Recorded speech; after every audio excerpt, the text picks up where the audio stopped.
She was the goddess of knowledge itself. Seshat was often described as the female counterpart of Thoth, the ibis-headed god of wisdom. Some called her his daughter, others his consort, others still his reflection, the balance of feminine precision to his masculine wisdom. Where Thoth embodied cosmic knowledge, Seshat embodied structure, measurement, and record-keeping. In her hands, wisdom was not fleeting, it was preserved for eternity. To the Egyptians, writing was more than ink on papyrus. They called their hieroglyphs Medu Netjer, words of the gods. Writing was sacred, divine, and eternal, and it was Seshat who brought it into being. She was known as the inventor of writing, the one who gave humanity the gift of recording thought, history, and prayer. In temple reliefs, Seshat is often shown standing beside the pharaoh, carefully inscribing his victories, his offerings to the gods, and the length of his reign. It was said that Seshat wrote not only on papyrus, but also upon the heavenly scrolls of eternity. Every action of the king, every decree, every triumph in battle, she preserved them in the divine archives, ensuring that the deeds of mortals would echo forever in the afterlife. For the scribes of Egypt, Seshat was their patron goddess. Every line they wrote, every sacred text they copied, was under her watchful eye. She gave clarity to their hands, order to their minds, and legitimacy to their words. She was also the goddess of architecture and measurement. Without her, the great monuments of Egypt would never have stood so perfectly aligned with the stars. Before the foundation of any temple or pyramid, a sacred ceremony was performed, the stretching of the cord. In this ritual, the pharaoh, guided by Seshat, stretched a cord to mark out the building's foundations. With her help, the structure would be aligned to the constellations, binding the earthly world to the heavens. It was Seshat who held the measuring rope. It was Seshat who recorded the lengths. It was Seshat who ensured precision. Every brick, every column, every sacred wall began first in her mind and her calculations. She was also the goddess of surveying the land, a role crucial in a civilization built on the flooding Nile. Each year, the river washed away boundaries, and it was through Seshat's divine guidance that land could be remeasured for farming and taxation. If Thoth gave Egypt wisdom, then Seshat ensured that wisdom would last forever. She is the hidden architect behind Egypt's grandeur, the librarian of eternity, the quiet goddess who shaped civilization itself. Anhur embodied courage and strength. To the Egyptians, he was not only a warrior god, but a protector, a symbol of victory, and a bringer of balance in the eternal struggle against chaos. His name holds a powerful meaning, bringer back of the distant one. This title suggests not only his role as a hunter, but also as a divine restorer, one who pursues what is lost and brings it home again. Unlike many gods of Egypt, he did not carry the trappings of fertility or kingship, but rather the unmistakable signs of war and the hunt. His image was simple yet striking, a reminder of raw strength, precision, and authority. Anhur also had a celestial role. Some traditions describe him as a warrior of the sun god Ra, spearing the enemies of the solar bark as it sailed across the heavens. In this sense, Anhur was not just a terrestrial guardian of Egypt, but a cosmic protector who defended the universe itself from the forces of darkness. In later periods, Anhur became associated with Shu, the god of air. They were sometimes merged into a single deity known as Anhur-Shu, giving him an even greater cosmic significance. With this union, Anhur was no longer just a god of war. He became a pillar holding up the very heavens. Before marching into battle, soldiers would pray to Anhur, seeking his favor and protection. His spear was their symbol of victory, his feathers, a sign of divine authority guiding their cause. Pharaohs, eager to associate themselves with military power, often linked their image to Anhur. In battle scenes carved into temple walls, the king would be shown as a mighty warrior, sometimes wearing Anhur's feathered crown, striking down enemies under the watchful eyes of the god. When Egypt came under Greek and later Roman control, Anhur did not vanish. Instead, he was reinterpreted through foreign eyes. The Greeks identified him with Ares, their god of war. To the Romans, he was associated with Mars. To the soldiers of Egypt, he was the divine companion who marched with them into war. To the priests, he was a reminder of controlled strength and divine order. A fiery god who brought fever and death. But rather than reject him, Egypt opened its doors. They placed him among their own deities, honored him in temples, and asked for his protection. His very name likely meant flame or burning one. The ancients believed his arrows were invisible, striking swiftly, carrying sickness and death. But like many dangerous gods, Resheph was both feared and worshipped. The Egyptians had a long tradition of adopting powerful foreign deities, seeing them as allies rather than threats. To the Egyptians, a god of plague and war could be turned into a protector. On temple walls, Resheph soon stood beside Egypt's own gods. An outsider, yes, but one embraced for the strength he brought. His role shifted, no longer only a bringer of plague, but also a guardian in battle and a healer in times of sickness. He became, in Egyptian eyes, both a destroyer and a defender. He was associated with Montu, the Egyptian god of war, and sometimes with Min, the fertility god. This pairing may seem strange at first, a war god linked with fertility, but it reflected the Egyptian idea of balance, destruction and creation, plague and healing, life and death. All were two sides of the same divine coin. He was at once a bringer of disease and a healer, a god of death and a protector of life. This paradox was not unique. Across the ancient world, gods often embodied opposites. The Greek Apollo, for example, could unleash plague with his arrows, but also cure it. For Egyptians, Resheph's dangerous qualities were not rejected, but embraced. By worshiping him, by honoring him, they sought to turn his destructive power into a shield. To them, fear and devotion were deeply intertwined. A god who could kill you was also the god most capable of saving you. Incense was more than fragrance.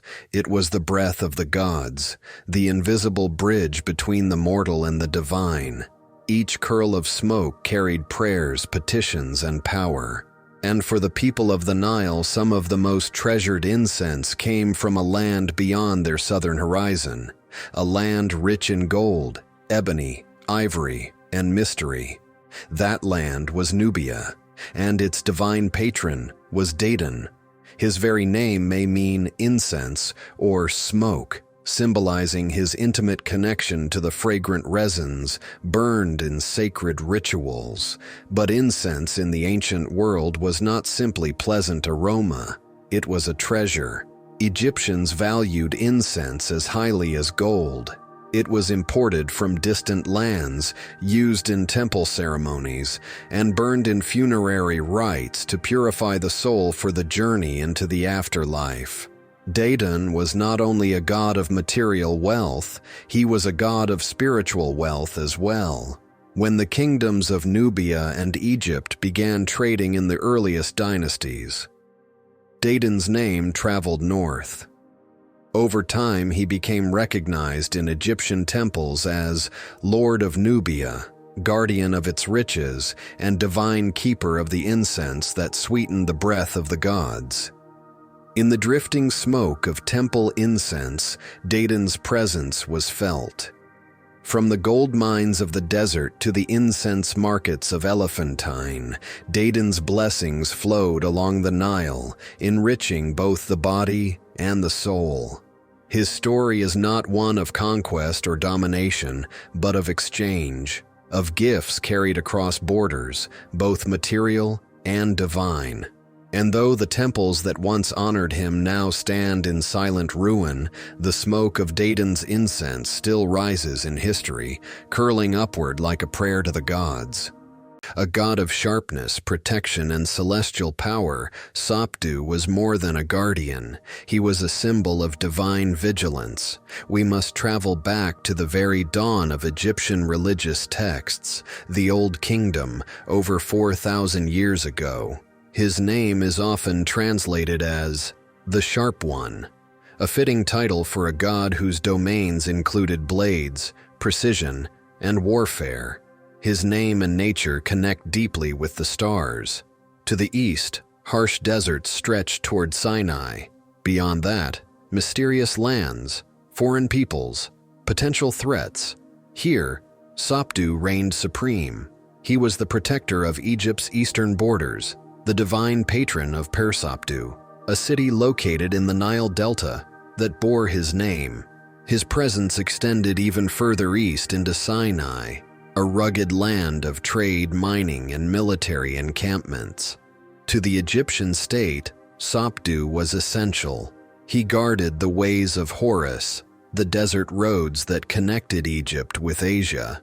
Where soldiers marched and sentries stood alert, Sopdu stood with them, watching, protecting, cutting down enemies with divine precision. He was invoked by garrisons, border patrols, and kings, all of whom saw him as a powerful shield against chaos. He embodied the very idea of a razor's edge, standing between the ordered world of Egypt and the unknown wilds beyond.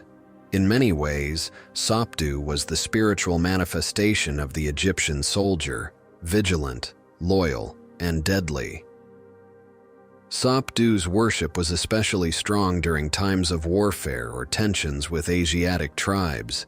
Kings would pray to him before launching expeditions eastward or securing mining routes through Sinai. He was sharpness in thought, sharpness in battle, and sharpness in the stars.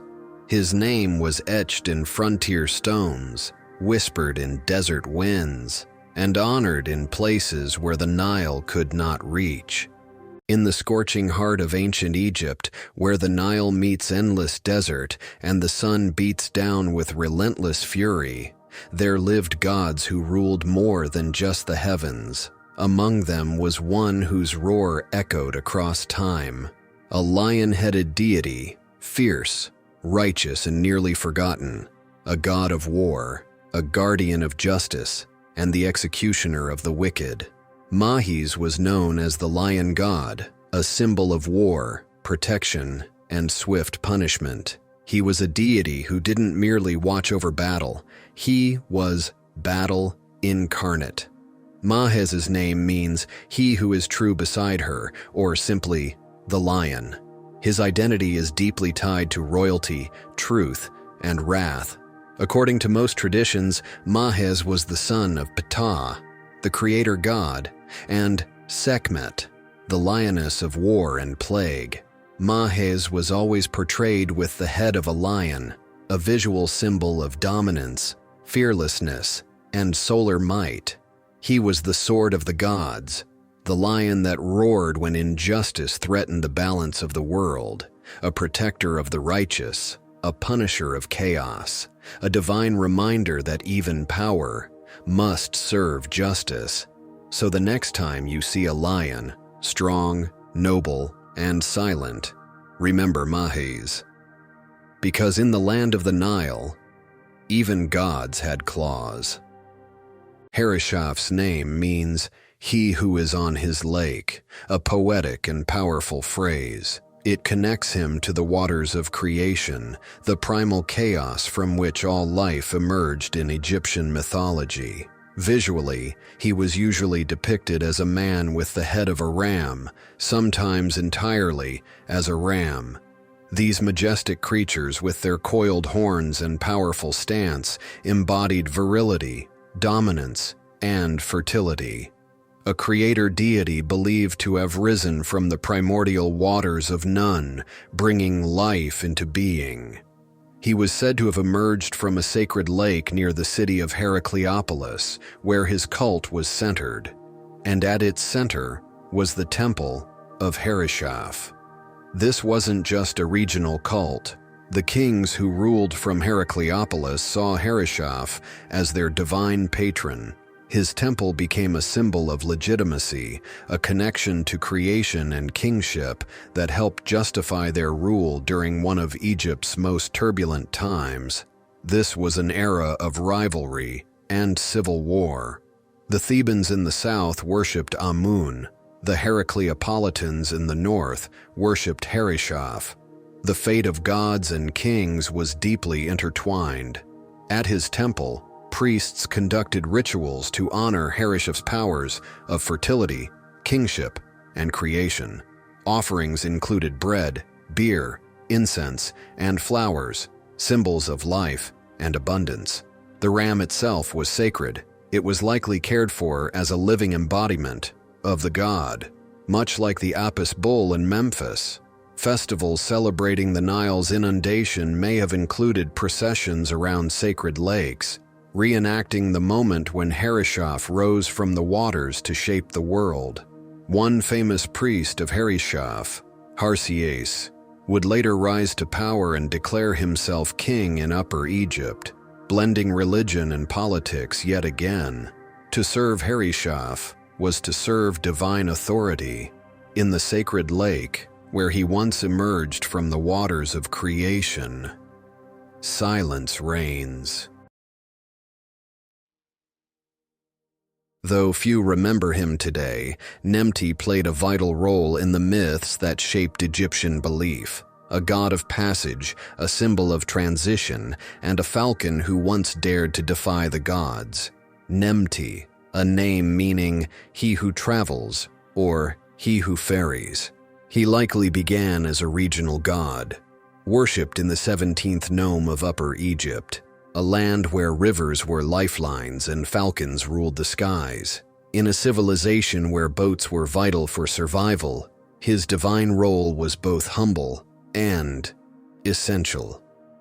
He was the boatman, a guardian of access between realms. When gods needed to travel across the Nile or sacred rivers of the cosmos, it was Nemti who ferried them. He appears in stories as the gatekeeper of the river, ensuring that only those with rightful purpose could pass. Set, disguised in cunning, seeks to gain advantage in his battle against Horus. He approaches Nemti and bribes him, gold and treasure, for a simple favor: ferry him across a river. Nemti agrees, breaking the will of the gods and betraying the divine court. When the truth is uncovered, Nemti is severely punished. His toes are cut off, a symbolic crippling of his ability to steer the boat. A divine demotion for betraying Ma'at, the eternal order. Death was a journey. One did not simply die. One traveled to the field of reeds, through rivers of flame, past monsters and judges. While Anubis weighed hearts and Osiris reigned in the underworld, Nemti may have ferried the soul across the sacred waters of the Duat. His betrayal of the gods echoes a warning. Even those with sacred roles can falter. Even gods can face judgment. Perhaps when we next stand at the edge of a great choice, at the river between what is and what could be, we'll remember the forgotten ferryman and the price he paid for choosing wrongly. He was the voice of wisdom, the judge among immortals. His name was Banab-Jedet. It means Ba of the Lord of Jedet. Ba refers to the soul, the unique spiritual essence of a being. Neb means Lord, and Jedet was the ancient name for the city of Mendes, nestled in the Nile Delta. In mythology, he was believed to be the Ba of Ra, the sun god, and also closely linked to Osiris, lord of the underworld. He wasn't just part of the divine court, he was the force behind the throne.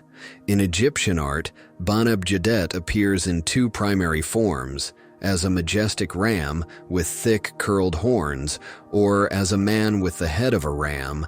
The ram was more than just an animal, it was a symbol of virility, fertility, and strength.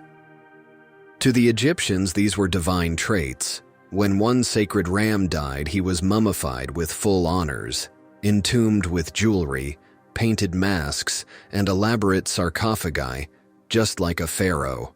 Bana-B'jedet's power came not from isolation, but from his connections. As the Ba of Ra, he was the living soul of the sun, guiding order and creation. As the Ba of Osiris, he was linked to death, resurrection, and kingship beyond the grave. In this duality, Bana-B'jedet bridged the two most important realms in Egyptian belief, the living world and the afterlife. His divine family in Mendes was one of many holy triads, echoing similar groups across Egypt that reflected unity and cosmic harmony. Montu was the scorching noonday blaze, the brutal sun that burned enemies to ash and blinded the unworthy. Montu's origins date back to the Old Kingdom more than 4,500 years ago. At that time, he was primarily seen as a solar deity, a divine expression of Ra's heat and intensity. His worship centered in Upper Egypt, particularly around the Theban region. But over time, Montu evolved as Egypt's political and military ambitions grew. So too did the need for a god of violence, victory, and vengeance. By the Middle Kingdom, Montu was no longer just a sun god. He was the ultimate war god, the embodiment of royal might and the fury of the battlefield. In its hands, Montu wielded weapons like the Kodesh, a curved sword feared by the enemies of Egypt. Every line of his form declared power, aggression, and purpose.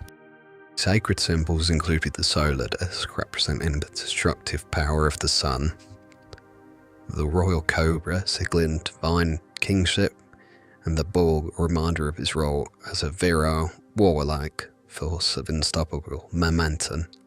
Montu wasn't just invoked during peaceful rituals, he was a god of action. Before battle, warriors would pray to Montu for courage, for the strength to strike first and survive. Kings claimed Montu had guided their weapons or filled them with divine rage.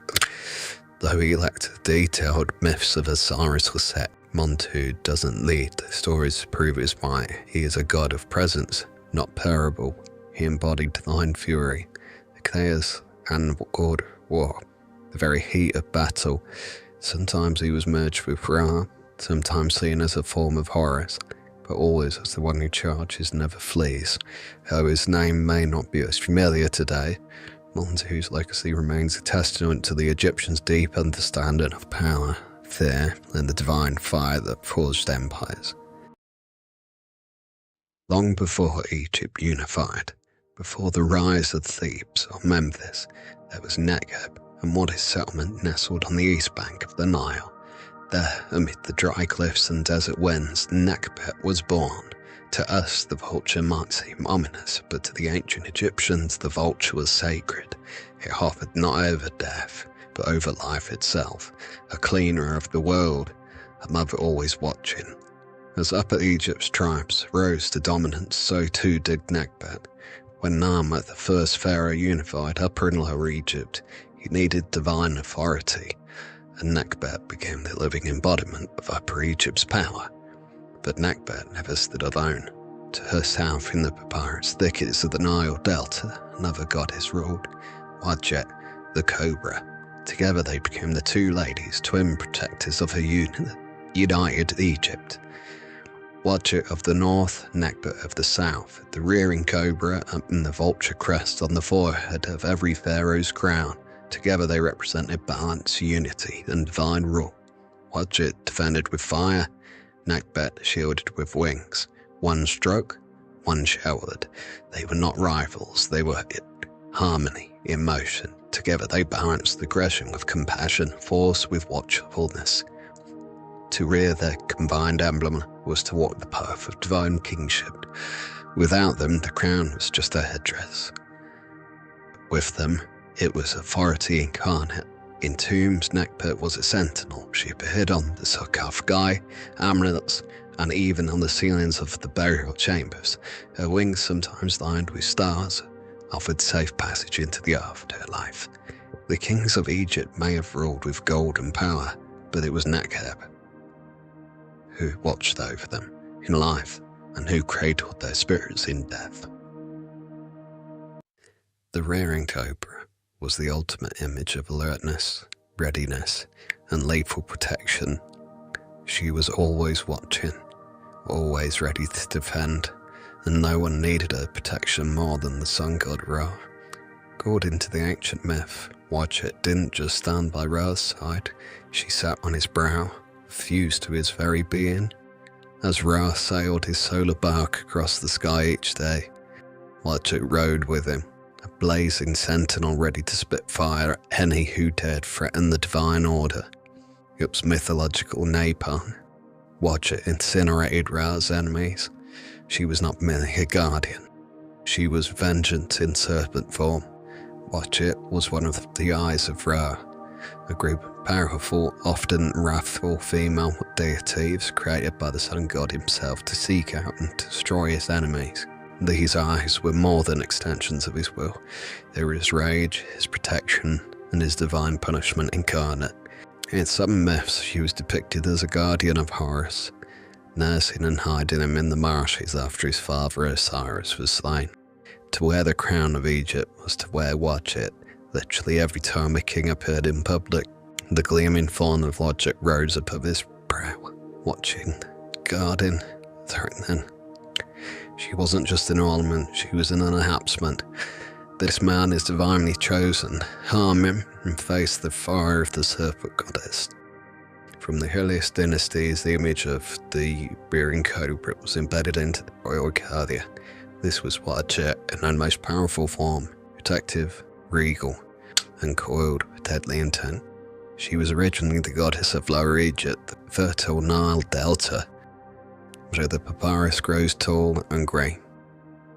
There she was revered as the patroness of the land, its people, and its rulers. Watchet was power, legitimacy, and the divine presence, coiled and ever ready. A silent promise from the gods that the pharaoh did not stand alone, and as long as the cobra flared from his brow, neither did the Egypt. Neith is not just old, she is primordial. Her worship dates back to the pre-dynastic period, well before Egypt became a unified kingdom. In these earliest times, she was known across Lower Egypt as a fearsome huntress. Her name, Neith, may be linked to the word Ennat, meaning the terrifying, or possibly the water. This duality hints at her earliest forms, both fierce and elemental. As a goddess of war, Neith stood unrivaled in her time. Long before Sekhmet roared across the battlefield, it was Neith to whom warriors gave praise. She did not fight alongside men. She led them. Her protection extended beyond the battlefield. In tombs, she was invoked to protect the soul from the dangers of the underworld. She wrapped her warriors not only in weapons, but in peace after death. Some myths place Neith at the very origin of all things. She was there before the gods, before time, before light. In these stories, Neith is the self-created one.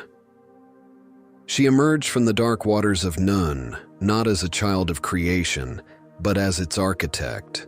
And without consort, without mate, she gave birth to Ra, the sun god himself. In the Temple of Sais, an inscription was once recorded by the Greek historian Plutarch. I am all that has been, and is, and shall be. No mortal has yet lifted my veil. In the contendings of Horus and Set, the gods are locked in a divine courtroom, deciding who should rule Egypt after Osiris's death. The gods are divided, the struggle is long and bitter, and so Neith is called to mediate. With wisdom and clarity, she recommends that Horus be crowned king, and that Set be compensated with powerful foreign goddesses as wives. Her decision not only ends the divine dispute, it establishes her as a force of equilibrium among the gods.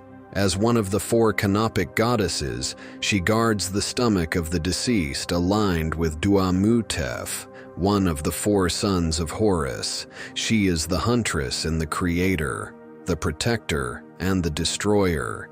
She weaves both life and death. Meet Bes, the god of protection, joy, music, and the ultimate household guardian. Unlike majestic Ra or mysterious Osiris, Bes wasn't about grandeur. He was about you, your home, your family, your safety. And despite his small stature, he cast a shadow over the hearts of evil spirits for more than 2,000 years. He arrives quietly around the Middle Kingdom, around 2000 BCE, and scholars believe he may have originated outside Egypt, possibly from Nubia or other sub-Saharan cultures. His name? It evolved from Besa to Bisu, and eventually just Bes. He stood guard during the most dangerous moment in any family's life. Childbirth. In ancient Egypt, giving birth was fraught with danger. Medical knowledge was limited. Mortality was high, and many believed that demons and malevolent spirits lurked nearby, waiting to strike. So families turned to Bes. Bes was also the god of fun. He loved music. He inspired dance. He stood behind joy itself. Performers invoked Bes before their shows. Musicians carved his face into their instruments. Dancers wore amulets bearing his image to ensure success and protection from jealous rivals or vengeful spirits. In a world of strict religious formality, Bes broke the rules. He was laughter at a funeral. He was a drumbeat in the silence. He was life, interrupting death. So tonight, as you close your eyes, if you hear drums in the dark, if you feel just a little safer, it might be Bes, still watching. In Egypt's Middle Kingdom, Pakhet's name first appears.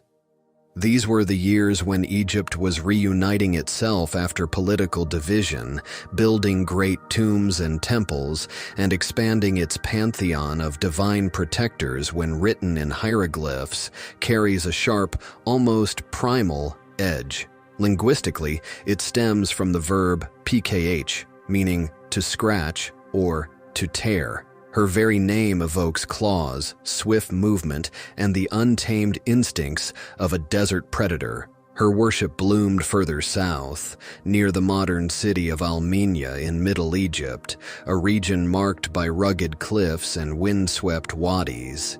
It was here, in these wild spaces, that she was most at home. Scholars believe she may have originated as a regional variation of two more famous feline goddesses, Sekhmet, the warrior lioness of Memphis, and Bastet, the protective cat goddess of the Nile Delta. Over time, Pakhet became a kind of divine fusion, a syncretic being who carried both the nurturing protection of Bastet and the ruthless vengeance of Sekhmet, but filtered through the lens of wilderness. She was the goddess of the in-between, where cliffs meet sky and predators roam free. Tucked into the limestone cliffs near the modern village of Beni Hassan lies one of Egypt's most mysterious sanctuaries, the ancient temple of the lioness goddess. Unlike the towering temples of Karnak or the sprawling complexes of Luxor, this sanctuary is carved directly into living rock. Hatshepsut was no ordinary queen. She ruled as pharaoh, donning the false beard and royal regalia of kings. Her reign was marked by trade, prosperity, and an ambitious building program. And this cliffside temple to Pakhet was part of her legacy. The walls of the temple are adorned with hunting scenes, ritual offerings, and sacred inscriptions. They paint a vivid picture of a goddess revered not just as a hunter, but as a protector. Centuries after Hatshepsut, Pharaoh Seti I of the 19th dynasty came to the temple. He restored and enhanced its walls, inscribing his own praises to Pakhet. Protective amulets and incantations called on her to strike down evil. With the claws of a lioness and the precision of a hunter, she was seen not only as fierce, but watchful, the one who guarded those far from the safety of the Nile. Shesmu first emerges from the shadowy corners of history in the pyramid texts of the Old Kingdom, more than 4,000 years ago. In these earliest inscriptions, he is a guardian of the underworld, a protector, a force that defends the souls of the dead during their perilous journey through the afterlife. At first glance, Shesmu seems like a benevolent figure, especially within the cult of Osiris, where he plays a vital role in assisting the dead. But Shesmu isn't a gentle psychopomp, like Anubis. His kindness comes wrapped in savagery. His justice is soaked in blood. He took on the title Lord of Blood, a name both reverent and terrifying. But perhaps most ominous of all, Shesmu was hailed as the executioner of the enemies of Ra. When the sun god Ra journeyed through the night in his solar bark, he was hunted by serpents and demons of chaos. Shesmu was his butcher, his divine enforcer. He would seize these fiends, decapitate them, crush them like grapes, and pour their blood into sacred vats. Without Shesmu, the sun would not rise. Order would collapse. He is both the gentle oil presser and the merciless head smasher, a god who could sanctify you with perfumes or drown you in the blood of your enemies. In the golden sunlight of Egypt's temples and vineyards, Shesmu wore a gentler face. He was not just the god of death, but of delight. Shesmu was the divine patron of winemakers, oil pressers, and perfumers, those who transformed raw nature into sacred luxury. He was believed to control the pressing of grapes into wine, the extraction of oils from olives, and the delicate blending of fragrant perfumes used in ritual and burial. In ancient Egypt, wine was no ordinary beverage. It was sacred. It was offered daily to the gods in temples, poured into chalices on altars, or sealed in jars and buried with the dead. Wine symbolized divine pleasure, transformation, and vitality, a drink worthy of immortals. Shesmu earned colorful epithets in this gentler role. He was called the Lord of the Winepress, and even he who makes the gods drunk. Imagine that. While Shesmu crushed the heads of Ra's enemies by night, by day he was pressing vintage reds for divine feasts in the afterlife.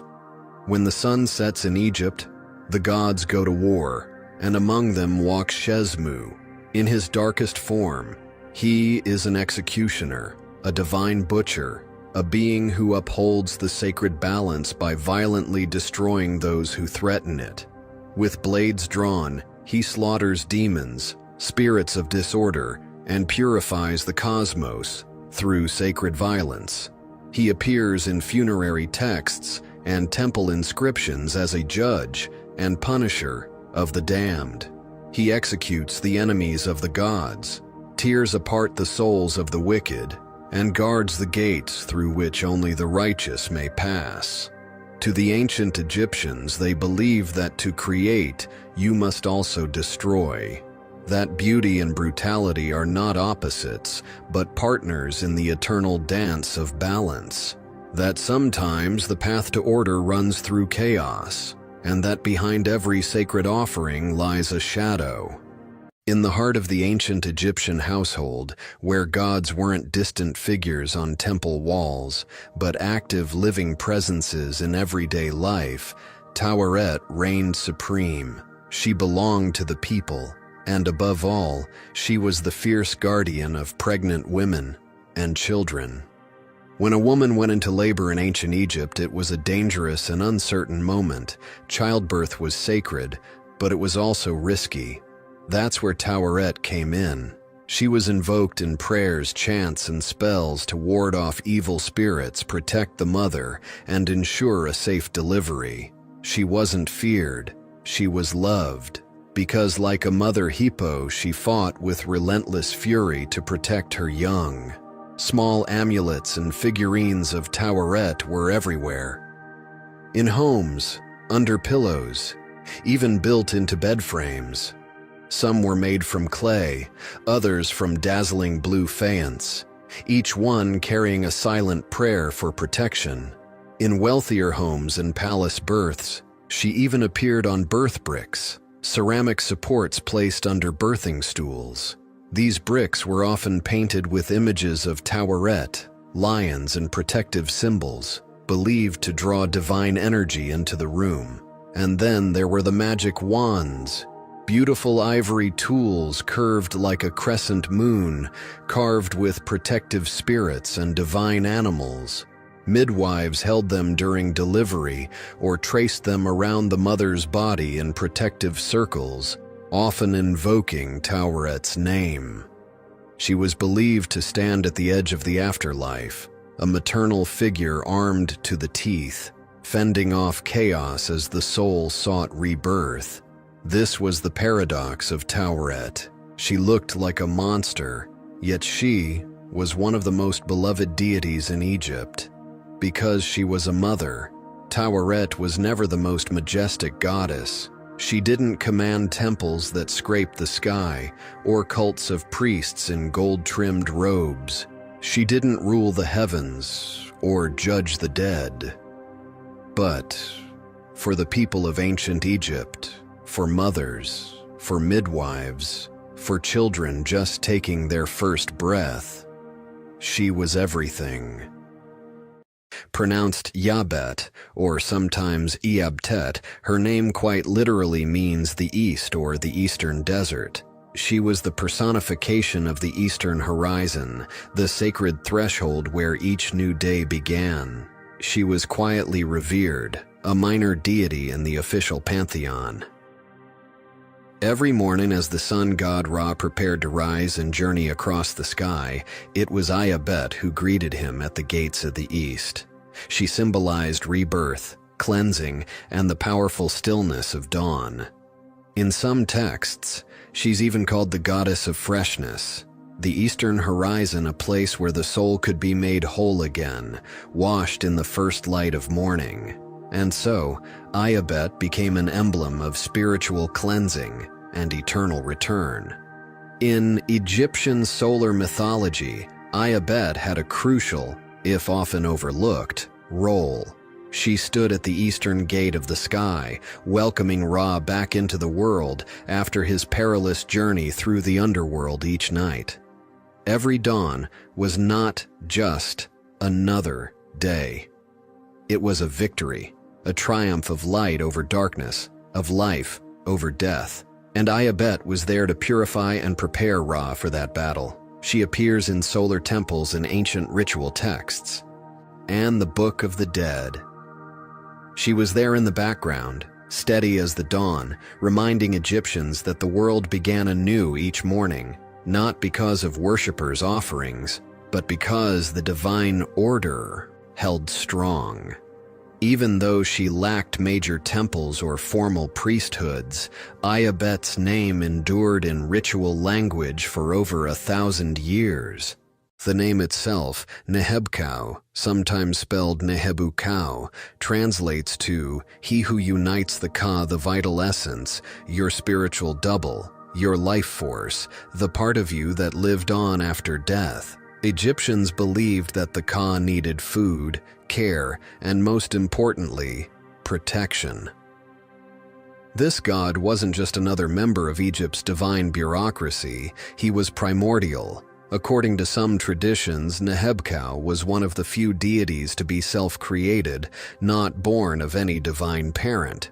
He didn't crawl out of the womb of a goddess. He emerged fully formed from the primeval waters of Nun. a being of raw power and cosmic mystery. Nehebkau's form is just as intriguing as his origins. He's usually depicted in one of three forms: as a full serpent, slithering in coils that seem to stretch forever; as a serpent with human arms and legs, combining the divine with the monstrous; and in rarer depictions, especially in magical texts, he appears as a man with a serpent's head. Each form carried meaning. The serpent, in Egyptian thought, wasn't just a symbol of danger, it was also a symbol of eternity, a creature that shed its skin and was seemingly reborn, just like the soul's journey after death. Nehebkau represented both danger and protection, chaos and order. He could constrict or defend. He was as feared as he was revered. In the moment of death, when the soul began to separate from the body, Nehebkau's divine task was to bind the Ka to the corpse, to keep it intact, to prepare it for judgment and the perilous journey through the afterlife. He was a cosmic weaver, stitching soul and flesh together long enough for resurrection to be possible. But his duties didn't stop at the tomb. In the dark passages of the Duat, Egypt's underworld, Nehebkau stood as a guardian. He was said to watch over one of the gates that the dead must pass through, a liminal threshold where only the worthy may tread. He offered protection to those who passed through, guiding the righteous and fending off monsters like the great serpent of chaos, Apophis. He was so powerful, legend says, that only Ra, the sun god himself, could tame him. And when he did, Nehebkau didn't just submit, he joined Ra's eternal battle against the forces of darkness. By the time of the New Kingdom, Nehebkau's image had evolved from a feared, untamed spirit to a revered guardian, a benevolent force that assisted the dead in judgment and even nourished the gods themselves. Nehebkau, the serpent god, became the feeder of the gods. In some texts, he provides them with divine food, the essence of eternity itself. Imagine that, the guardian of souls also sustaining the divine order, a malevolent spirit turned divine helper, a soulbinder and gatekeeper, or a forgotten cornerstone of the Egyptian underworld? Perhaps all of the above. There was another god, one who only appeared after dark, a deity who slipped silently through dreams, one who walked the narrow edge between sleep and nightmare, keeping the demons at bay. This is Tutu, the son of Neith, protector of sleepers, master of the demons of the desert. A god whose job was to defend not the pharaohs, not the great temples, but you. When night fell and the spirits stirred, people didn't call on Ra or Horus. They called on Tutu to keep the nightmares away, to shield them from ghostly attacks, and even the wrath of angry gods. Tutu wasn't born in the golden age of the pyramids. You won't find his name carved into Old Kingdom tombs or listed in early dynastic pantheons. Instead, he emerges much later, during what historians call the late period of Egypt, around 700 to 332 BCE. It was a time of great turmoil and transformation. This was the world that gave rise to Tutu. Not a god for pharaohs or high priests, but for ordinary people, a household god, one you could whisper to when your child had a fever, or when the shadows in your dreams felt too real. His titles reveal his purpose, Son of Neith, linking him to the powerful warrior goddess of creation. He who keeps enemies at a distance, a spiritual bouncer at the edge of your dreams. And perhaps most chilling, master of the demons of the desert. The Egyptian desert wasn't just a harsh landscape, it was seen as a liminal space, home to spirits, serpents, and divine punishment. Tutu ruled this realm not as a destroyer, but as a defender. Tutu's worship likely evolved from a fusion of local protector spirits, lion gods, sphinx guardians, and minor deities who watched over villages. In that way, he wasn't imposed from above. He was built from the fears and faith of the people themselves. When the sun set, it wasn't just darkness that descended. It was when the veil between worlds thinned, when demons, restless spirits, and even vengeful gods were believed to roam free. The people were not defenseless. They had a guardian, one who walked unseen through their dreams. Tutu was more than just a symbol. He stood between them and the spirits that brought disease, madness, or nightmares. His power was invoked in something called oracular dreams. These were sacred experiences where the gods would speak directly to a person during sleep, sometimes with guidance, sometimes with warning, and sometimes with punishment. Temples and chapels devoted to Tutu weren't just for worship. They became dream chambers, quiet places where people would sleep in the presence of the god, hoping to receive visions, or, perhaps more urgently, to be protected from them. He didn't just fend off rogue demons. He could intercede with the gods themselves. If you had sinned or if you feared divine wrath, you didn't beg forgiveness from the gods who were angry. You turned to Tutu. He was the one who could speak on your behalf, a spiritual diplomat. And, if needed, a celestial bodyguard. In a time when even dreams could kill, Tutu made sure his followers woke up. When the sun dipped below the horizon in ancient Egypt, it wasn't just nightfall, it was the beginning of a sacred journey. To the ancient Egyptians, the West wasn't just a direction, it was destiny. It was where life ended and eternity began. Amentet's name literally means the West, and it's no coincidence. In Egyptian belief, the West was the land of the dead. As the sun died each day in the West, so too did the souls of men travel there, seeking peace, rest, and rebirth. She was a greeter of souls, a celestial hostess for the dead. She welcomed them gently to the Western lands, the beginning of the afterlife. This heavenly paradise, known as the Field of Reeds, was the Egyptian vision of the perfect afterlife. Abundant crops, no suffering, eternal serenity. Amentet personified that western horizon, a place where mortal pain ended and divine peace began. She offered the newly dead sacred nourishment, bread and water of immortality. She would bring a cup of sweet water, a gentle breeze, and a calm voice. In many tomb inscriptions, even pharaohs prayed for her greeting. She was there to comfort, to ease fear. She was invoked by the living not to prevent death, but to make it bearable. Images and statues of Amentet were often placed inside tombs, silent guardians who would greet the soul and help guide it into the afterlife. Her presence represented hope, gentleness, and reassurance. Amentet reminds us that in the face of the unknown, compassion matters, and even in death, the ancient Egyptians believed there was someone waiting to welcome you. They stood silently beside the dead, watching over lungs, stomachs, liver, and intestines. Not warriors, not kings, but divine guardians, protectors of what lay hidden within the body and what passed beyond, watchers of the organs, defenders of the soul, and sons of one of the most powerful gods of Egypt, Horus. Their names echoed in funerary spells and were etched into tomb walls for over 1,000 years. Kebesenuef, Duamutef, Hapi, and Imseti. The sons of Horus were not sons in the usual sense. They were not born.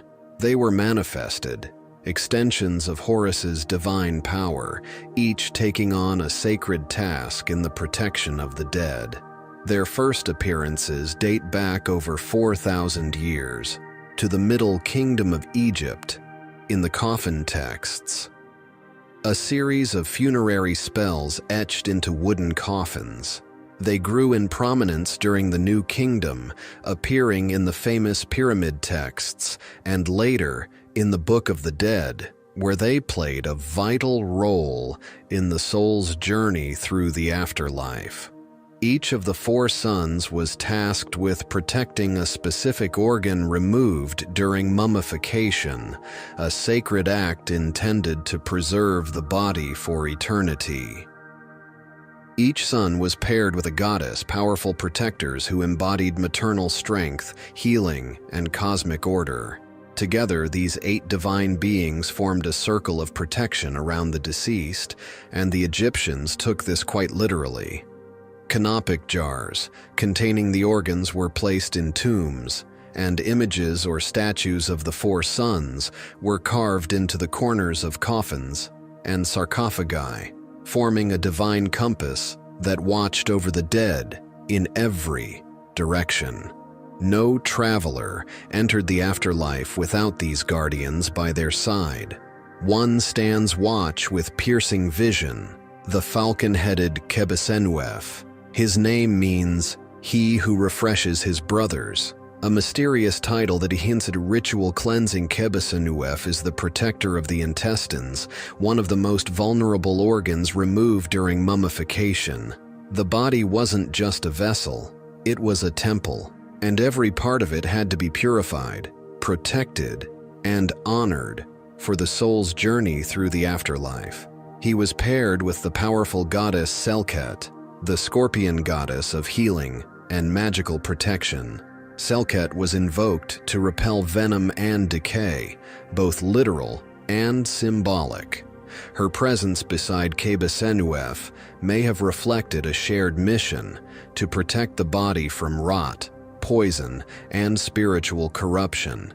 He ruled the West, where the sun set, and where the dead began their journey through the underworld. A jackal's face and a warrior's purpose, Duamutef stands as the vigilant guardian of the stomach. His name, he who adores his mother, might sound gentle, but Duamutef was anything but passive. The stomach in Egyptian belief was a source of both nourishment and potential corruption. It held dangerous fluids that could rot or defile the body if left unchecked.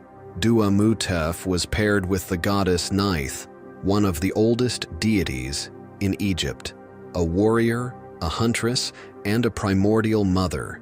He ruled the East, the place of rebirth and resurrection, where the sun rises and life begins anew.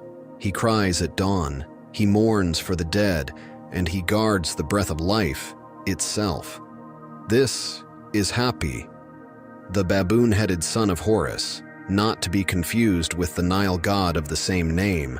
Through the delicate process of mummification, he ensured the lungs were safely preserved, sheltered from decay, evil forces, and spiritual corruption.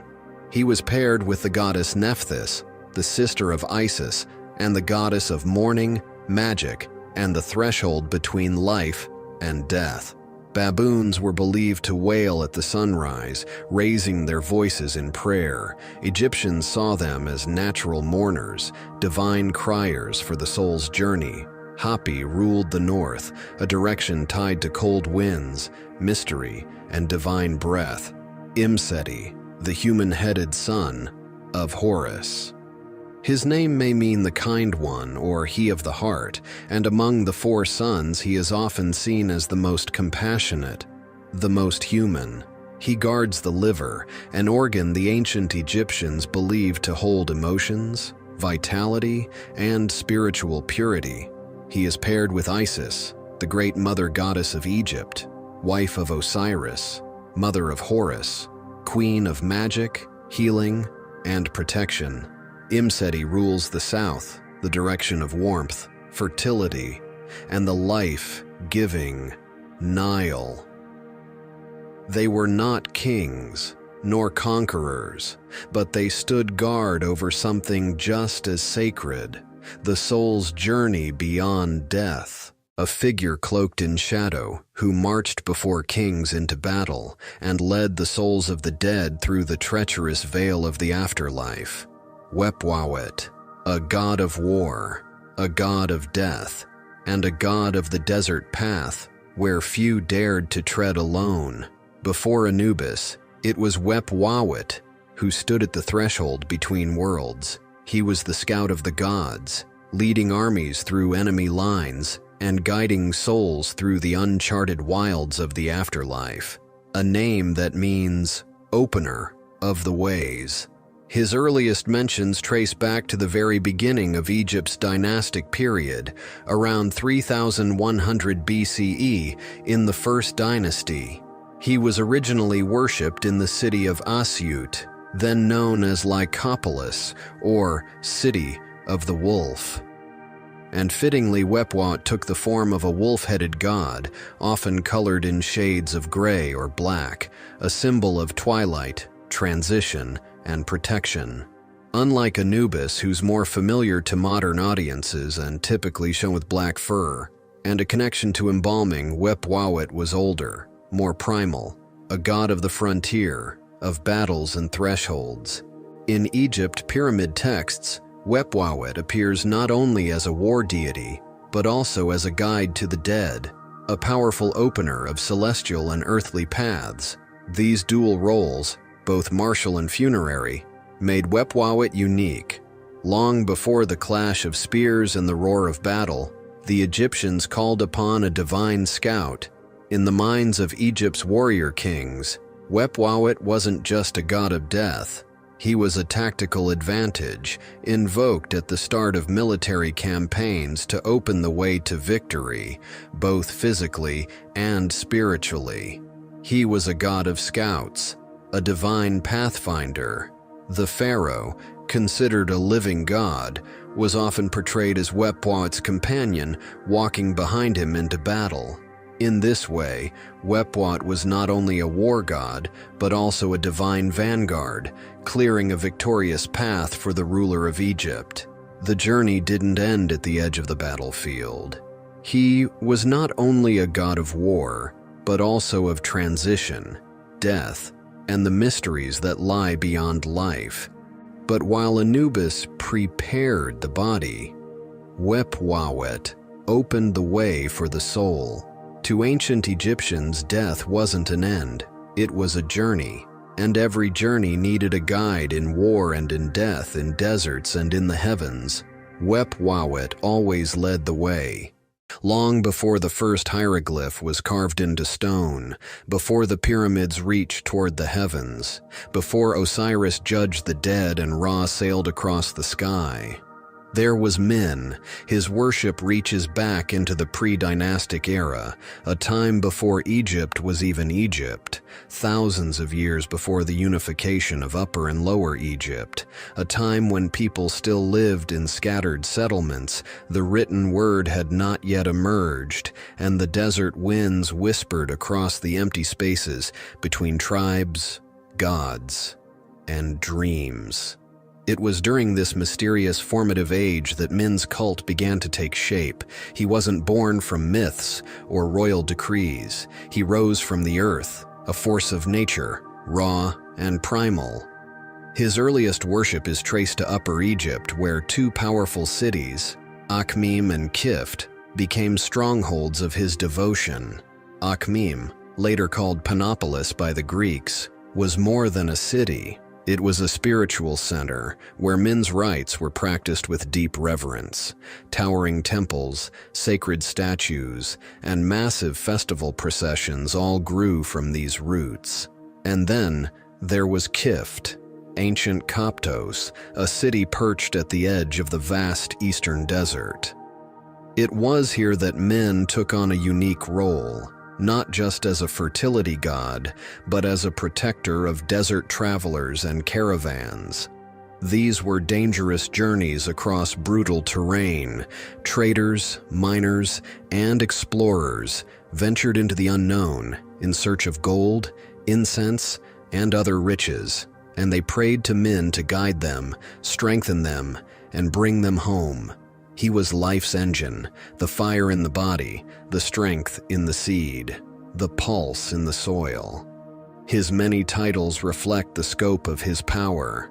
He was called the Great of Magic, a reference not to illusion, but to Heka, the divine creative force.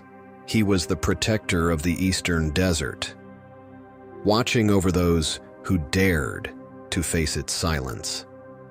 And the Lord of the Highlands, master of Egypt's mountainous thresholds where gods and men met, his skin often painted black, not to symbolize death, but the rich, fertile soil of the Nile Valley. Min was the god of fertility. As Egypt evolved, so too did its gods, and Min was no exception. During the New Kingdom, he was merged with Amun, the king of the gods, creating a hybrid deity known as Amun-Min. Later, Min was also associated with Horus, the falcon god and sky deity. As Horus-Min, he fused the power of sight, flight, and dominion with the deep-rooted force of physical creation. Min's legacy wasn't just in statues and titles. It was in the very structure of Egyptian thought, the belief that life is sacred, that fertility is divine, and that creation is an eternal cycle. Look deeper into the body, into the land, into the pulse of life itself. There you'll find Min, silent, ancient, and eternal. In the shadowy halls of Duat, the Egyptian underworld, where the hearts of the dead are weighed, where the gods watch in silence, a creature waits, not for glory, not for worship, but for justice. She is called many things: the devourer of the dead, the eater of souls. Her name is Amit, and to ancient Egyptians she was not merely a monster, she was the last consequence. She had no temple, no priests, no hymns sung in her name. She was a demonic deity, a force, a warning, an eternal guardian of balance. She did not live, but neither did she die.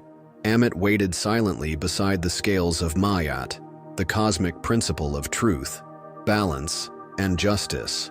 Amit translates to devourer, or more hauntingly, she who swallows the dead. She wasn't a goddess in the traditional sense. She was a cosmic enforcer, a living boundary between the just and the damned. Amit's appearance was no accident. She was a terrifying hybrid of Egypt's most feared beasts. Her head, the crocodile, ruler of the Nile's deadly waters, like the warlike god Sobek. Her torso, the lion, symbol of ferocity and divine wrath, echoing Sekhmet, the lioness of plague. Her hindquarters, the hippopotamus, massive and territorial, like Taweret, protector of childbirth, but when enraged, one of the river's most lethal creatures. Amit was not chaos. She was a guardian of order, of Ma'at. It was a principle. Truth, balance, justice, the very foundation of the universe. In the grand hall of Ma'at, the jackal-headed god Anubis would weigh the heart of the deceased. On the other side of the scale, a single feather, the feather of Ma'at, the symbol of truth, justice, and cosmic order. To the Egyptians, the heart held a person's true moral record. Every lie, every cruelty, every act of injustice was written there. Standing beside the scale was Thoth, the ibis-headed scribe of the gods. His task was to record the result, impartial, eternal, divine. If the heart was found equal to or lighter than the feather, the soul was deemed pure, and it passed into the fields of reeds, Egyptian paradise, where joy and plenty never ended.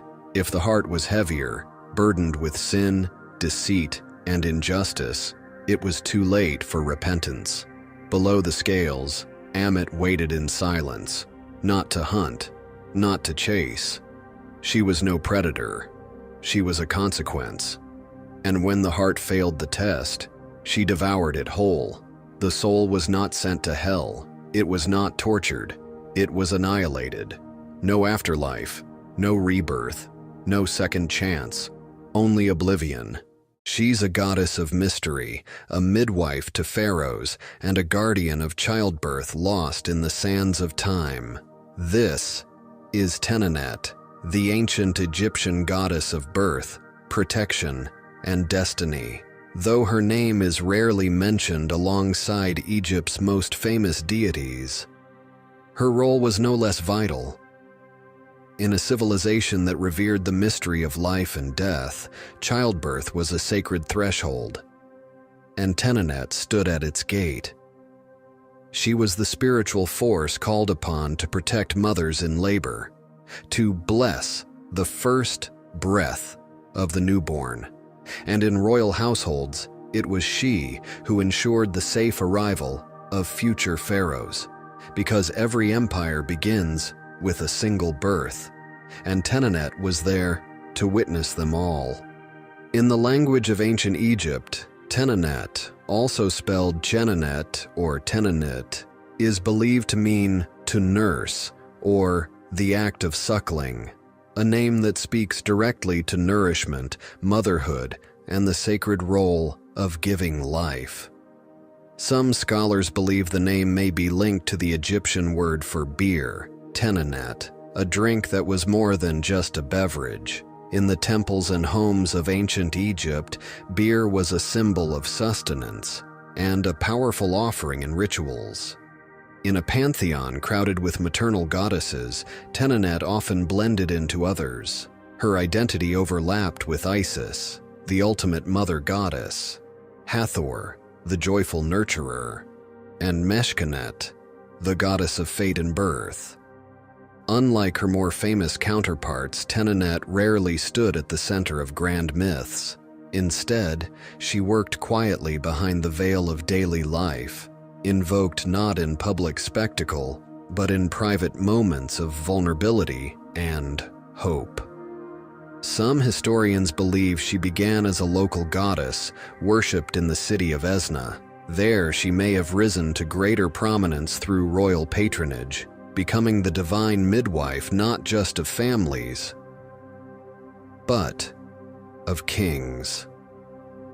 In a world ruled by gods of war, sun, and judgment, Tenenet reminds us of the sacred power of beginnings, of every life born under the watchful eyes of a goddess whose name we're only now learning to speak again. A deity depicted with the head of a cobra, she was both a fierce protector and a gentle nurturer. She watched over pharaohs, named newborns, and guarded the harvest that kept an empire alive. Today we explore the divine mother of grain, the serpent of fate, and one of the most overlooked but powerful goddesses in Egyptian mythology. Renenutet, also spelled Ranut or Ernutet, was a goddess with a name that means she who nourishes, fitting since her roles were deeply tied to feeding both body and soul. To the ancient Egyptians, the cobra wasn't just a fearsome snake. It was a symbol of royalty, wisdom, and divine protection. To farmers, Renenutet was the spirit of the harvest. She was the warm breeze that ripened the wheat. The quiet guardian of every granary, she was more than a food goddess. Renenutet also played a role in shaping destiny, believed to bestow each child's secret name at birth. That name wasn't just for identification. In Egypt, names held power. A secret name was believed to define the path of one's life. She wasn't just nourishing crops, she was feeding fate itself. As goddess of nourishment, she ensured Egypt's agricultural success. Farmers prayed to her to protect their fields from pests and drought. At harvest, they'd offer her the first fruits, milk, honey, bread, and grain, as thanks. Renenutet was also said to keep track of every good and bad deed. You performed a divine record keeper, judging your moral balance. Her main cult center was Taranuthis, near the modern-day Fayum, an area renowned for its fertile soil and abundant crops. Her temples were often located near granaries so that the bounty she blessed could be stored safely under her watchful eye. Archaeologists have discovered mummified snakes wrapped in linen near her temples, sacred cobras offered as gifts to the goddess herself. In the golden fields of Egypt, her name was once whispered in every gust of wind and every falling grain. Renanutet, guardian of grain and soul. Goddess Heket, small, silent, and sacred. She did not command thunder, nor did she blaze like the midday sun. Yet, when new life entered the world, it was her name that was whispered. In huts of clay and homes of stone, in royal chambers and among common women, Heket was called upon. In hushed tones, she was the breath before the first cry, the stillness before the soul awoke. To the ancient Egyptians, the frog was a potent emblem. After the Nile's annual flooding, a life-giving deluge that determined the very survival of the kingdom, the land would stir with movement. Out of the mud and marshes, frogs appeared in the millions, leaping across newly fertile fields. To the people, these creatures were not pests, but harbingers of life, abundance, and divine renewal. Heket, with her frog's head and woman's body, became a living symbol of that transformation, from water to land, from chaos to order, from potential to creation. In a time before science could explain the process of pregnancy and birth, labor was a terrifying threshold, one foot in life, the other in death. With no hospitals, no anesthetics, and no guarantee of survival, Egyptian women turned to Heket for mercy. They clutched amulets etched with her image, hung charms carved in green faience around their necks, and recited prayers that had been passed down for generations. She wasn't distant. She was present in every breath and every heartbeat of labor. Khnum, the ram-headed god of creation, shaped human beings on his potter's wheel from clay drawn from the Nile. His work was incomplete without Heket. It was she who breathed the life force into each form, making them more than shapes of mud. She gave them soul. In Egypt's Book of the Dead, Heket's name appears in spells of resurrection and renewal. Her priestesses may have been among the earliest midwives, women trained in herbal remedies, birthing positions, and sacred incantations, bringing forth life under the silent blessing of Heket. Long before empires rose or fell, before pharaohs carved their legacies in stone, she was there. In the reeds, in the water, in the first gasp of life. The god who fed Egypt, his name is nearly forgotten today, buried under centuries of myth and shifting gods. But in the fields of ancient Egypt, Neper reigned supreme, not through power or war, but through grain, bread, and life itself. This was a land where survival depended entirely on the Nile and its floods. If the waters came late, or not at all, famine followed. If the floods were good, grain thrived, and Egypt flourished. Grain was everything. It fed the people. It was used as currency. It was offered to the gods. It even followed the dead into the afterlife. Wheat and barley were the staples of daily life, baked into bread, brewed into beer, and stored as wealth. Grain kept Egypt alive, and so, it only made sense that the Egyptians deified it. Neper was the grain itself. His name literally means grain. He embodied the seed, the stalk, the harvest, and the food it became. He was the son of Renanutet, the goddess of harvest and fate. While she watched over the ripening grain, he was the grain, alive, sacred, and ever reborn. He was revered in everyday life, especially by farmers and villagers. Grain festivals were held in his honor, often at harvest time or planting season. Shrines to Renanutet frequently included dedications to Naper, and priests would offer baskets of fresh grain, loaves of bread, beer made from barley, and small dough figures. These rituals weren't just symbolic, they were urgent. Crop failure meant starvation, and honoring Neper was a spiritual insurance policy against famine. Even tombs included offerings to Neper. Why?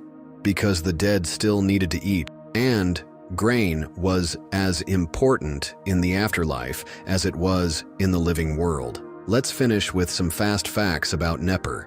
He appears in the oldest Egyptian religious texts, the pyramid texts. Every stalk of grain was considered part of Neper's body. His mother, Renanutet, guarded Egypt's food supply with divine ferocity. His name was used in protective spells to keep pests away from granaries. Grain offerings were essential in funerary rites, to nourish the dead for eternity. Before the great names of Isis or Hathor filled the temples of Egypt, there was Satet, pronounced Satet or Satis by the Greeks. Her name holds two powerful meanings: she who shoots, the divine archer, and she who pours out, the one who brings the Nile's sacred waters, a symbol of elegance and wild southern lands. In her hands a bow and arrows, not for war, but for divine purpose. Her domain was Egypt's southern frontier, near the First Cataract, the ancient border with Nubia. She was the divine emissary who welcomed the waters from the south, the very lifeblood of Egypt. She was one of the earliest goddesses recorded in Egyptian history. Her name appears in the pyramid texts of the Old Kingdom, inscribed over 4,300 years ago. These texts weren't just stories, they were sacred spells and royal declarations of power and divinity. To be named in these hallowed inscriptions is no small feat. It means that even the earliest pharaohs called upon Satet, trusting her to guide, protect, and nourish their kingdom through the capricious rhythms of the Nile.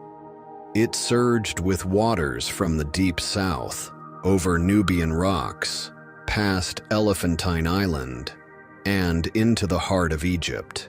For the ancient Egyptians, this was no natural coincidence.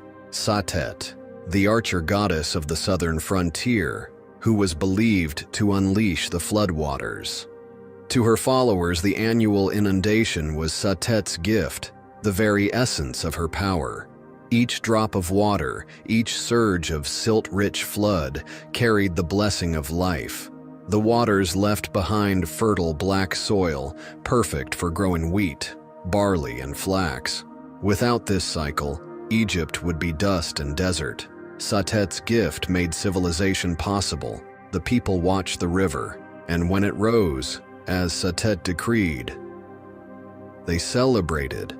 Satet was no passive river goddess.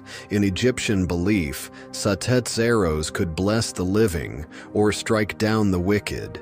Each shot was an act of divine judgment, protection for those under her care, and vengeance against those who threatened the sacred flow of the Nile. She had a dual identity, at once nurturing and deadly. A goddess who could summon water with one hand and draw blood with the other. In the goddess Satet, the Nile had a sentinel, one who saw far, who acted swiftly, and who knew, with divine certainty, exactly where to aim. She was the swift one, the nourisher of the Nile, a goddess who once held the lifeblood of Egypt in her hands. Yet today she is nearly forgotten. Who was Anuket, and why did she vanish from memory? To understand Anuket, we must first understand the Nile. More than a river, it was the artery of an entire civilization. Each year its floodwaters spilled across the land, bringing fertile silt and the promise of life. At the very edge of Egypt, near the first cataract, where the Nile surged into the land, there stood Elephantine Island, the gateway to Nubia, and the sacred domain of Anuket.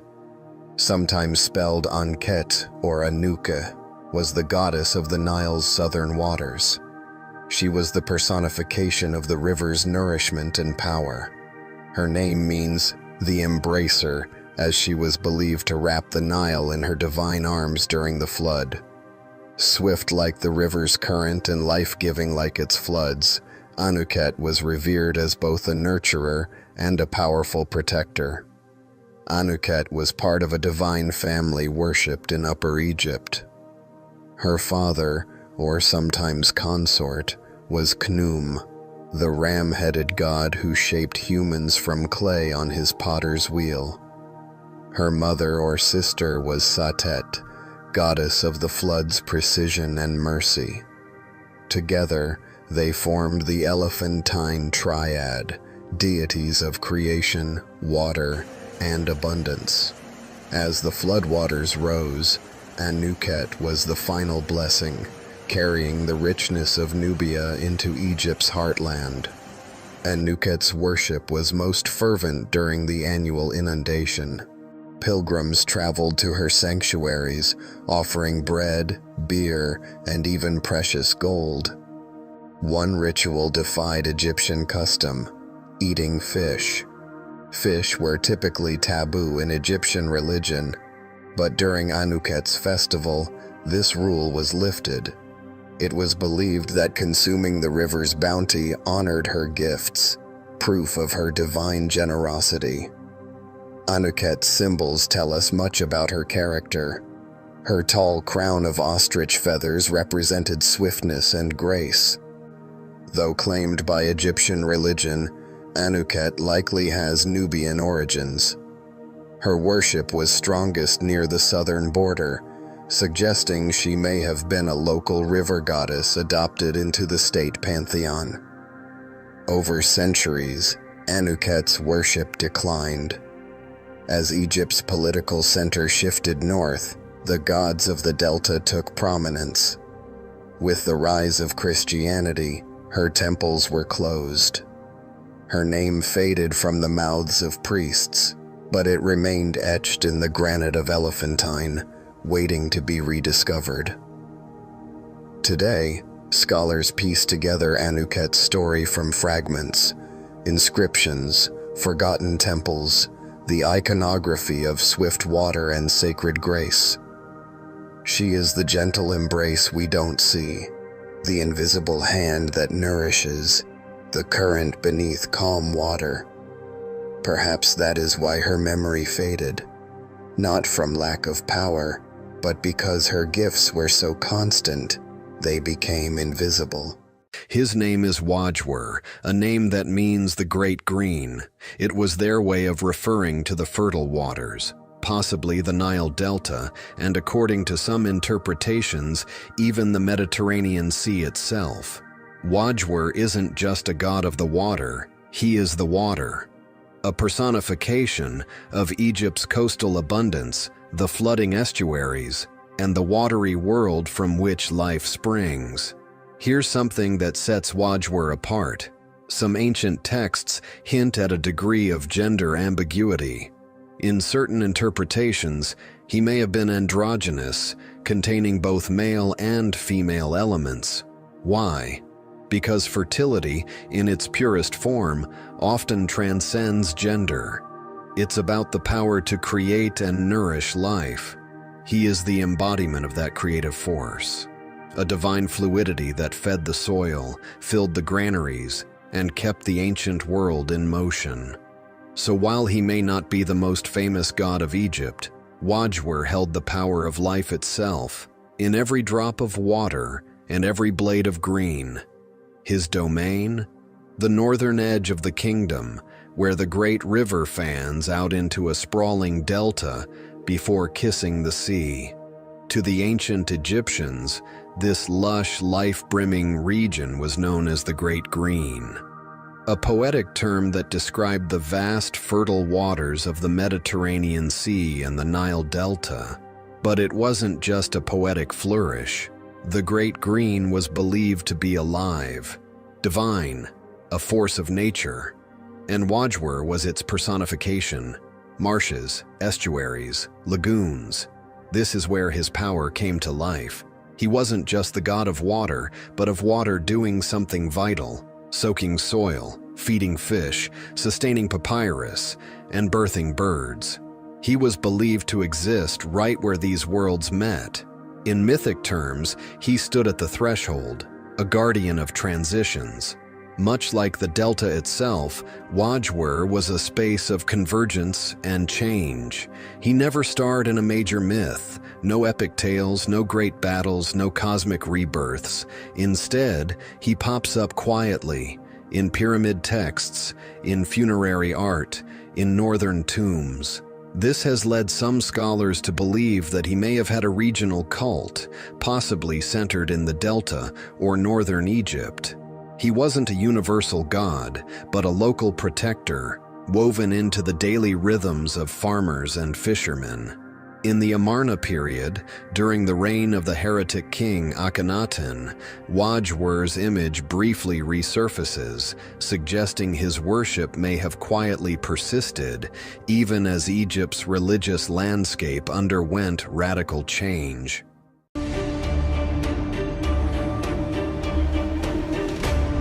His name was Hapi, the god of the inundation, not the Nile itself, but the flood, the divine overflow that turned desert into paradise. Each year when the Nile burst its banks, it wasn't seen as a natural cycle. To the Egyptians, it was a miracle, a gift, a blessing from Hapi. He came in hues of blue or green, his skin reflecting the lush life that water brings. He was a god of unity. He was called the Lord of Fish and Birds of the Marshes, the lifeblood of an entire ecosystem. When Hapi came, the river teemed with nourishment, the fields flourished, and life bloomed. When he didn't, famine and despair followed. In the hearts of farmers, fishers, and families, Hapi reigned supreme. The name comes from the word meaning the running one, a perfect tribute to the ceaseless flow of the river, to the sacred rhythm of life he upheld. He was the heartbeat, the river's pulse, and in a world of sun-baked sand and scorching heat, he was water. He was life. From June to September, the land of Egypt held its breath. The skies above burned with summer heat, and then the day came, like a sacred promise. The river began to rise. This was Akhet, the season of the inundation, the most important time in the Egyptian calendar, and the time when Hapi revealed his favor, or his fury. Priests gathered along the banks, chanting ancient hymns, calling on the god of the flood. They didn't just hope for any flood, they begged Hapi for the perfect flood, high enough to nourish the soil, but not so high it washed away homes and crops. To understand Hapi's will, priests used a sacred tool, the Nilometer, a carved pillar that measured the height of the Nile's rise. Each notch was a message. Too low, the gods were displeased. Too high, disaster loomed. Every Akhet, the people waited for the waters, for the blessings, for Hapi, because only he could fill the land's veins with life once again.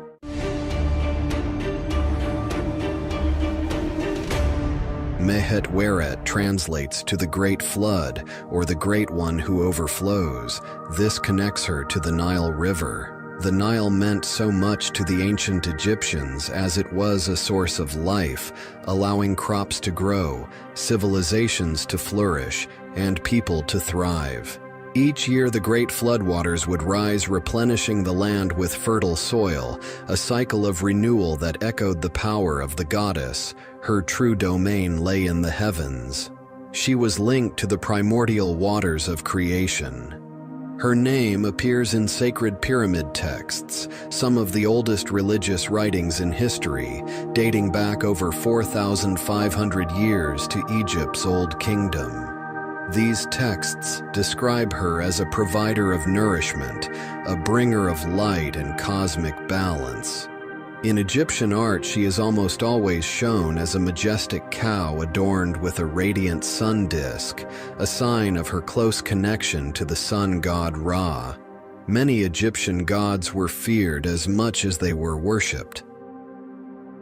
Mehetweret was different. She was a force of order, balance, and renewal, guiding the universe with gentle strength. Rather than being feared, she was deeply respected as a nurturing presence in the cycle of life and creation. In its reflection, he was the Nile's hunger, its rage, its power, with teeth. Let's see how the ancient god Sobek wasn't just feared, he was needed. At first, there was only darkness and water, endless, restless water. From this primordial sea rose something ancient. Something hungry. He didn't arrive in gold or glory. He rose with instinct, with blood in his breath. He was born not from order, but from chaos itself, the very chaos the gods feared. In Egypt's oldest religious pyramid texts, he's called the Raging One, a crocodile who emerged from none, bringing both the promise of life and the threat of sudden, brutal death. Crocodiles ruled the Nile, just as Sobek ruled over its terror and its blessings. He could crush bone with a single snap, or guard your soul through the underworld. The god was a creator and a devourer, protector and predator. To the ancient Egyptians, this wasn't contradiction, it was balance. Duality was divine. You didn't just worship Sobek, you feared him.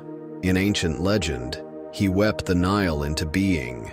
His tears carved the river that fed Egypt, making him the father of both famine and fertility, one who cried a river, then filled it with teeth. Now, he stood behind kings. Sobek, once a predator of the Nile, had become something more, a symbol of unstoppable power, protection through dominance. Pharaohs didn't just fear him, they claimed him. To rule Egypt was to hold the Nile, and to hold the Nile was to carry God's strength in your blood. Temples rose in his honor. Cities like Crocodilopolis, yes, a real place, became sacred centers of worship. Priests adorned sacred crocodiles with gemstones and gold. The beast was now a god, and gods were crowned. The truth ancient Egyptians knew well: he was never tame. His favor was a double-edged blade. His love could make floods rise and crops flourish, but his rage could starve kingdoms. Pharaohs wore his image into battle. Warriors whispered his name in blood-soaked sand, because to strike like the god was to end a fight in one crushing blow. His name was carved into weapons, swords, spears, and axes, meant to strike with the speed and violence of a crocodile's bite. It came every year, like clockwork, or like a curse. The Nile rose, and with it, the god beneath its surface. Crocodiles flooded the land during inundation, not one, but hundreds, slipping through riverbanks, slashing through fields.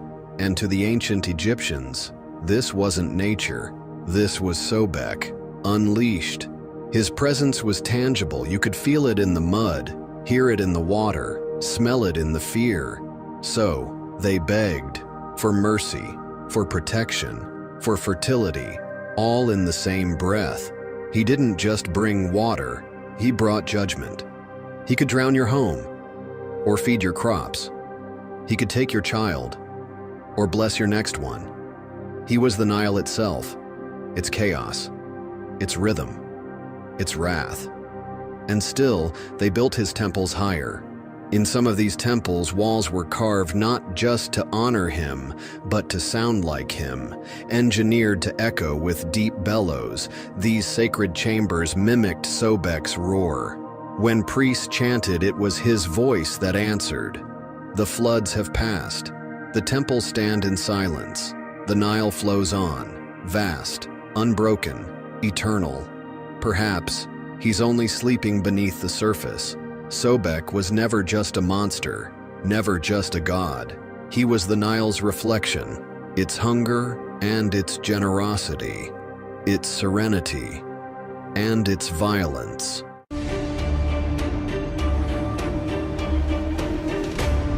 Gods took many forms: jackals, falcons, cats, crocodiles, but one deity stood apart, with no animal form, no human face, only light.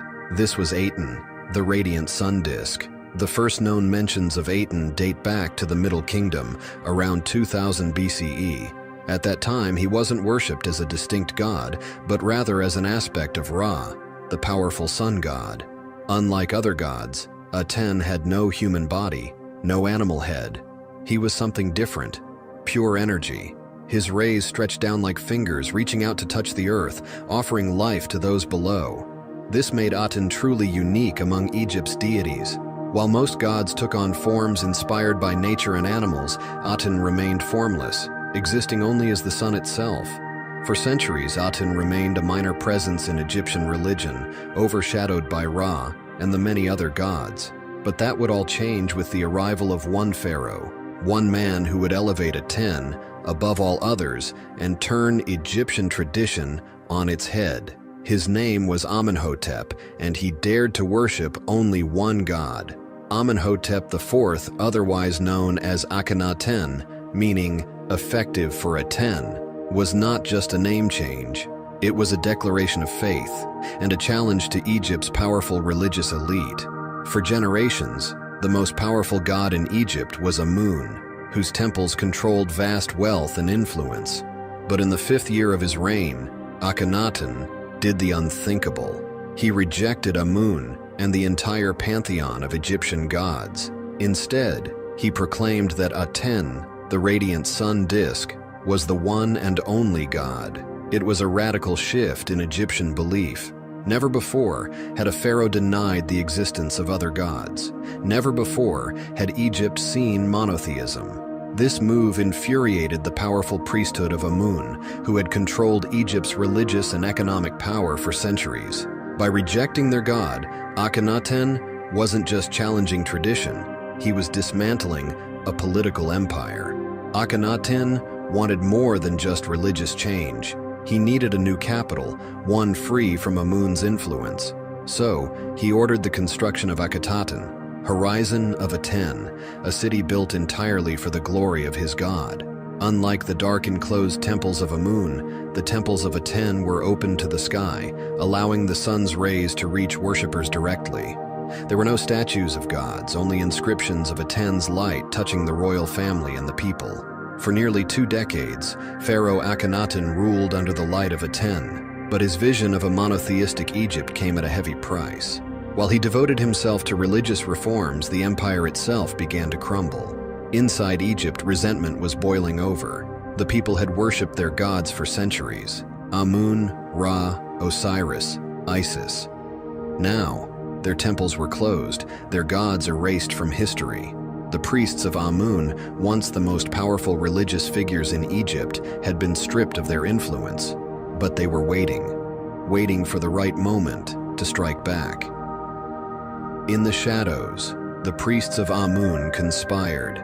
They saw Akhenaten's religious revolution as blasphemy, and more importantly, as a threat to their power. As famine, economic hardship, and military failures grew, more Egyptians turned against the heretic pharaoh. By 1336 BCE, Akhenaten's reign was coming to an end. Weak, isolated, and surrounded by enemies, he died, though the exact cause of his death remains unknown. Was it illness, assassination, or had his god abandoned him? And with Akhenaten's death, so too began the death of Atenism. Akhenaten's son, a young boy named Tutankhaten, took the throne. But under pressure from the powerful Amun priesthood, he changed his name to Tutankhamun, restoring the worship of the old gods. The priests of Amun ensured that Akhenaten's legacy would be erased. His name was chiseled out of monuments. His statues were smashed. The city of Akhetaten was left to the sands of time.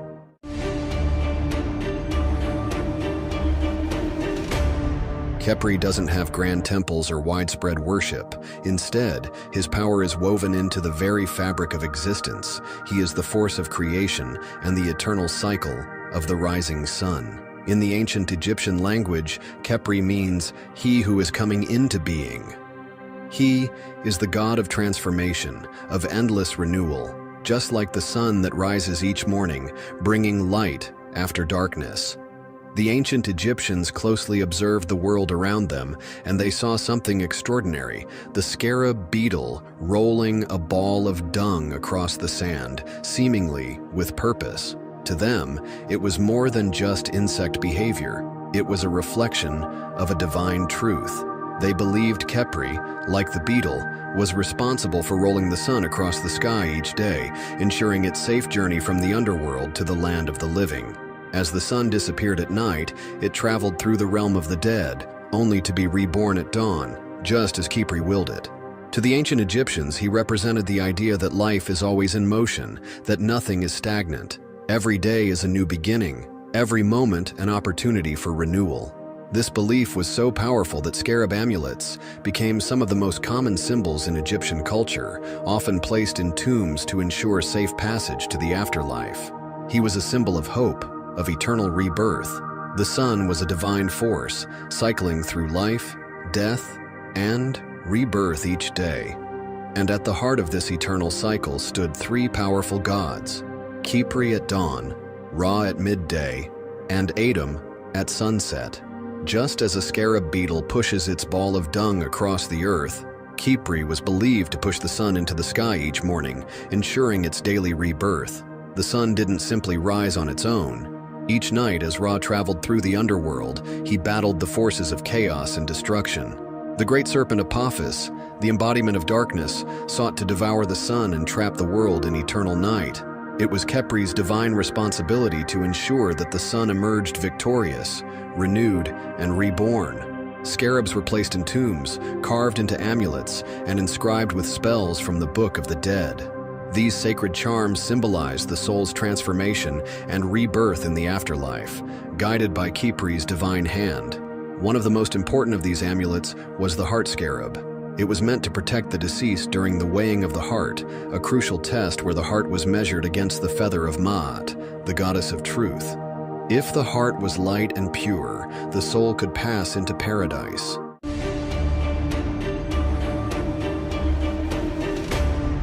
Her name means "she who brings," a goddess whose arrival in the sky signaled the most important event of the year, the flooding of the Nile. Unlike other deities tied to the land or the underworld, Sopdet belonged to the heavens. The ancient Egyptians closely observed the heliacal rising of Sirius, the moment it became visible just before sunrise, after months of being hidden by the sun. This event occurred every year in mid-July, marking the arrival of the Nile's life-giving floodwaters.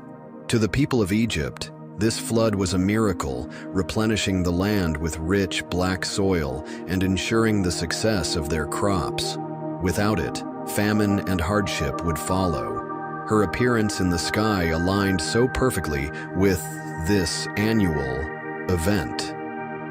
The Egyptian New Year, Wepet Renpet, was based on the cycle of Sirius. The entire Egyptian calendar was structured around her return, making her one of the most important timekeepers of the ancient world. Over time, Isis and Sopdet, the star goddess, became deeply connected, their identities merging in a celestial and divine bond. As Egyptian religious beliefs evolved, Sopdet's role as the harbinger of the Nile floods and Sirius's guiding light became closely tied to Isis's divine role as a protector and nurturer of life. The two goddesses were merged into a single entity, Isis-Sopdet. The rising of Sirius in the sky came to symbolize Isis's search for Osiris, a moment of hope and resurrection. Just as Isis found and restored Osiris, so too did Sirius signal the return of life-giving waters to Egypt.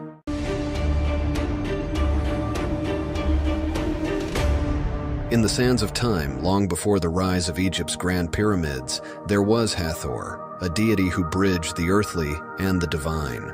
One of the earliest and most revered goddesses, Hathor's origins stretch back to the pre-dynastic period of Egypt, over 5,000 years ago. Initially, Hathor was worshipped in her most primal and nurturing form, a divine cow. For the ancient Egyptians, the cow symbolized fertility, abundance, and life itself. Hathor was not just a goddess. She was a cosmic mother, believed to nourish all living beings with her divine essence. Hathor's influence extended far beyond the earth. The Milky Way, that shimmering river of stars in the night sky, was thought to be her milk, a celestial offering that nourished the universe. This connection to the cosmos made her both a symbol of fertility and a reminder of the divine order in the heavens. Hathor's worship was not limited to small shrines or modest offerings. Her temples were some of the largest and most opulent structures in ancient Egypt, reflecting the grandeur of her divine status. Among these, the Temple of Hathor at Dendera stands as a testament to her enduring importance. This temple, with its intricate carvings and vibrant artwork, was a center of pilgrimage for those seeking her blessings of love, music, and joy. The Dendera Temple Complex, dedicated to Hathor, features one of the most stunning astronomical ceilings in ancient history. It not only honors her connection to the Milky Way, but also showcases the Egyptians' advanced understanding of the cosmos. She was equally feared for her destructive capabilities. Her multifaceted nature made her an indispensable figure in the Egyptian pantheon. She was often portrayed as the mother of Horus, the falcon-headed god of kingship. She symbolized protection, care, and the sacred bond between mother and child. Hathor was also linked to the sun god Ra. She was considered his wife or consort, and more importantly, his protector. Known as the Eye of Ra, Hathor embodied the sun's fiery power, defending Ra from his enemies. In this form, she became a fierce avenger, ensuring the balance of Ma'at, the cosmic order. One of the most famous myths involving Hathor reveals her duality, her capacity for both creation and destruction. In the story of Ra's wrath against humanity, Hathor transformed into Sekhmet, a ferocious lioness goddess. Sekhmet unleashed devastation upon the earth, punishing humanity for their rebellion against Ra. To stop Sekhmet's rampage, Ra tricked her by dyeing beer red to resemble blood. Thinking it was blood, Sekhmet drank the beer and became intoxicated, pacifying her rage and returning her to her nurturing Hathor form. She was deeply connected to other gods, playing a role in fertility, creation, and the afterlife. As the goddess of music, dance, and joy, she brought happiness to both the living and the dead. For the ancient Egyptians, the stars weren't just distant lights, they were divine markers of time and balance. The Dendera zodiac is one of the earliest known depictions of the zodiac. It includes representations of constellations like Leo, Taurus, and Aquarius, demonstrating the Egyptians' profound knowledge of the heavens. Beneath the temple lie mysterious crypts used to store sacred artifacts and hidden treasures. These crypts are intricately decorated, offering glimpses into the rituals and beliefs associated with Hathor. Another remarkable feature of the temple is its sacred birthing chamber, a space dedicated to childbirth rituals and the goddess's protection. Hathor's association with fertility and motherhood made this chamber a site of hope and renewal for women seeking her blessings. Pilgrims from across Egypt journeyed to Dendera to pay homage, participate in festivals, and seek the goddess's favor. The temple's grand celebrations, filled with music and dance, embodied Hathor's joyous and life-affirming nature.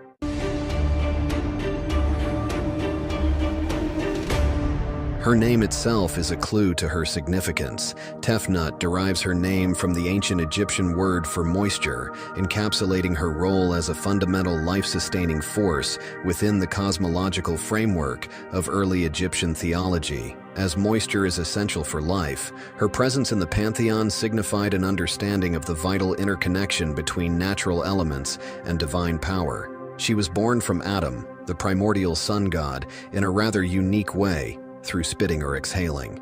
This divine breath of life brought Tefnut and her twin brother Shu into existence. Some interpretations suggest this act symbolizes the manifestation of tangible elements from an abstract cosmic force, illustrating the interplay between order and chaos in early Egyptian thought. Together, these two deities formed the first divine pair, embodying the fundamental forces of air and moisture, both crucial for sustaining life. This dynamic balance between Shu and Tefnut laid the foundation for the structure of the universe, as air and moisture are indispensable for fertility and sustenance. Her role in primordial creation and cosmic balance set the stage for the formation of the universe as the ancient Egyptians understood it. She and Shu became the parents of Geb, the god of the earth, and Nut, the goddess of the sky. This union gave rise to the first divine family, establishing the very structure of the cosmos and providing a mythological explanation for the separation of the heavens and the earth. The relationship between these deities underscored the Egyptians' conceptualization of the world as a structured and harmonious entity, with divine beings governing natural forces. In one well-known story, she exiles herself to Nubia after a dispute with Ra, the sun god. This self-imposed exile plunges Egypt into chaos, as moisture, the element she embodies, disappears, leading to drought and suffering. The absence of Tefnut serves as an allegory for the precarious balance between abundance and scarcity, reinforcing the notion that divine harmony must be preserved.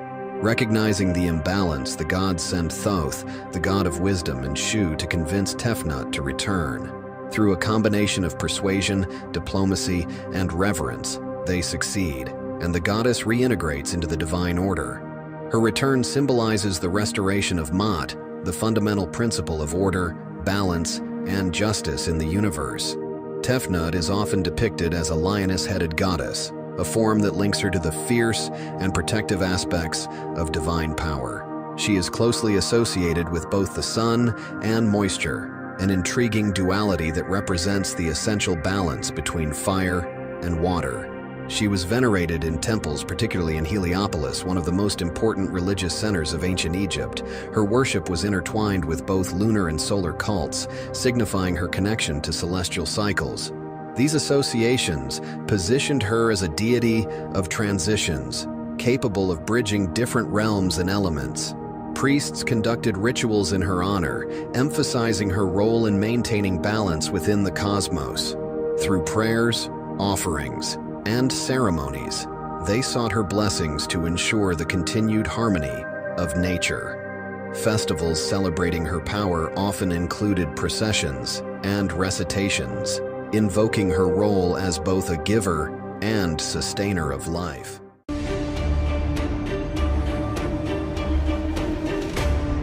When we think of gods in mythology, we often imagine mighty beings ruling from the heavens. But in ancient Egypt, one of the most powerful gods wasn't above, it was beneath.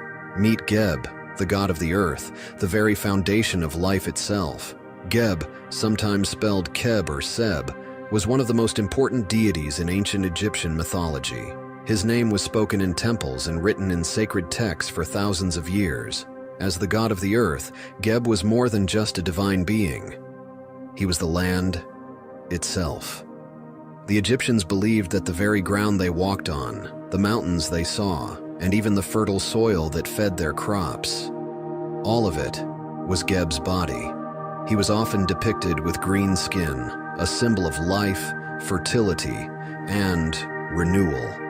It represented how the earth, like Geb, nurtured everything upon it. His body was covered in plants, his laughter was said to cause earthquakes, and his tears created rivers.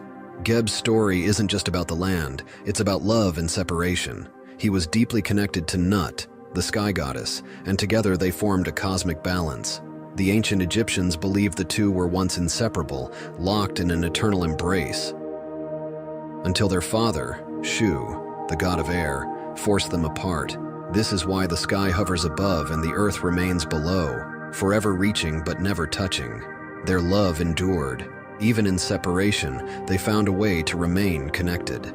It was believed that when rain fell, they were weeping for one another. And when the earth trembled with an earthquake, it was Geb crying out for Nut, trying to reach her once more. Though they could never be together, Geb and Nut still created life. From their love came four of the most important gods in Egyptian mythology: Osiris, the wise ruler of the underworld; Isis, the goddess of magic and motherhood; Set, the god of chaos and storms; and Nephthys, the guardian of the dead. Pharaohs were called heirs of Geb, signifying their divine right to rule over the land. To rule Egypt was to inherit the power of Geb himself. In the vast tapestry of ancient Egyptian mythology, every deity has its place and purpose. Nephthys, though often overlooked, holds a unique position in the divine family of Heliopolis. But who was she, and how did she fit into the grand cosmic narrative? Nephthys was born from the union of Geb, the earth, and Nut, the sky. She was the youngest of four siblings, alongside Osiris, the god of order and fertility; Isis, the goddess of magic and motherhood; and Set. Unlike her siblings, Nephthys rarely took the spotlight. She played a quieter, yet equally vital role as a supportive and protective presence. Her name, Nebuchadnezzar, translates to Lady of the House, a title that reflects her dual significance. It could represent her protective nature, guarding sacred spaces, or even a royal household, reinforcing her ties to the pharaoh's divine authority. In Egyptian art and rituals, Nephthys often appears as a mourner and a protector of the dead, ensuring safe passage for souls into the afterlife. This role aligns her with Isis, her sister, with whom she shares the duality of life and death, creation and destruction. In the myth, Nephthys mourns the brutal death of her brother Osiris, who was betrayed and dismembered by her husband, Set. Despite her complex relationship with Set, Nephthys joins her sister Isis in a mission of restoration and hope. Together, Isis and Nephthys gather Osiris's scattered remains. Nephthys is often depicted as standing at his head while Isis stands at his feet, their roles complementary in bringing Osiris back to life. Their efforts symbolize a balance of forces: creation and destruction, life and death. Nephthys also acted as a protector of Osiris's body. This connection to funerary practices cemented her role as a guardian of the dead, ensuring the deceased were safe as they transitioned to the afterlife.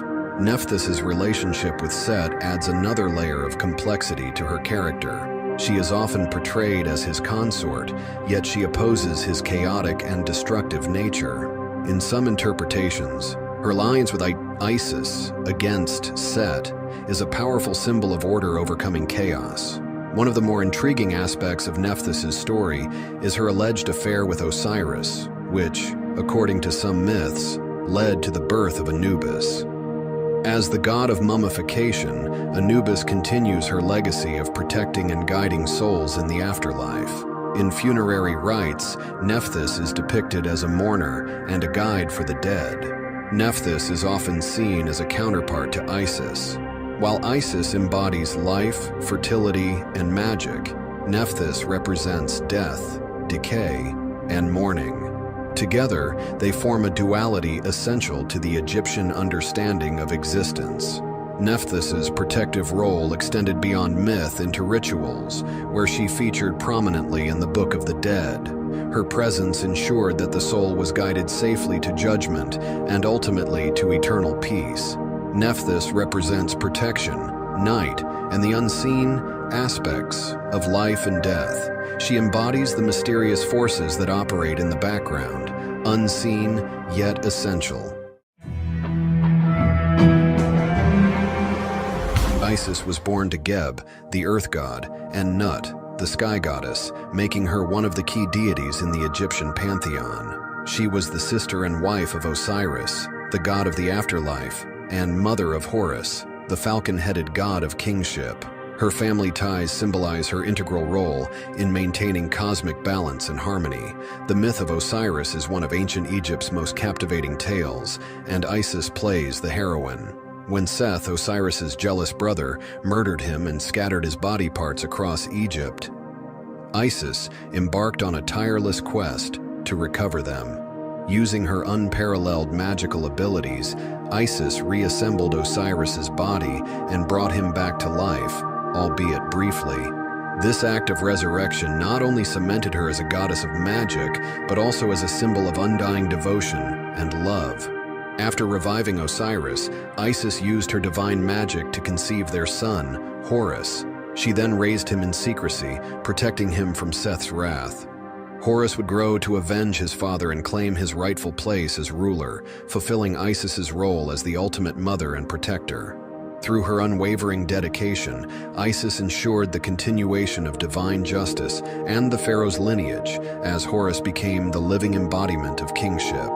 One of the most iconic sites dedicated to Isis is the Temple of Philae, located on an island in the Nile River. This magnificent structure became a major center for Isis worship, drawing pilgrims from across Egypt and beyond. The temple, adorned with depictions of Isis and scenes from her mythology, stood as a beacon of her divine power. But Philae was not alone. Temples dedicated to Isis dotted the landscape of ancient Egypt and Nubia, each serving as a hub for religious ceremonies and devotion. Her presence was felt in cities, villages, and even in the hearts of the Nile Valley. In these temples, priests honored Isis through elaborate rituals and offerings. Daily life was infused with her presence, from the lighting of incense to grand ceremonies marking the changing seasons. Offerings of food, drink, and flowers were common, as people sought her blessings for health, fertility, and protection. As Egyptian culture spread through trade and conquest, so did the worship of Isis.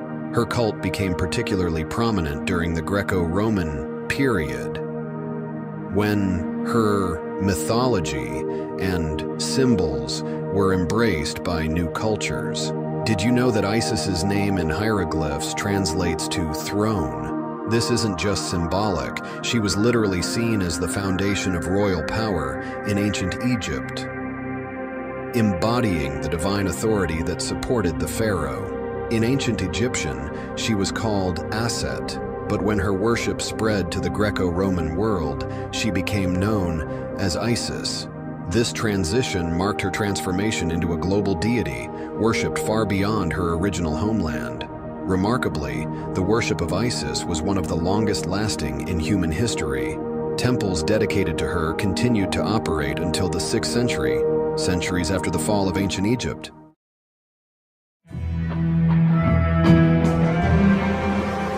In the land of the Nile, where the sun rose and set with divine purpose, the ancient Egyptians sought to understand their place in the vast expanse of time. Their answer? The god of eternity. He personifies eternity itself, a concept central to Egyptian life, religion, and the afterlife. He was part of the Ogdoad, a group of 8 primordial deities worshipped in Hermopolis. These gods and goddesses represented the foundational elements of existence before creation.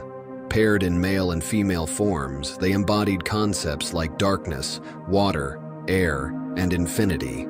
In this divine ensemble, He and his female counterpart, Hau-He, symbolized limitless space and infinite time. Together, they represented the unending cycles that underpin all existence, from the rise and fall of the sun to the eternal flow of the Nile. As the god of eternity, he was seen as the guardian of time's endless expanse. His role was not confined to the cosmic. It extended to the mortal world, shaping how the Egyptians viewed their lives and their legacies. In royal inscriptions, He is often depicted presenting the king with an ankh, the symbol of life, and a palm frond, granting them 1,000,000 years of reign. This wasn't just hyperbole. To the Egyptians, it was a divine promise of an eternal legacy.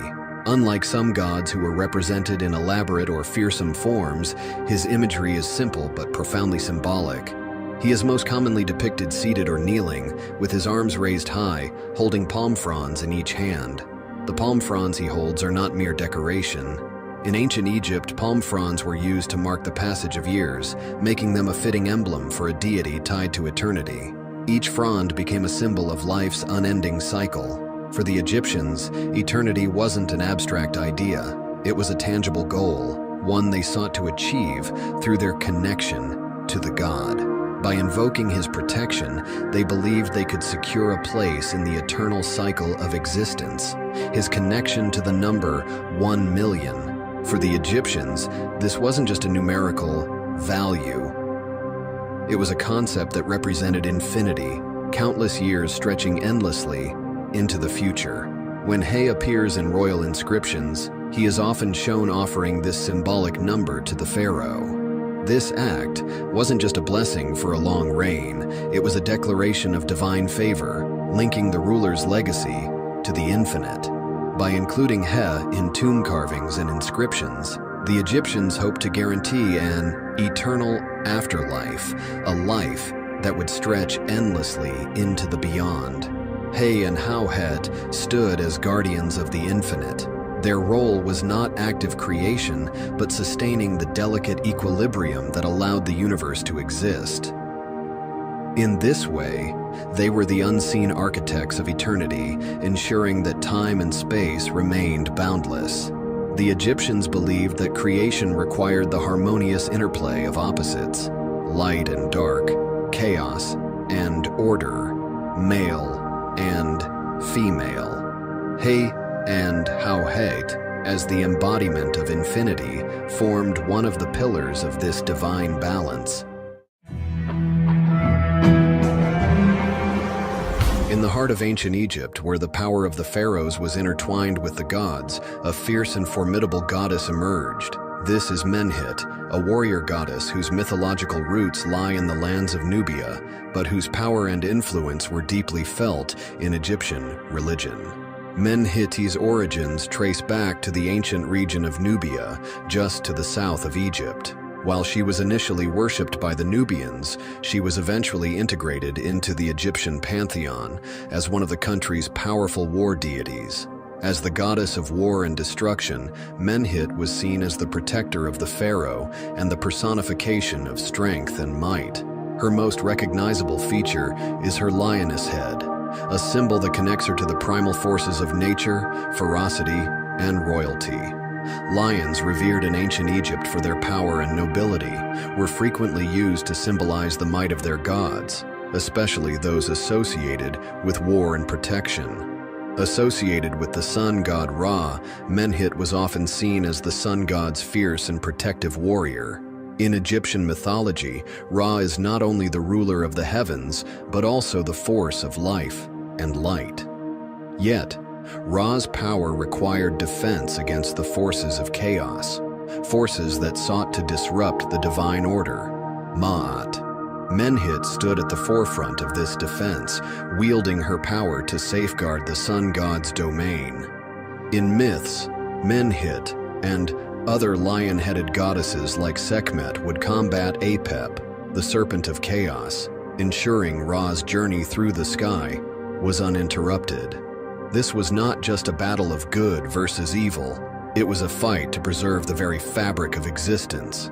Menhit's primary centers of worship were located in Upper Egypt, particularly in the city of Esna, where her cult flourished. As one of the warrior goddesses of the Egyptian pantheon, she was not only linked to victory in battle, but also represented the protection of Egypt's borders, ensuring the stability of the kingdom. In some accounts, Menhit was believed to be married to Khonsu, the moon god. Together, they represented the complementary energies of the sun and moon, two celestial forces that governed the heavens. While Menhit embodied the sun's fiery strength and destruction, Khonsu represented the calm, guiding light of the moon. While Menhit fought chaos with her fiery nature, Khonsu provided a stabilizing, protective energy during the night. Menhit's identity often overlaps with that of Sekhmet, another lion-headed war goddess. Both are fierce protectors, and embodiments of Ra's destructive power. However, they serve distinct roles in Egyptian mythology. Sekhmet is more closely associated with healing and plagues, balancing destruction with renewal. Menhit, on the other hand, is more singularly focused on warfare and defense. Pharaohs, especially those in Upper Egypt, would call upon her for protection and strength before they led their armies into battle. She was believed to lead the pharaoh's forces to victory, symbolizing the strength and ferocity needed to triumph in the harshest of conflicts. In times of war, Menhit was more than just a distant divine figure. She was a force to be reckoned with, revered and feared by those who sought to challenge Egypt's power. To the ancient Egyptians, the Nile was the very lifeblood of their civilization, and one god stood at the crossroads of creation and the river's sacred waters, Khnum, recognized by his ram's head crowned with curved horns that symbolize strength, vitality, and fertility. These attributes made him an emblem of life itself, as central to human existence as the Nile. Known as the divine potter, Khnum played a critical role in Egyptian mythology. According to legend, he crafted human bodies on his potter's wheel, meticulously shaping not only their physical forms, but also their ka, the spiritual essence that accompanied each individual through life and into the afterlife. Khnum wasn't just a creator god. He was also believed to be the guardian of the Nile's source, the keeper of its life-giving waters. Each year, the river's inundation brought nutrient-rich silt to the farmlands, ensuring the prosperity of Egypt. This connection to the Nile made Khnum indispensable, not just spiritually, but also in the practical lives of the people. The ram's head, a symbol of Khnum, was more than just a nod to his association with fertility. Rams were revered animals in ancient Egypt, embodying power and virility. By adopting the ram's image, Khnum represented not only human creation, but also the Nile's regenerative and life-giving energy. According to myth, Khnum worked tirelessly at his potter's wheel, forming each individual with his hands. Using the rich, fertile clay of the Nile River, he created not only their bodies but also their ka, a spiritual double that was believed to accompany every person throughout life and into the afterlife. The ka was more than just a soul. It was a unique, divine blueprint representing a person's individuality and vitality. Khnum didn't just create physical life, he crafted the essence of who each person was, connecting them to the gods and the greater cosmos. In addition to ordinary people, Khnum also shaped the lives of Egypt's most exalted rulers. In royal birth myths, he is shown crafting the bodies of pharaohs on his potter's wheel, emphasizing their divine origin. These stories reinforce the belief that the pharaohs were not mere mortals, but chosen figures imbued with divine authority. As the guardian of the Nile source, Khnum ensured the river's annual inundation, which brought fertile silt to the farmlands.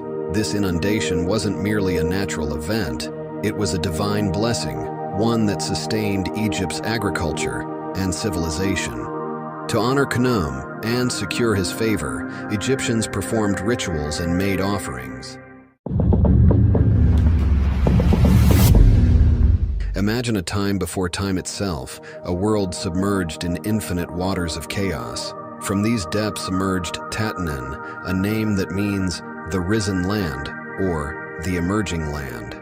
Tatanen symbolizes the earth's first breath, the fertile ground rising from the chaotic waters to bring forth life. In Egyptian mythology, Tatanen was no ordinary god. He represented the very foundation of the earth, the solid, stable land that gave life its beginning. His emergence from the watery abyss of Nun marked the first step toward creation, making him one of the most ancient and significant deities in Egyptian cosmology. Tatanen's roots trace back to the Old Kingdom, around 2686 to 2181 BCE. Although less prominent during this era, his presence in religious texts and temple inscriptions reveals his enduring importance to the Egyptians. Over time, his influence expanded, reaching new heights during the Middle and New Kingdoms. In Memphis, the ancient capital of Egypt, Tatanan's role evolved further. He became closely tied to Ptah, the revered creator god of Memphis. Together, they formed a powerful duality. Ptah as the divine craftsman who shaped the world, and Tatanan as the fertile ground upon which it was built. Tatanan was not only the physical land, but also its spiritual essence. He embodied the earth's stability and fertility, supporting life and creation. In this way, he bridged the natural and divine, a cornerstone of Egyptian religious thought. Gods weren't just worshipped for their powers, they were visualized with symbols that spoke volumes about their roles and significance. Tatanen, the god of the earth's emergence, is no exception. His iconography and symbolism reveal his profound connection to life, stability, and the cosmos. The god is often depicted as a man with striking green skin, a vivid representation of vegetation and fertility. For the Egyptians, green was the color of life itself, the lush crops, the blooming flora, and the eternal cycle of renewal. By embodying this color, he was the earth's vitality, its ability to sustain and regenerate. He played a pivotal cosmic role as a mediator between chaos and order. Ancient Egypt, a land of majestic monuments, grand temples, and deep spiritual beliefs. For thousands of years, the people of Egypt looked to the gods to guide and protect them, and among these gods, none were as powerful or as revered as Amun. Who was Amun? How did he rise from a local deity of Thebes to become one of the most significant gods in the entire Egyptian pantheon? To understand Amun's incredible journey, we must first look at his name. The word Amun means the hidden one, representing a deity that is both present and unseen, a mysterious force that operates behind the scenes of creation, life, and death. Amun wasn't always at the forefront of Egyptian worship. In fact, he began as a relatively minor god of Thebes, a city far less prominent than Memphis or Heliopolis during Egypt's early dynasties. But as Thebes grew in power, so did Amun's influence. Through a combination of political changes and divine favor, Amun became the chief god of the powerful Theban rulers. These kings attributed their victories and successes to Amun, and in return, they lavished his temples with wealth and prestige. Over time, Amun was no longer just the god of Thebes. He became the king of the gods. In the next chapters of this story, we'll explore Amun's rise to dominance, his deep ties to Egyptian politics, and how his worship influenced not only Egypt, but also its surrounding regions. To start with, Amun was a humble and largely overlooked deity, worshipped in the small city of Thebes. Thebes itself was a minor player during the Old Kingdom. While cities like Memphis and Heliopolis flourished as centers of power and religion, Thebes remained on the fringes of the political landscape. But everything was about to change. Amun at this time was not a powerful god. He was a god of air and wind, representing the unseen forces that shaped the world. His name, meaning the Hidden One, reflects this role as the invisible, mysterious energy behind creation and life. Though he was unseen, Amun's power was always there, present in the air that people breathed and in the wind that carried life-sustaining water across the Nile Delta. Amun's role as the god of air made him a protector of the unseen realms of existence, the wind that can be felt but never seen. In Egyptian creation myths, Amun was linked to the act of creation itself. As the Hidden One, he played a key role in forming the universe, helping to shape the cosmos from the chaotic, watery abyss that existed before the world. According to one version of Egyptian mythology, Amun was part of the Ogdoad, a group of 8 primordial deities that existed before the dawn of time. These gods represented the chaotic forces from which the universe was born. Amun, in this ancient context, was the force of invisibility and the mysterious air, which along with his counterpart Amunet, helped shape creation. In the chaos before creation, these 8 gods personified elemental forces. Amun and his partner Amunet were the embodiment of the hidden, unseen aspects of the universe, the mysteries that lay beyond human understanding. As Thebes grew in power during Egypt's Middle Kingdom, so too did Amun's prominence. The rulers of Thebes, eager to legitimize their authority, aligned themselves with Amun, slowly transforming him from a local god to a national deity. Temples were built in his honor, and priests began expanding Amun's mythology. As his power grew, so too did his temples, which would soon become some of the most significant religious centers in all of Egypt. Despite his growing prominence, Amun retained his mysterious nature. He was the god who acted in secret, who moved through the unseen and gave life to all things, but remained hidden from the eyes of mortals. This duality, both present and invisible, made Amun uniquely powerful among the Egyptian gods. As the Middle Kingdom of Egypt dawned, a small but determined city began to emerge from the shadows. Thebes. Once a minor settlement on the banks of the Nile, Thebes was poised to become the heart of a new Egyptian empire. And at the center of this transformation was the god Amun. The rise of Amun is inseparable from the rise of Thebes itself. As Thebes grew in military and political strength, its rulers sought a powerful symbol to legitimize their rule and unify their people. They turned to Amun, the hidden god. This elevated him from a local deity to the divine protector of their city. In the eyes of Theban kings, Amun became not just a god, but a source of royal legitimacy. His invisible hand was believed to guide their decisions, and his favor was seen as crucial to their success. As Thebes expanded its influence, so too did the cult of Amun. One of the most significant symbols of Amun's growing power was the Temple of Karnak. Situated near the heart of Thebes, this temple would become the spiritual and political epicenter of the Egyptian world. Construction began in earnest during the Middle Kingdom, and the temple grew into the largest religious complex in Egypt. Pharaohs poured vast wealth into expanding the temple, each ruler seeking to honor Amun with ever more impressive structures and offerings. In return, they believed that Amun granted them divine favor, securing their reign and guiding them to victory in battle. As Amun's influence spread, he began to absorb the identities of other local gods. Two of the most important deities merged with Amun during this time were Montu, the war god of Thebes, and Min, the fertility god.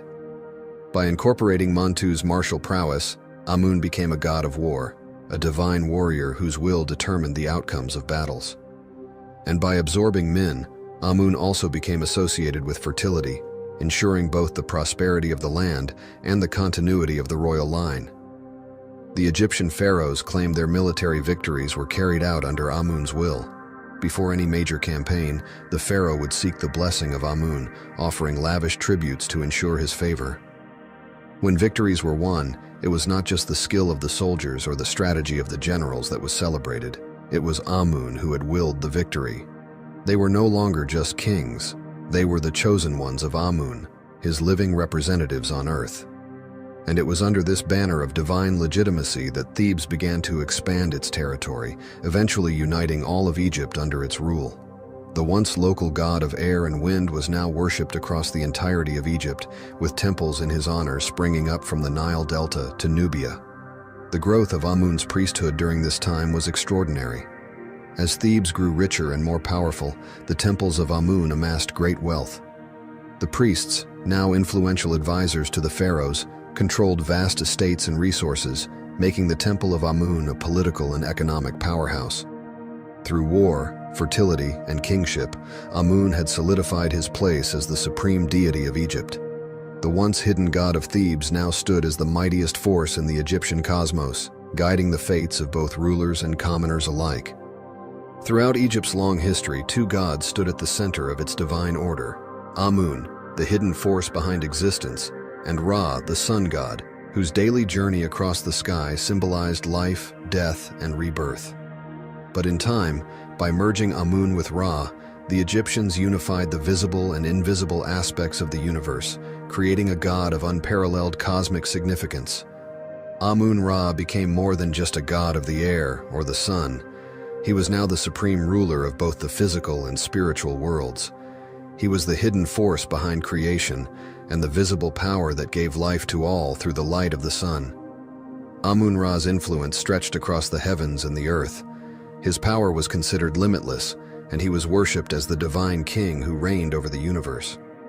In this new form, Amun-Ra became Egypt's supreme deity, embodying both the majesty of kingship and the eternal cycle of life, death, and rebirth.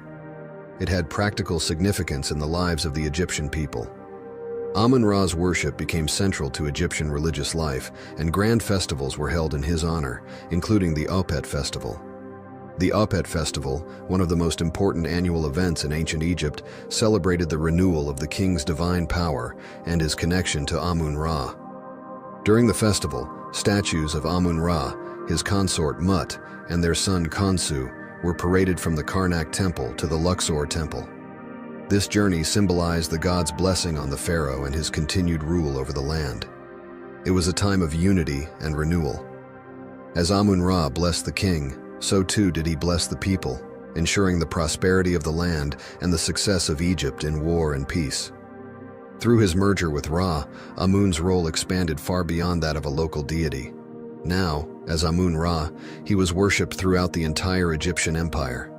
His temples grew more opulent, his priests more powerful, and his festivals more grand.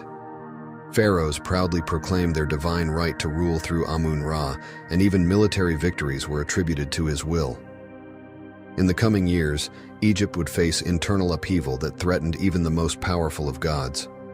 A new pharaoh, Akhenaten, would attempt to upend the entire religious system, rejecting Amun-Ra in favor of a single god, Aten.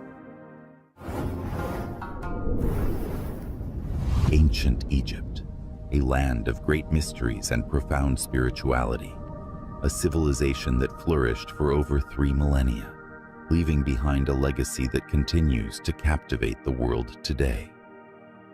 Central to this enduring fascination is the rich tapestry of Egyptian mythology, where gods and goddesses shaped every aspect of life, death, and the afterlife.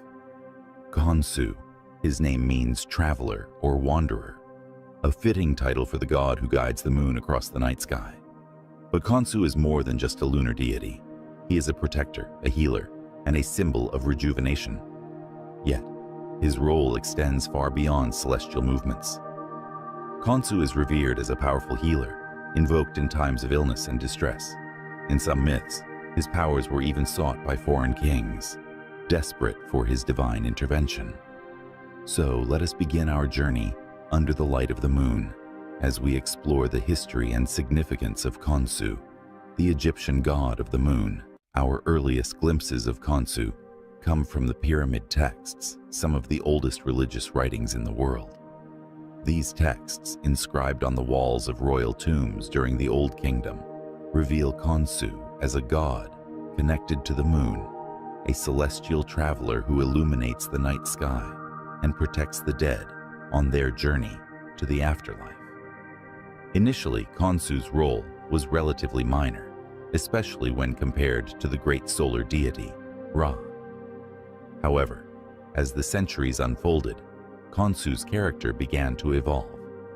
By the time of the Middle Kingdom, Khonsu was no longer just a guardian of the night. He had become a vital part of the Egyptian pantheon, known for his healing powers and his connection to the cycle of life and death. As Khonsu's importance grew, he began to be associated with other powerful deities.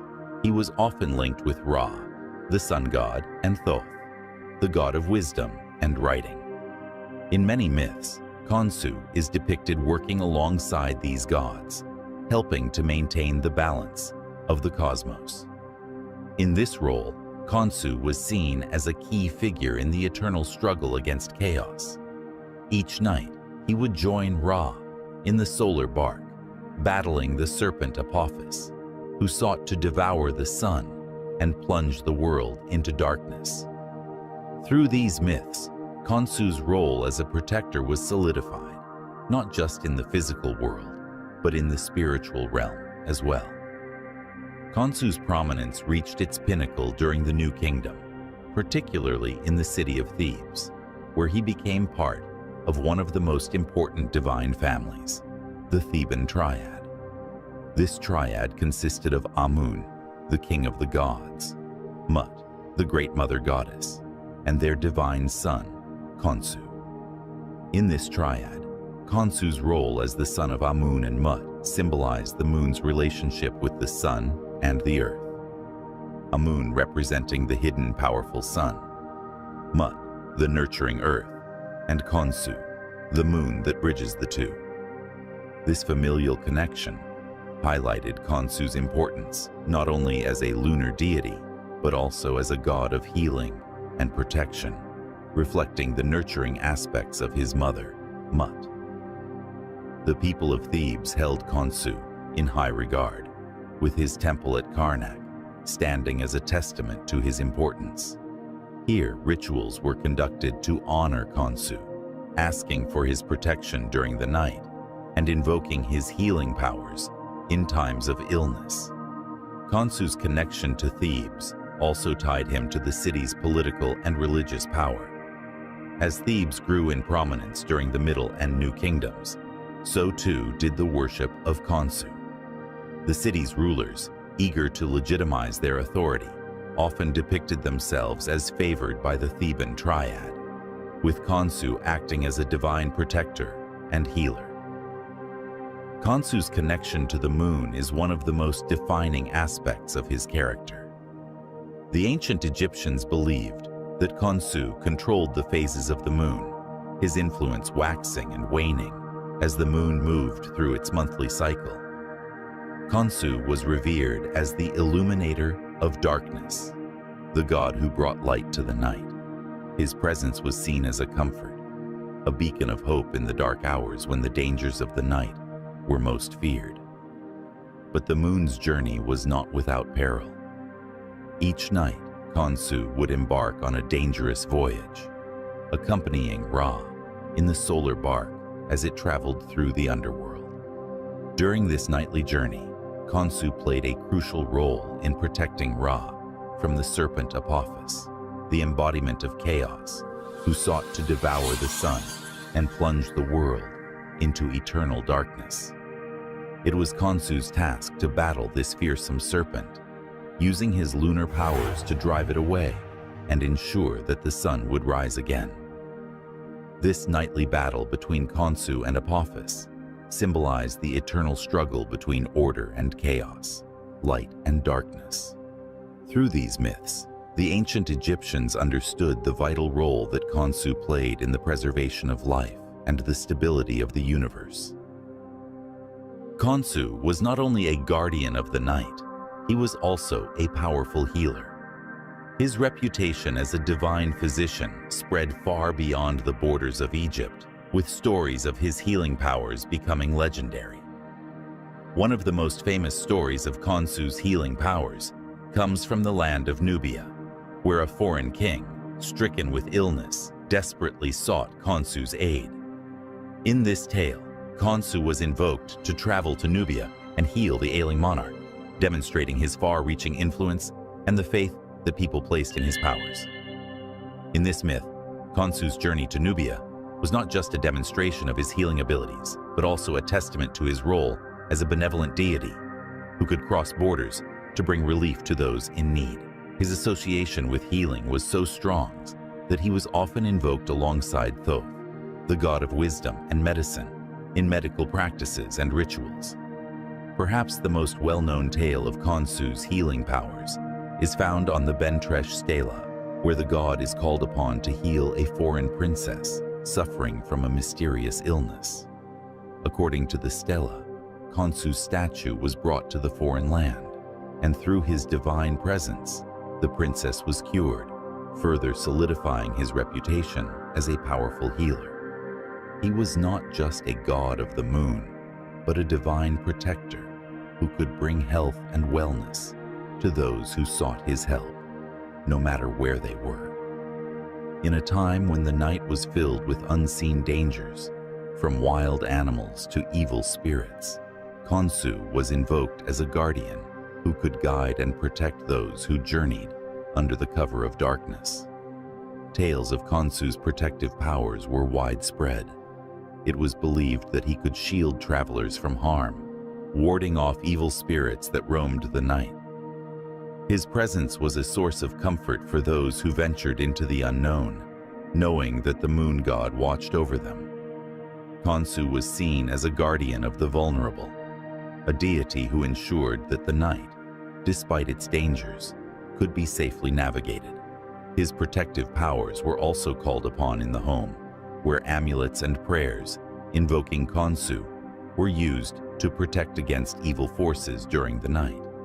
Khonsu the child, often depicted as a young boy with a sidelock of youth. This representation emphasizes his role as a youthful, vibrant deity, full of potential and closely associated with the renewal of life. It also underscores his place within the Theban triad. Another intriguing title is Khonsu, the provider, which reflects his role in ensuring the fertility of the land and the well-being of the people. As the moon god, Khonsu was believed to have control over the cycles of nature, including the tides and the growth of crops, making him a crucial figure in the agricultural society of ancient Egypt. Khonsu's influence extended beyond religious rituals. He also played a critical role in ancient Egyptian timekeeping. The lunar calendar was essential for determining the timing of festivals, agricultural activities, and even the months themselves. The phases of the moon, under Khonsu's watchful eye, guided the Egyptians in their daily lives, helping them align their activities with the natural world. But perhaps one of the most mysterious aspects of Khonsu's worship is the rituals associated with lunar eclipses. To the ancient Egyptians, a lunar eclipse was a time of danger, when Khonsu's light was temporarily obscured by the forces of chaos. Special rituals were conducted to protect the moon god and ensure his safe return to the night sky. These rituals, shrouded in secrecy, hint at the deep reverence and fear that lunar phenomena inspired in ancient Egyptian society.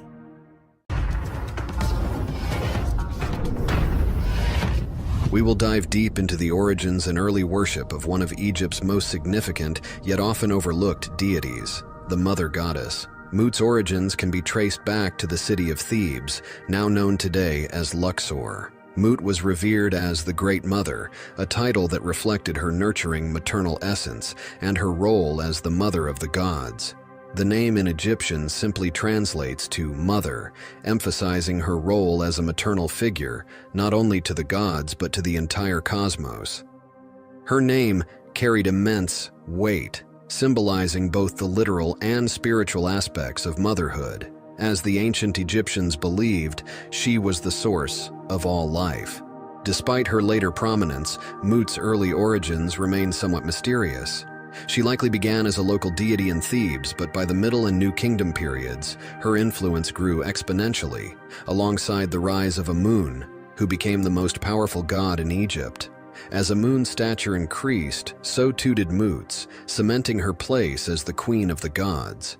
Interestingly, it was the rise of Thebes as a political and religious center that helped her ascend from a regional deity to a central figure in the Egyptian pantheon.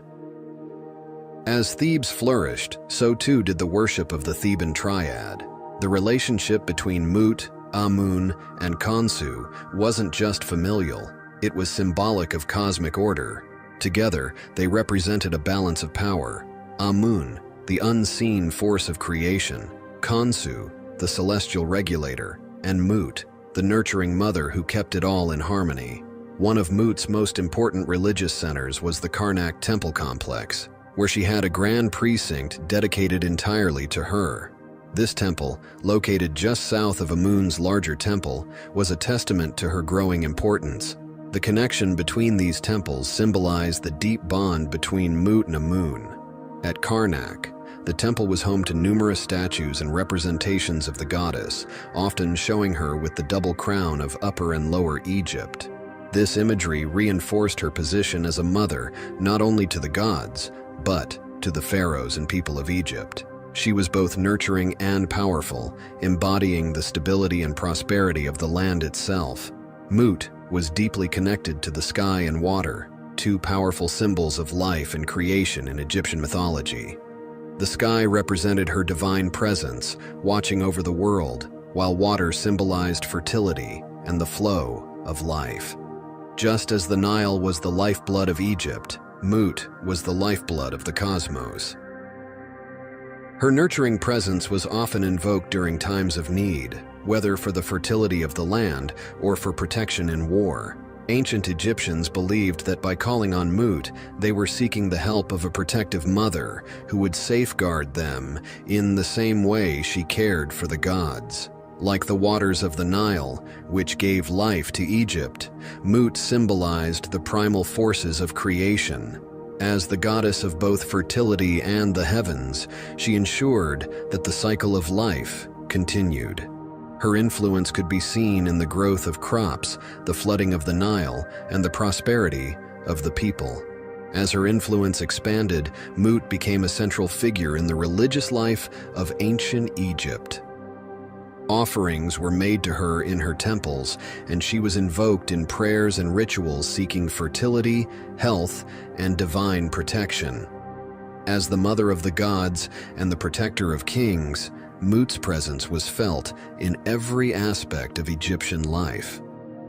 She held a unique place in the Egyptian pantheon, embodying divine royalty and the power of protection. Revered as the mother of gods and the queen of the heavens, Mut was deeply connected to Egypt's royal authority and the ruling pharaohs. Mut was revered as a powerful protector of the king. She was a guardian of divine royalty itself. This maternal yet fierce role is what set Mut apart as a symbol of both authority and protection, traits essential to the pharaoh's divine rule. The pharaohs considered themselves under her watchful care, receiving her divine endorsement and strength to rule. In return, they honored her with grand temples and elaborate festivals. She was distinct from other prominent mother goddesses like Isis and Hathor. Isis, known for her loyalty and devotion, was associated with the resurrection myth of Osiris and had a role that emphasized love and the afterlife. Hathor, the goddess of joy, fertility, and motherhood, was closely tied to music, dance, and fertility, often depicted as the nurturing cow goddess who provided sustenance. Mut, however, combined aspects of both Isis and Hathor with a unique emphasis on royalty, strength, and fierce protection. She was not only the mother, but the queen, embodying strength in the realm of gods and humans alike. Her association with Amun, one of the most powerful gods in Egyptian religion, further elevated her status. As his divine consort, Mut's position became all the more powerful, merging her identity with that of a universal mother and queen, not just for gods, but for all creation. In some depictions, Mut appears with the head of a lioness, a symbol of strength and ferocity in Egyptian mythology. The lioness form was often linked to goddesses associated with war and protection, like Sekhmet. Mut's lioness aspect highlighted her capacity to defend her family, her people, and Egypt itself. Pharaohs looked to Mut's strength as both a model and a divine guarantee of their own power, especially in times of conflict.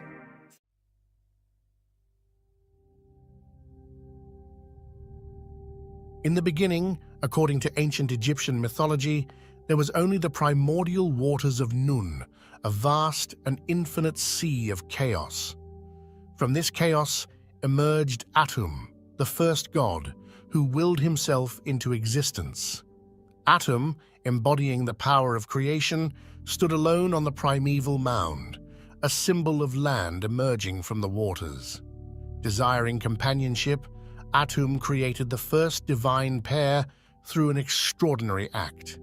He sneezed, and from his breath were born Shu, the god of air, and Tefnut, the goddess of moisture.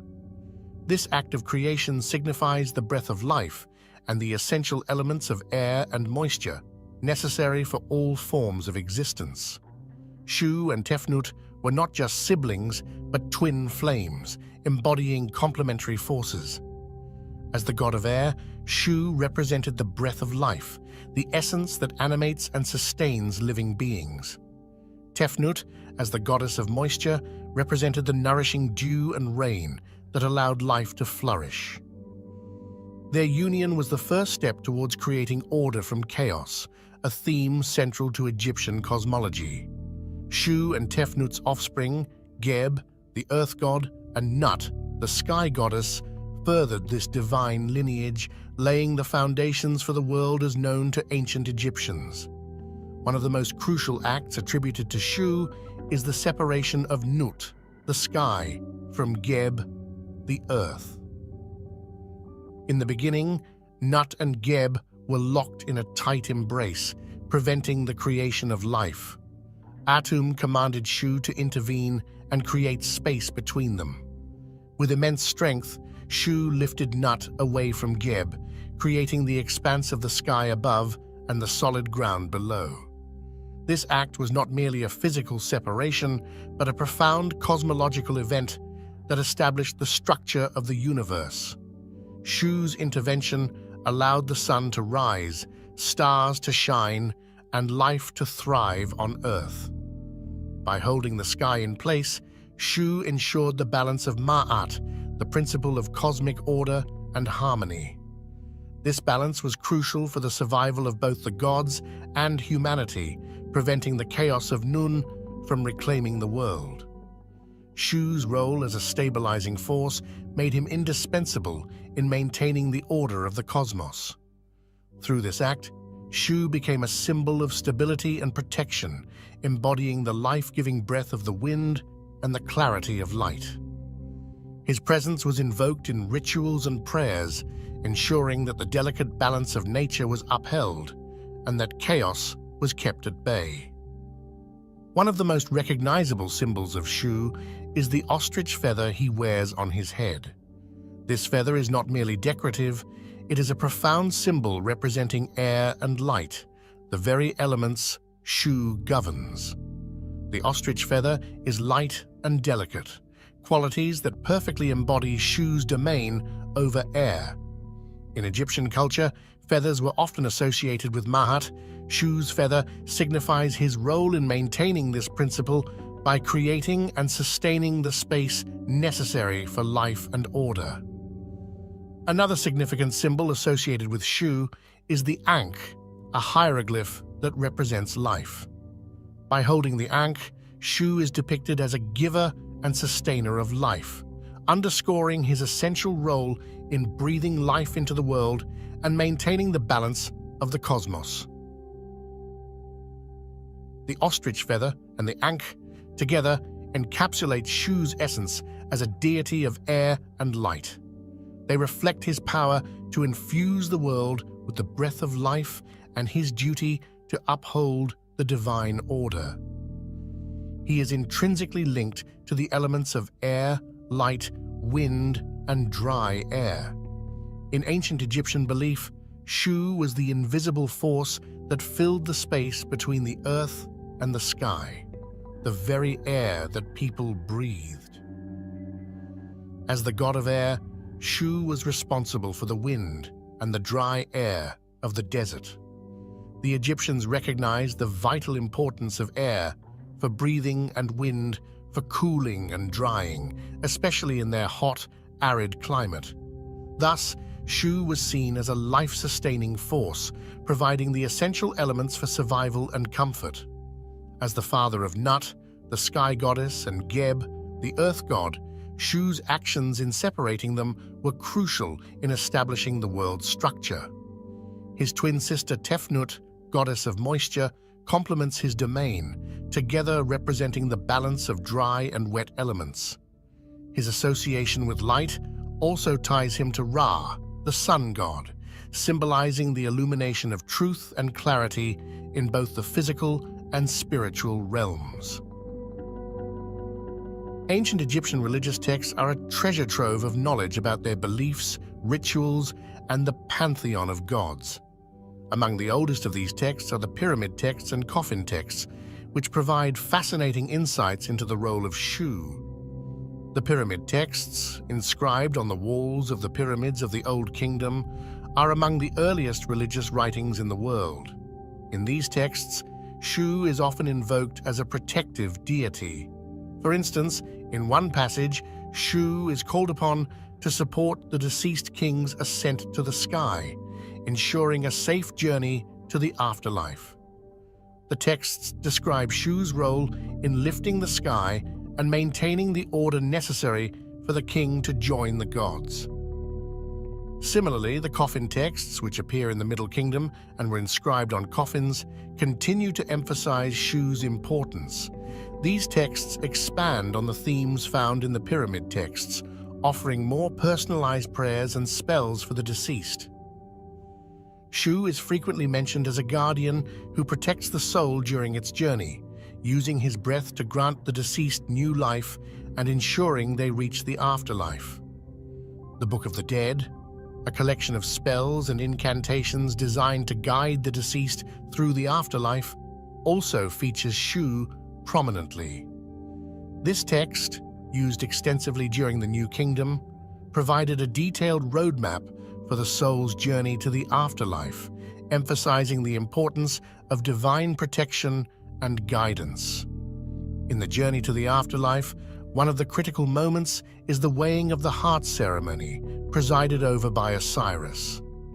While Shu is not directly involved in this scene, his role in maintaining the cosmic order is crucial. By supporting the sky and ensuring the balance of Ma'at, Shu creates the conditions necessary for the judgment to be fair and just. In one notable passage, Shu is depicted as lifting the sky to allow the deceased to see the light of the sun, god Ra, symbolizing enlightenment and the ultimate union with the divine. This act underscores Shu's role in providing clarity and guiding the soul towards eternal harmony. Shu's enduring legacy in ancient Egyptian mythology highlights the profound connection the Egyptians felt with the natural elements and their divine representations.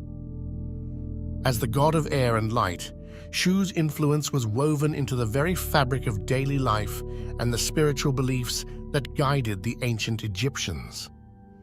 The fascination with Shu and other deities of the Egyptian pantheon continues to captivate scholars and enthusiasts alike.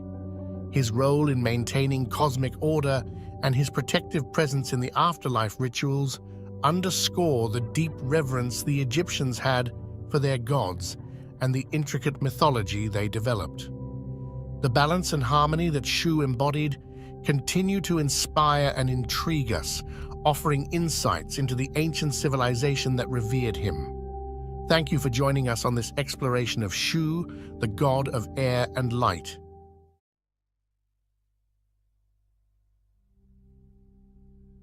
As we immerse ourselves in the rich tapestry of ancient Egypt, Thoth emerges as a luminary figure, a god whose influence spans the realms of wisdom, magic, and cosmic balance.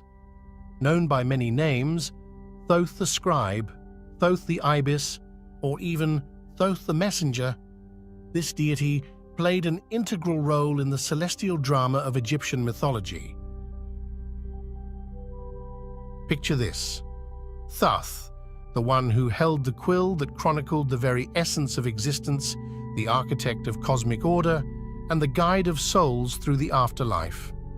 But our journey today is not just a stroll through ancient texts and hieroglyphs, it's a captivating exploration into the heart of the divine mysteries Thoth guards. In the grand tapestry of Egyptian cosmogony, Thoth emerges as a celestial architect, a divine force woven into the very fabric of creation. The creation myth surrounding Thoth is a captivating narrative, where he takes his place among the primordial deities, shaping the cosmos with wisdom and magic. But Thoth's story doesn't begin and end with creation. It's intricately tied to the Ogdoad, the ensemble of 8 primordial deities. Each member of this cosmic symphony played a unique role, and Thoth, with his unparalleled intellect, brought a harmonious balance to the cosmic dance. As we gaze upon the ancient Egyptian art and hieroglyphs, we witness Thoth's visage etched in the annals of time. The scribe, the ibis-headed deity, and the master of the written word. These depictions reveal not just a god, but a symbol of wisdom and knowledge, revered across the ages. The evolution of Thoth's image is a captivating journey through the dynasties of ancient Egypt. From the Old Kingdom to the New Kingdom, Thoth's influence adapted, his role shifting, yet the essence of wisdom and magic remained an indelible mark on the culture and spirituality of the Egyptians. Thoth, often hailed as the god of wisdom, writing, and magic, embodies the very essence of intellectual prowess and mystic arts. As we delve into his diverse portfolio, we discover how he becomes not just a deity, but a beacon of enlightenment for the ancient Egyptians. But what sets Thoth apart is his role as the scribe of the gods. Picture this, a celestial figure meticulously recording the deeds of gods and mortals alike. Thoth, with his ibis-headed visage, becomes the keeper of cosmic archives, bridging the mortal and divine realms with his sacred quill. Yet, Thoth is no one-dimensional deity. The delicate balance between wisdom and mischief defines his dual nature. He's not just the wise guardian, he's also the playful trickster, challenging the conventional boundaries of cosmic order. The cosmic dance requires both order and chaos, and Thoth, with his duality, embodies this cosmic truth. Turn your gaze to the celestial canvas, and you'll find Thoth weaving his influence into the very fabric of time. His connection to the moon and his mastery over the cycles of time showcase his celestial authority. Thoth becomes the eternal timekeeper, guiding the sun on its daily journey with unparalleled precision. Let us focus our gaze on the afterlife, where Thoth assumes a role of profound importance. In the judgment of the deceased, Thoth stands as a divine arbiter, overseeing the scales of justice. His presence in this sacred moment reflects the intricate balance between one's deeds in life and the cosmic order. Picture this cosmic courtroom, where Thoth plays a crucial role in the weighing of the heart against the feather of Ma'at. The heart, representing the soul's essence, is carefully measured against the feather of divine harmony. Thoth's quill records the outcome, shaping the destiny of the departed in the afterlife. And speaking of the afterlife, Thoth's journey doesn't end with mere judgment. His contributions extend to the protection of none other than the sun god Ra. As a guardian and confidant, Thoth weaves spells and incantations to safeguard Ra on his perilous journey through the underworld. As we immerse ourselves in these ancient myths, let's appreciate the intricate dance of cosmic forces, where Thoth's wisdom and influence ripple through the very foundations of Egyptian spirituality. As we step into the sacred precincts, we witness the vibrancy of rituals and ceremonies dedicated to Thoth. Imagine the rhythmic cadence of incantations, the wafting scent of sacred offerings, and the flickering glow of eternal flames. The worship of Thoth was a tapestry of sights and sounds, an intricate dance of devotion that resonated through the corridors of time. Yet, Thoth's influence transcended the confines of the temple walls. His societal importance reached into the very fabric of education and knowledge dissemination. In the sanctuaries of learning, priests dedicated themselves to the teachings of Thoth, ensuring that wisdom and literacy became pillars of Egyptian society. Picture a society where the pursuit of knowledge was not merely a personal endeavor, but a sacred duty inspired by Thoth's legacy. From the sacred scrolls to the hallowed halls of wisdom, Thoth's influence permeated the written word, shaping the very foundations of ancient Egyptian literature and philosophy. Prepare yourselves for a revelation of lesser-known myths and stories featuring Thoth. Beyond the well-trodden paths of Egyptian mythology, there exist hidden narratives that shed new light on Thoth's cosmic role. From secret realms to celestial escapades, these tales paint a portrait of Thoth that transcends the familiar. Thoth's connection to the Emerald Tablets unveils a profound association with the ancient alchemical wisdom. These mystical tablets, attributed to Thoth himself, delve into the secrets of transformation, transmutation, and the eternal principles of Hermeticism. As we venture further, it becomes clear that Thoth's influence extends far beyond the banks of the Nile. The cultural impact of Thoth reverberates across ancient civilizations, leaving an indelible mark on the beliefs and practices of diverse cultures. From Greece to Rome, the echoes of Thoth's wisdom resonate through the corridors of time. Thoth's presence isn't confined to dusty tomes or ancient ruins. It permeates modern popular culture. Explore with me as we uncover how Thoth, the ancient deity of wisdom, has found a place in literature, art, and even contemporary spirituality. From books to movies, music to symbolism, Thoth's timeless allure continues to captivate hearts and minds. As we bring our exploration to a close, let's celebrate the enduring legacy of Thoth and the way his ancient wisdom continues to inspire and intrigue us in the 21st century. From the creation myths and his association with the Ogdoad to his role as the scribe of the gods, Thoth's significance in ancient Egyptian cosmogony is truly profound. The delicate balance between wisdom and mischief, his connection to the moon, and the timeless symbolism associated with him reflect the multifaceted nature of this divine figure. May the wisdom of Thoth illuminate your path, and may the echoes of his timeless legacy resonate in your hearts.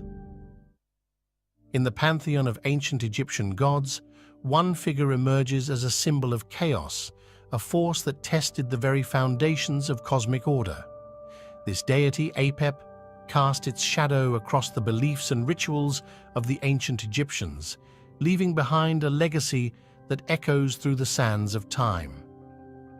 Apep, also known as Apophis, serpent of chaos, embodies the eternal struggle between creation and destruction. Its significance in ancient Egyptian mythology is profound, as it symbolizes the constant battle to maintain Ma'at, the delicate balance that governed the universe. Through the annals of time, this serpent god has slithered through the pages of history, leaving behind tales of epic clashes with the sun god Ra and ceremonies designed to ward off its malevolent influence. In the realm of the ancient Egyptians, the belief system was not merely a collection of myths, but a guiding force that shaped their daily lives, rituals, and societal structures. At its core was a pantheon of gods, each playing a unique role in maintaining cosmic order, or Ma'at. Central to this divine cast was Apep, a serpent deity, whose presence was synonymous with chaos and destruction. Apep's role in the pantheon was distinct, challenging the very foundations of Ma'at and testing the resilience of order in the Egyptian cosmos. Imagine the pantheon as a delicate balance. On one side, gods associated with order, stability, and creation. On the other, Apep, a disruptive force that sought to unravel this harmony. Gods like Ra, Osiris, and Mayat personified cosmic order, working tirelessly to keep chaos at bay. Ra, the powerful sun god, symbolized light and life, providing a stark contrast to Apep's shroud of darkness. Osiris, the god of the afterlife, represented the cyclical nature of existence, while Mayat embodied the very balance that Apep sought to disrupt. Apep, also known as Apophis, is more than just a name. It is a thread woven into the fabric of ancient Egyptian mythology. Let us dive into the origins of this intriguing deity, exploring the alternative names that have echoed through the corridors of time. A serpent winding its way through the cosmic tapestry, disrupting the delicate balance upheld by gods like Ra, Osiris, and Ma'at. Apep's symbolism lies in its serpentine form, representing the chaotic forces that challenged the eternal dance of order and disorder. Let's turn our gaze to the epic battles between Apep and the sun god Ra, a clash of cosmic titans that unfolded daily in the realms of Egyptian mythology. These mythical confrontations weren't just tales of deities, they symbolized the eternal struggle between light and darkness, good and evil. Ra, the radiant sun god, embarked on a perilous journey through the underworld each night, facing the relentless onslaught of Apep, the serpent of chaos. These myths served as metaphors for the cyclical nature of day and night, reinforcing the constant tension between order and chaos. In the eyes of the ancient Egyptians, Apep wasn't merely a mythical creature, it was a formidable force that demanded respect and attention. We will explore how the Egyptians perceived Apep and the intricate rituals they devised to either appease or ward off this chaotic deity. Temples dedicated to Apep were sacred spaces where the devout sought to commune with the divine and gain protection from the serpent's malevolent influence. These ceremonies were not just rituals, they were a testament to the Egyptians' unwavering belief in the delicate balance between order and chaos. Imagine standing within the hallowed halls of a temple dedicated to Apep, surrounded by the rhythmic chants and incantations of priests and priestesses. These ceremonies were not mere performances. They were a collective effort to maintain Ma'at, the cosmic harmony threatened by Apep's presence. Archaeological excavations have unearthed a trove of artifacts offering glimpses into the fervent worship of Apep. Elaborate amulets, intricate carvings, and ceremonial tools provide us with tangible links to the spiritual practices that once unfolded in the shadow of this serpent deity. As we navigate through the remnants of the past, we uncover the profound connection between the people of ancient Egypt and their dedication to Apep. The artifacts speak of a civilization that sought divine protection, forging a spiritual shield against the chaos that loomed on the horizon. As civilizations evolve, so too do their belief systems.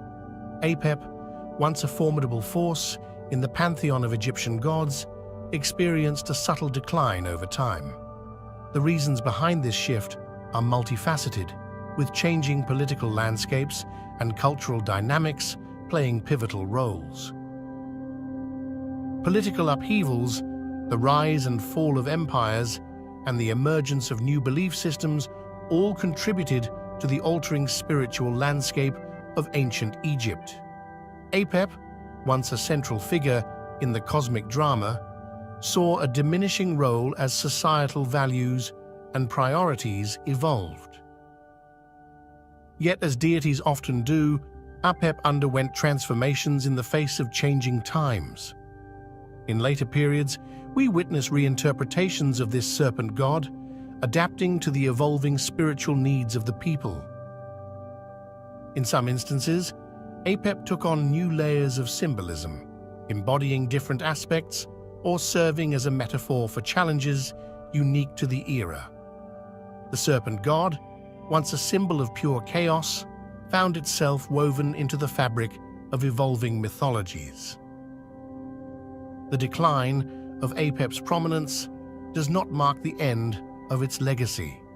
Instead, it invites us to explore the fluid nature of mythology, where gods can adapt, transform, and find new relevance in the ever-changing tapestry of human belief. As we near the culmination of our journey through the mysteries of Egyptian god Apep, our quest takes an exciting turn into the realms of legacy and influence. Join us as we uncover the threads connecting Apep's ancient presence to the tapestry of later mythologies and modern popular culture. The impact of Apep extends far beyond the sands of ancient Egypt. The concept of this chaotic serpent deity has rippled through time, leaving its imprint on later mythologies and cultural beliefs. Let's explore the echoes of Apep in the narratives of diverse cultures. In different corners of the world, we find echoes of Apep's essence. The serpent symbolizing chaos, the eternal struggle between order and disorder. Whether in the form of a mythic creature or a metaphorical force, Apep's legacy endures as a universal symbol. As we navigate the corridors of pop culture, we see Apep's enigmatic charm embedded in gaming realms, literature, and even contemporary art. The serpent god, once an ancient symbol, has seamlessly integrated into the evolving narratives of today. We began with a glimpse into the rich tapestry of ancient Egyptian mythology, where Apep emerged as a symbol of chaos, challenging the delicate balance of cosmic order. Like a serpent shedding its skin, Apep found new life in transformation. Its legacy echoed through later mythologies and permeated modern popular culture, becoming a timeless symbol that continues to inspire and intrigue.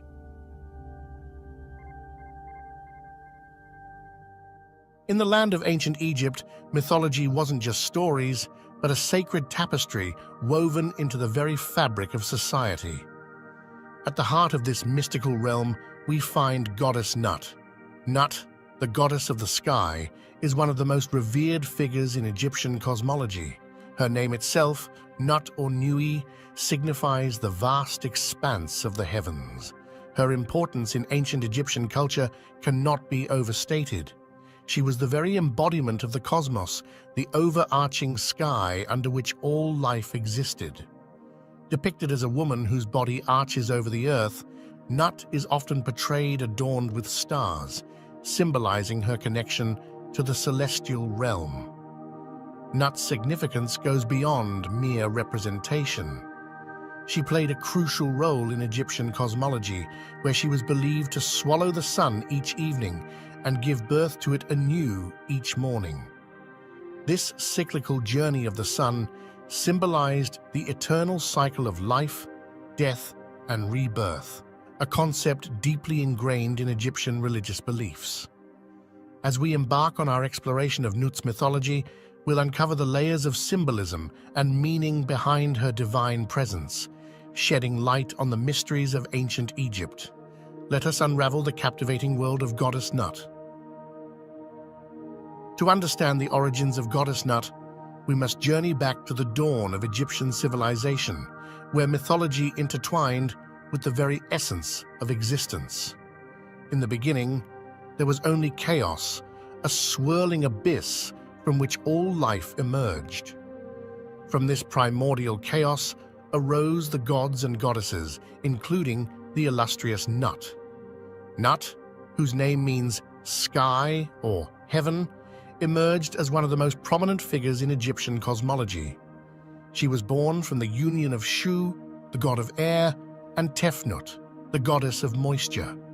As the daughter of Shu and Tefnut, Nut occupied a central place within the Egyptian pantheon. She was revered as the mother of many deities, including Osiris, Isis, Seth, and Nephthys. Nut's significance extended far beyond her familial ties. She was the personification of the sky itself, her body arching over the earth, her star-studded form symbolizing the infinite expanse of the heavens. As the goddess of the sky, Nut was intimately connected to the cycles of nature and the cosmic order. She was believed to swallow the sun each evening, guiding it through the underworld before giving birth to it anew each morning. This daily journey of the sun mirrored the eternal cycle of life, death, and rebirth, with Nut serving as the guardian of this celestial passage. Throughout ancient Egypt, temples were erected in honor of Nut, where priests and priestesses performed rituals to honor her divine presence and ensure cosmic harmony. The mythology surrounding Goddess Nut is rich with tales that offer profound insights into the beliefs and values of ancient Egypt. One of the most enduring myths involving Nut revolves around her separation from Geb, the earth god. According to legend, Nut and Geb were once inseparable, locked in a passionate embrace for eternity. But their union posed a dilemma for the other gods, who feared that their eternal embrace would prevent the natural order of the world. To resolve this, the god Thoth intervened, creating 5 additional days in the year. With these additional days, Nut was able to arch her body over the earth, creating the sky above and allowing the cycles of nature to continue unabated. Thus, Nut and Geb were forever separated, yet eternally connected. The symbolism behind this myth is profound. Nut's separation from Geb represents the division between the heavens and the earth, the tangible and the celestial. It reflects the delicate balance of opposing forces in the natural world. Nut's role extends beyond the cosmic realm. She is also revered as a protective deity, watching over the souls of the deceased as they journey through the afterlife. In Egyptian belief, Nut was believed to swallow the sun each evening, guiding it through the perilous underworld before giving birth to it anew each morning. This cycle of death and rebirth mirrored the journey of the soul through the afterlife. Priests and priestesses invoked Nut's name in funeral rituals, seeking her protection and guidance for the deceased as they navigated the treacherous waters of the underworld. Throughout the annals of Egyptian art, the goddess Nut has been immortalized in a myriad of captivating depictions. In ancient Egyptian hieroglyphs and reliefs, Nut is often portrayed as a woman with her elongated body arched across the sky, her limbs adorned with stars and celestial motifs. This iconic imagery of Nut's arched form symbolizes her role as the overarching sky, embracing the earth and all of creation within her celestial embrace. The stars that adorn Nut's body are not merely decorative, but hold profound significance. They represent the souls of the departed, guided by Nut through the perilous journey of the afterlife. As Egyptian civilization flourished and evolved over millennia, so too did the representations of Nut. In different regions of Egypt, artists depicted Nut in unique styles, adapting her imagery to suit local beliefs and customs. In Upper Egypt, Nut was often portrayed with a more angular and stylized appearance, reflecting the artistic conventions of the region. In Lower Egypt, her depictions tended to be more fluid and naturalistic. As the centuries passed, Nut's representations underwent subtle changes, reflecting shifts in religious beliefs and cultural influences. Yet her essential attributes remained constant, symbolizing the timeless truths of Egyptian cosmology. From the earliest hieroglyphs to the grand temple reliefs, Nut's image served as a visual reminder of the interconnectedness of the heavens and the earth, inspiring awe and reverence in all who beheld her. In the heart of ancient Egypt, Temples dedicated to the goddess Nut stood as sacred sanctuaries, where devotees gathered to honor her divine presence and seek her blessings.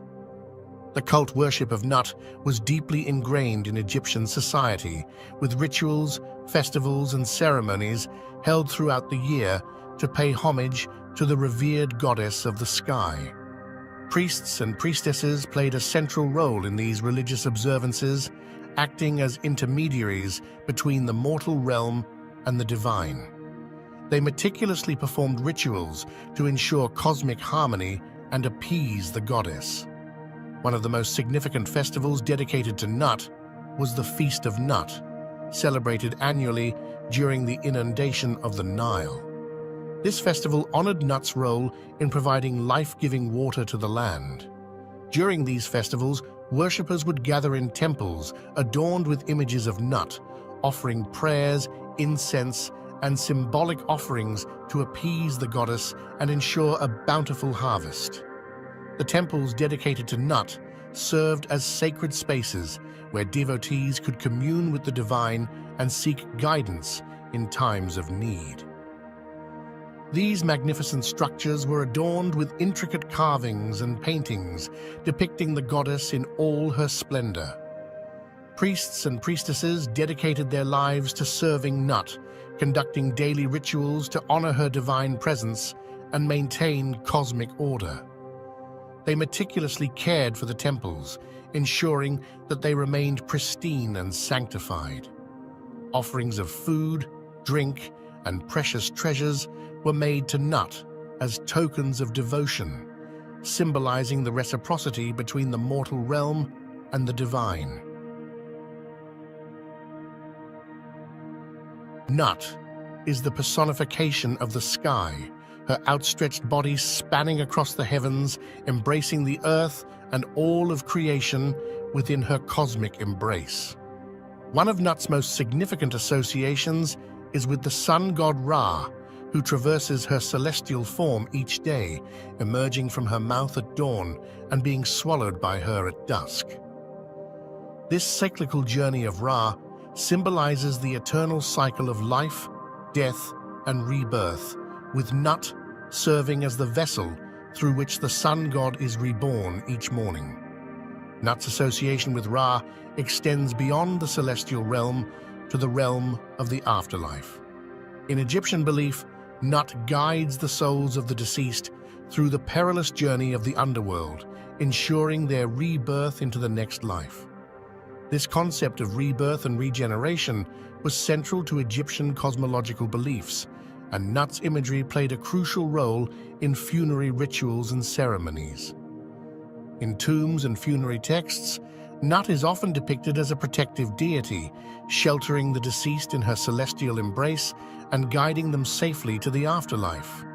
Priests and priestesses invoked Nut's name in funeral rites, offering prayers and incantations to ensure the soul's safe passage through the underworld.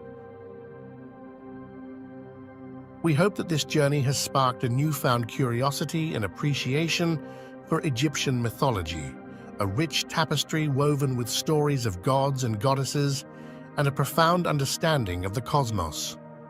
Our exploration doesn't end here. We invite you to continue your journey into the depths of Egyptian mythology, uncovering the hidden truths and ancient wisdom that still resonate with us today. Whether you're drawn to the celestial mysteries of Nut, the epic tales of Osiris and Isis, or the enigmatic symbols of the pyramids, there's always more to discover and learn. Let us continue to explore the wonders of history and mythology together.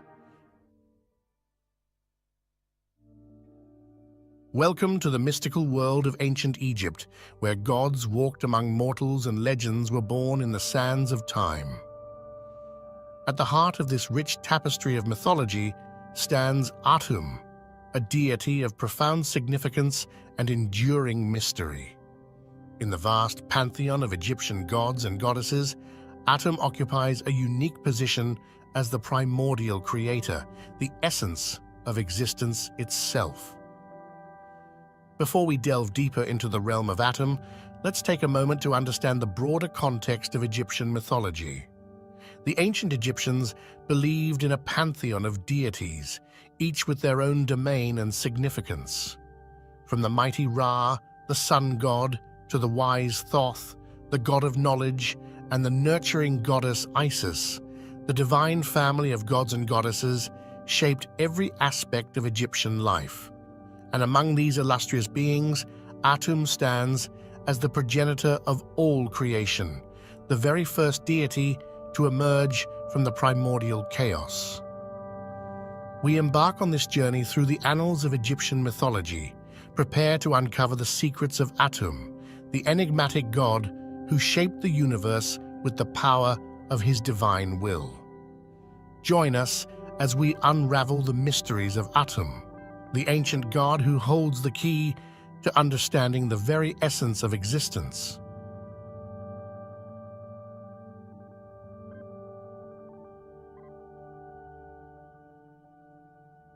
In the beginning, there was only the vast expanse of the primordial waters of Nun, the very essence of chaos and potentiality. From this boundless sea of creation emerged Atum, the god of beginnings and the ultimate creator deity of ancient Egypt. Atum is unique among the Egyptian gods, for he is not born of another deity, nor does he arise from any external force. Instead, Atum is self-created, the embodiment of the creative force inherent within the universe itself. Throughout Egyptian mythology, Atum is often depicted as a god with dual aspects, representing the duality of creation and destruction, life and death. As the self-created god, Atum holds the power to shape reality according to his divine will, bringing order out of chaos and giving rise to the world as we know it. From the earliest days of Egyptian civilization, Atum was revered as the primordial force from which all life sprang forth, the very embodiment of creation itself.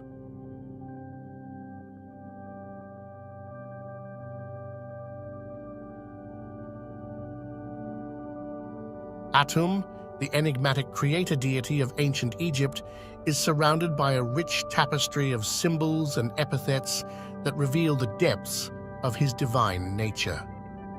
Chief among these symbols is the Ankh, the ancient Egyptian hieroglyph representing life and immortality. Atum, as the creator of all life, holds the power to grant eternal existence to those who worship him. The sun disk, or Aten, is another emblem closely associated with Atum, symbolizing his role as a solar deity and the source of all light and warmth in the world. The scepter, or was, is a symbol of authority and divine power, often wielded by Atum as a sign of his dominion over the universe and its inhabitants. In addition to these symbols, Atum is also known by a variety of epithets that speak to his multifaceted nature. Titles such as the Complete One and Lord of the Two Lands underscore his status as the ultimate source of all existence and the ruler of both Upper and Lower Egypt. Perhaps most significant of all is Atum's association with the sun, the celestial body that illuminates the world and sustains all life upon it. As the sun rises and sets each day, so too does Atum symbolize the eternal cycle of creation and renewal, guiding humanity on its journey through the endless expanse of time.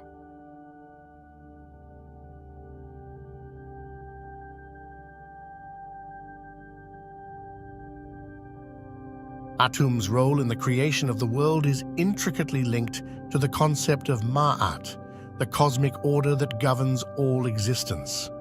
As the first deity to arise from the waters of Nun, Atum brought forth Ma'at, establishing harmony and balance in the cosmos. Atum's influence extends far beyond the act of creation itself.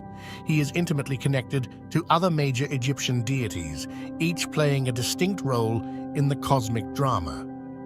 Atum's association with Ra, the sun god, highlights his solar aspect, representing the life-giving power of the sun and its role in sustaining life on Earth. Similarly, Atum's connection to Osiris, underscores his role as the divine judge of the dead, guiding souls on their journey through the afterlife and ensuring cosmic justice.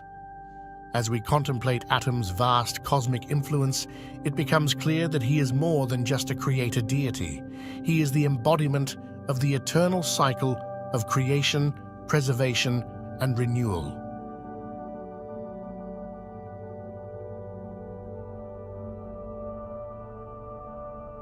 Throughout the annals of ancient Egyptian history, Atum has been immortalized in art and architecture, his divine presence woven into the very fabric of society. From the soaring temples of Karnak to the hidden chambers of the Valley of the Kings, Atum's likeness can be found gracing the walls and ceilings of sacred spaces dedicated to the worship of the gods. Atum's imagery serves as a visual representation of the Egyptian creation myth, symbolizing the act of creation and the emergence of life from the primordial chaos. His dual nature as both creator and destroyer is often depicted through his association with the sun, representing the cycles of birth, death, and rebirth that govern the universe. As Egyptian society evolved over the centuries, so too did the portrayal of Atum in art and architecture. From the early dynastic period to the height of the New Kingdom, Atum's imagery reflected the changing beliefs and cultural values of the Egyptian people. Through it all, Atum remained a central figure in Egyptian religion, his presence enduring as a testament to the enduring power of myth and symbolism.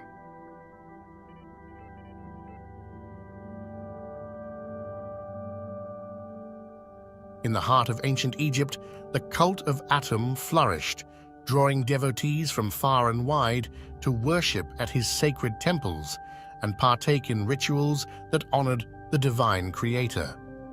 The worship of Atum was a central aspect of Egyptian religious life, with temples dedicated to his veneration found throughout the land.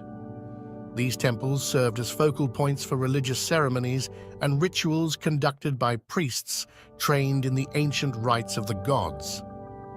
At the heart of temple rituals dedicated to Atum were offerings made to the deity as symbols of devotion and gratitude. Food, drink, and precious goods were presented to Atum as tokens of reverence, believed to ensure his favor and blessings upon the worshippers. Atum's importance extended beyond the confines of the temple walls. He was also intimately connected to funerary rites and beliefs about the afterlife. In Egyptian mythology, Atum played a crucial role in the journey of the soul after death, guiding the deceased through the perilous realm of the underworld to reach the eternal paradise of the field of reeds. The worship of Atum encompassed both the celebration of life and the reverence for death, reflecting the cyclical nature of existence and the eternal quest for spiritual transcendence.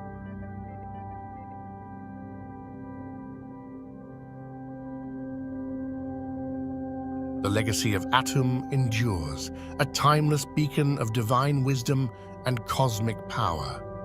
Throughout millennia of Egyptian history, Atum has remained a central figure in the pantheon of gods, revered as the ultimate creator and sustainer of life.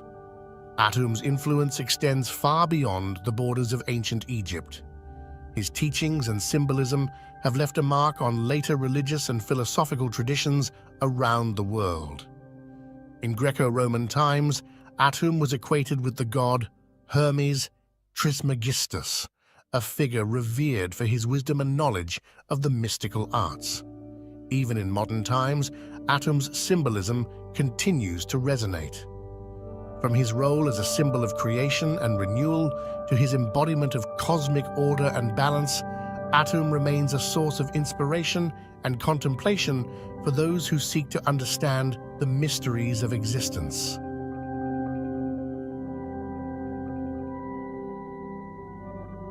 From his emergence from the primordial waters of Nun to his role as the cosmic creator and sustainer of life, Atum's significance in Egyptian mythology is profound and far-reaching. We have delved into the rich tapestry of Atum's mythology, exploring his role in Egyptian cosmology, his symbolism in art and architecture, and his enduring legacy in religious and philosophical traditions. The allure of Atum and Egyptian religion persists, captivating the hearts and minds of people across the globe. We find echoes of our own humanity, our desires, fears, and aspirations, reflected in the stories of gods and heroes who shaped the world in days long past. May the legacy of Atum and the wisdom of the ancients continue to inspire us as we journey through time.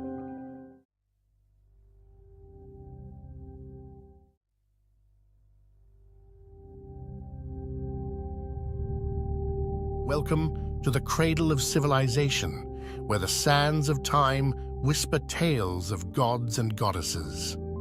Our journey begins amidst the captivating visuals of ancient Egyptian art, a tapestry of symbols that unravels the mysteries of a bygone era. The language of the ancients, an intricate dance of symbols that adorn the walls of temples and tombs. Each stroke, each curve tells a story.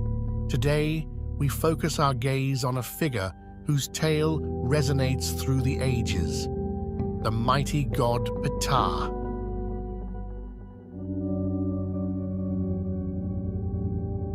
As we step into the divine genesis of Ptah, the weaver of destinies, let us unravel the threads that bind this enigmatic deity to the very fabric of Egyptian mythology.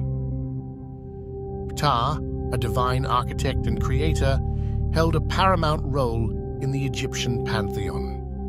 Within the divine ensemble known as the Ennead, Ptah took center stage, shaping the very essence of creation. In the sacred tapestry of creation myths, Ptah played a pivotal role. Known as the noble Jed, Ptah's creative energies brought forth the elements that formed the world as the ancient Egyptians knew it.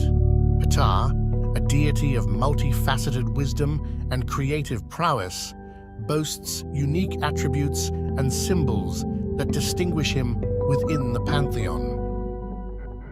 From the distinctive skullcap symbolizing his role as a master craftsman to the ankh and was scepter symbolizing life and power, Ptah's iconography is a rich tapestry reflecting the intricate layers of his divine nature. In the artistry of ancient Egypt, Ptah's presence is vividly captured. Often depicted as a mummified figure holding the ankh, Ptah stands as a testament to the profound connection between life, death, and creation. Our next stop takes us to the heart of devotion, the city of Memphis.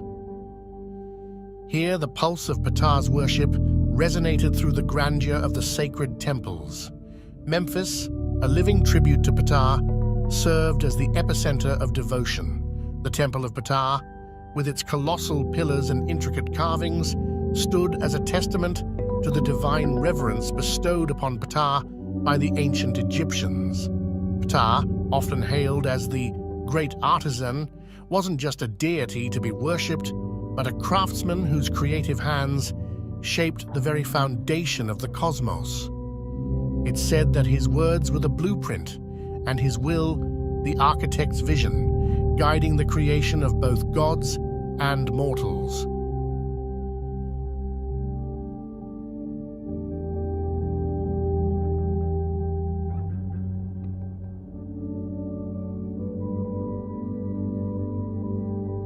Ptah, the divine artisan, is intricately woven into the very fabric of Ma'at, the cosmic order that governs the universe. As the nator of Ma'at, Ptah's creative energies were not just expressions of divine craftsmanship, but vital threads in the cosmic tapestry. His every action, every stroke of creation, echoed the harmonious balance that Ma'at demanded. Ptah, the opener of the ways, the noble Jed, each title bestows upon him a unique facet of power and wisdom. From the architect of the cosmos to the guardian of life's journey, Ptah's titles resonate with the grandeur of his multifaceted existence. Beyond the visual tapestry, Ptah's essence is etched into the sacred texts and hymns of ancient Egypt. In the hallowed words of the priests, Ptah's greatness was praised. In the echoes of hymns, his name reverberated through the sacred corridors. Today, we unveil the wisdom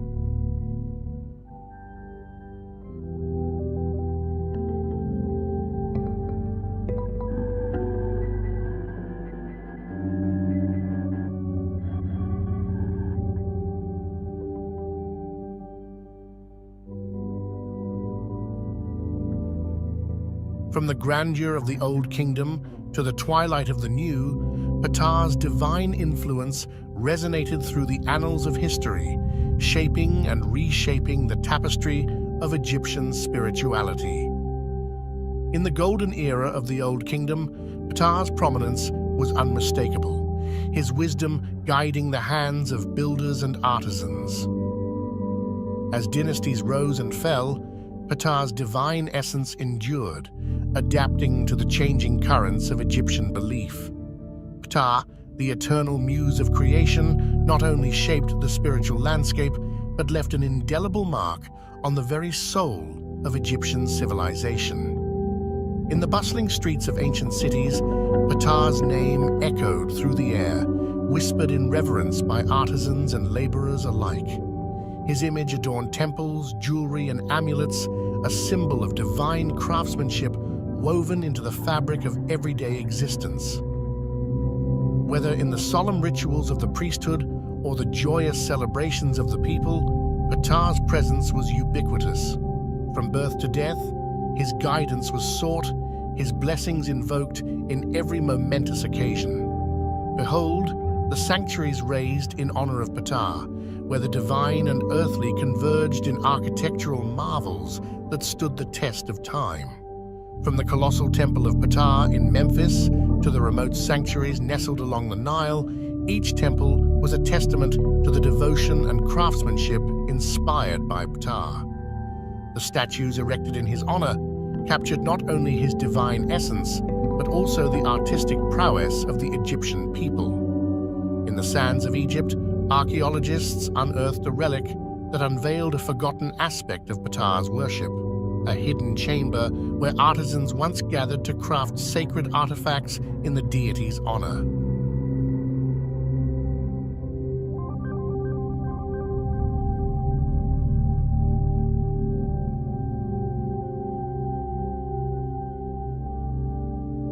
As we journey through the sands of time, we now turn our gaze to Ptah's enduring legacy and his resonance in the modern world, and how the echoes of ancient Egypt continue to reverberate in contemporary art, spirituality, and global culture. Ptah's influence extends far beyond the temples of ancient Egypt, permeating the realms of contemporary art and popular culture. Artists and authors draw inspiration from his wisdom and craftsmanship, weaving his essence into the fabric of their narratives. In the tapestry of modern spirituality, Ptah's name still resonates, celebrated in festivals and gatherings around the world. From the towering obelisks of New York City to the bustling streets of Tokyo, Ptah's image adorns museums, galleries, and cultural landmarks, captivating audiences with the allure of ancient Egypt. The international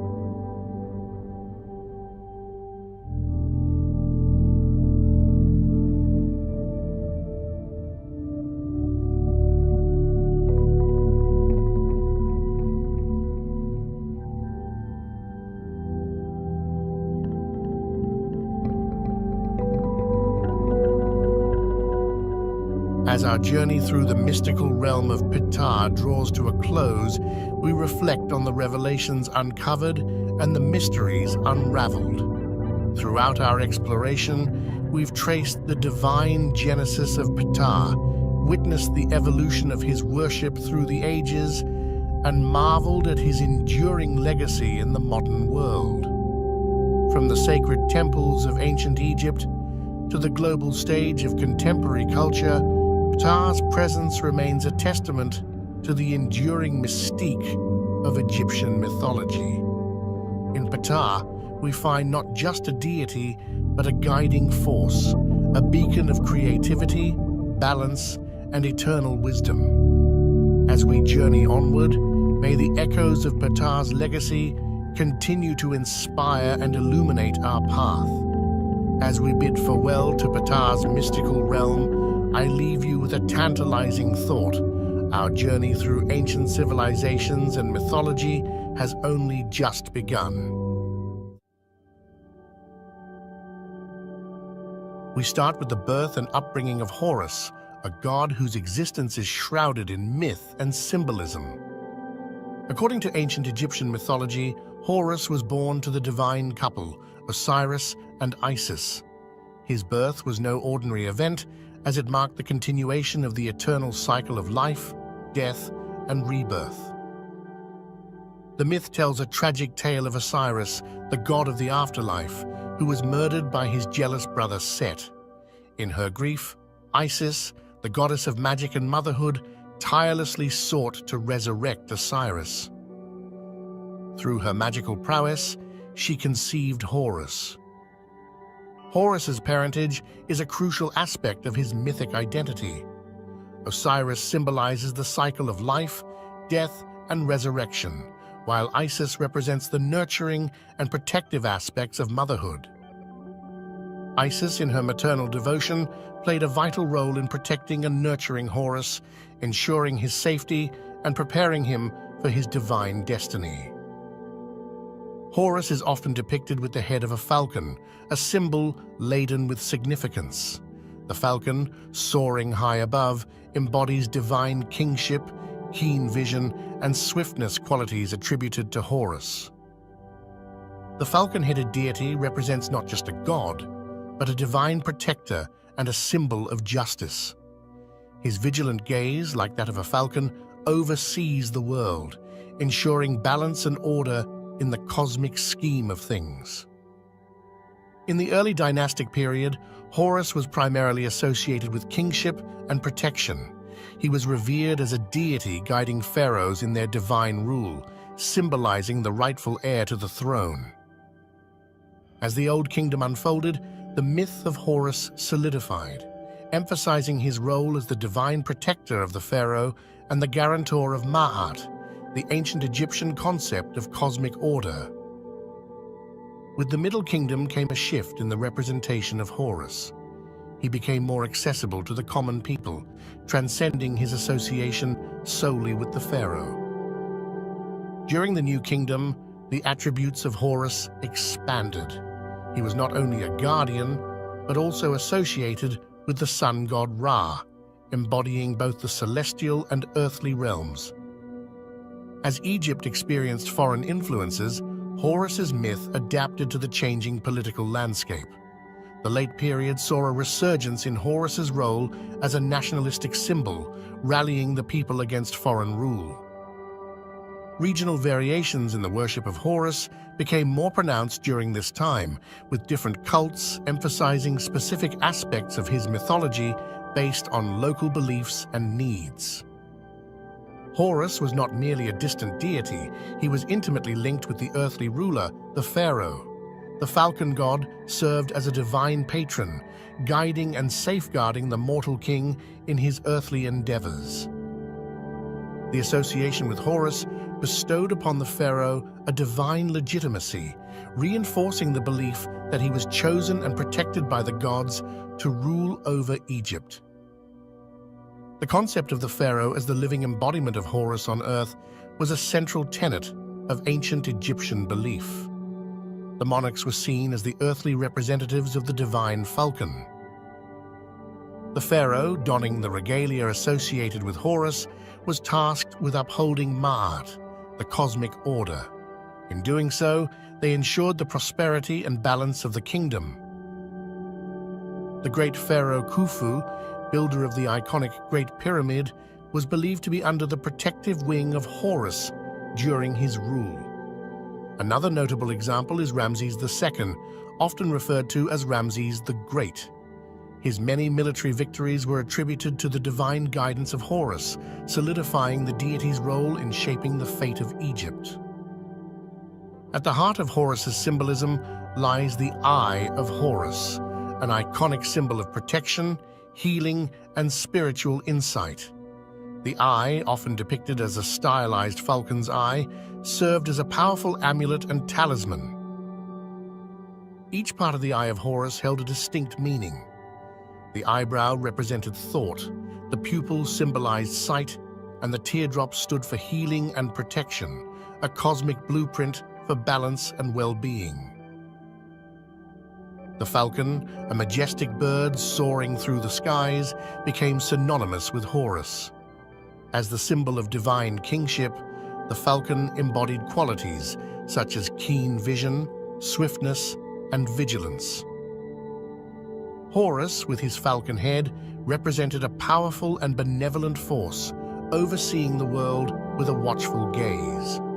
The symbolism of the falcon extended beyond the divine to influence the cultural identity of ancient Egypt.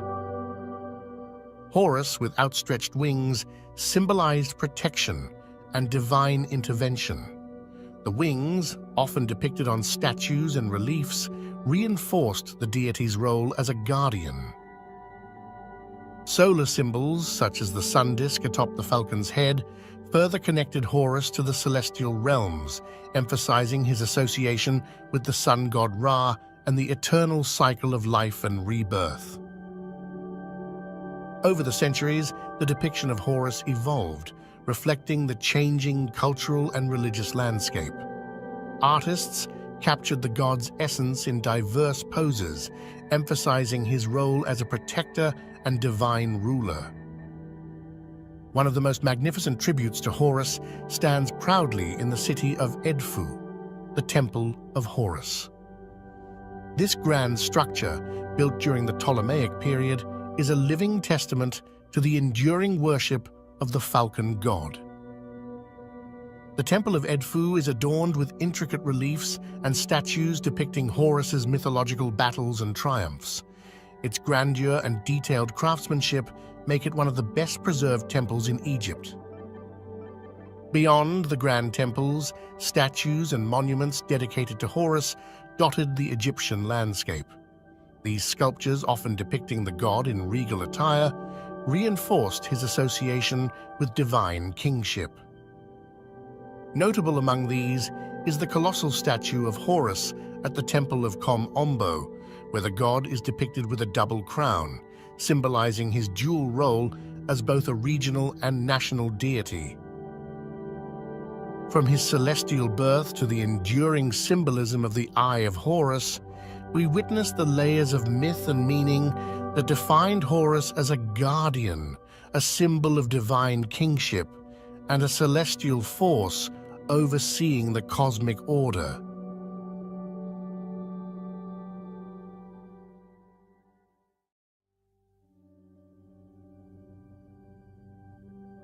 Ra, the sun god, held a paramount position in the Egyptian pantheon. As the eternal sun, he embodied life, light, and the cyclical nature of existence. His significance permeated every aspect of ancient Egyptian life, from the grand temples to the humblest of households. Enter the mystical realm of the Heliopolitan Ennead, a divine assembly of 9 revered deities originating in the sacred city of Heliopolis. Among this celestial gathering, Ra emerged as the celestial ruler, his radiance illuminating the very fabric of creation. Within the cosmic dance of gods and goddesses, Ra took center stage. His rule extended beyond the skies, shaping the earthly realm. As the benevolent force sustaining life, Ra also held the power to judge and maintain cosmic order, a duality that defined his divine essence. At the dawn of Egyptian civilization, a celestial force emerged, destined to shape the very fabric of their beliefs. This force was Ra, the radiant sun god, whose origins are deeply intertwined with the mysteries of creation and cosmic order. Ra, the cosmic luminary, held a paramount role in the Egyptian pantheon. As the sun god, he was revered as the bringer of light, warmth, and life itself. His celestial journey across the sky each day marked the perpetual cycle of creation, renewal, and rejuvenation. Picture the radiant sun sailing majestically across the sky in a celestial boat. This solar boat wasn't just a myth. It represented the eternal journey of Ra, symbolizing the cyclical nature of time, sunrise, and sunset. The boat became a powerful metaphor for life's perpetual journey and cosmic balance. At the heart of Egyptian cosmogony lies a tale of divine creation, where Ra, the sun god, played a pivotal role in shaping the universe. In a dance of cosmic forces, Ra embarked on a journey of self-creation, emerging as the radiant force that would govern the celestial realm. As Ra's brilliance expanded, so did his divine family. Nut, the sky goddess, Geb, the earth god, Shu, the god of air, and Tefnut, the goddess of moisture, formed the celestial ensemble that would shape the very fabric of the Egyptian pantheon. Each deity contributed a unique essence to the cosmic balance. The intricate relationships within Ra's divine family were the threads that wove the cosmic tapestry of Egyptian mythology. Nut and Geb, locked in a passionate embrace, symbolized the union of the sky and earth. Shu, their son, became the god of air, separating the cosmic elements. Tefnut, the moisture, completed this divine quartet. As the sun sets on the horizon, Ra embarks on a nightly odyssey through the realm of the dead. This journey, concealed in the shadows, unveils the mysteries of the underworld, where Ra faces trials, tribulations, and the ultimate cosmic adversary, Apep, the serpent of chaos. In the cosmic tapestry of Egyptian beliefs, the nightly battle between Ra and Apep is a defining moment. Apep, a symbol of chaos and disorder, seeks to engulf the sun in eternal darkness. Ra, in his solar bark, stands as a beacon of order, engaging in an epic struggle to ensure the perpetuity of light and life. Beyond the celestial spectacle, the battle carries profound symbolism. It reflects the eternal struggle between order and chaos, light and darkness. Ra's victory each night signifies the triumph of cosmic harmony, assuring the resurrection of the sun and the dawning of a new day.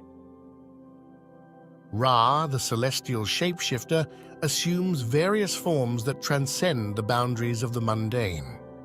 From the dawn beetle Khepri to the setting sun deity Atum, each manifestation reveals a unique facet of Ra's multifaceted nature, adding depth to the rich tapestry of Egyptian spirituality. First, we encounter Khepri, the dawn beetle, symbolizing renewal and transformation. Witness the sun's rebirth with each dawn, mirroring the beetle's cyclical journey.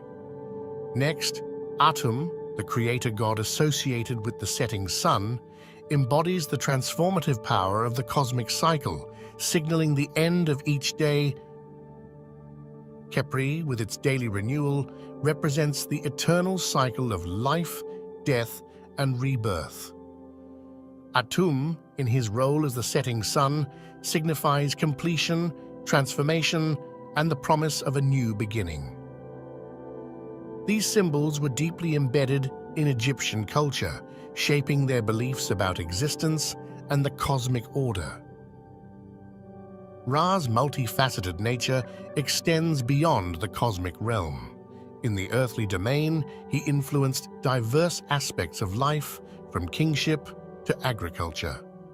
As the bringer of light and life, Ra's radiant influence touched every corner of ancient Egyptian society, fostering prosperity and spiritual connection.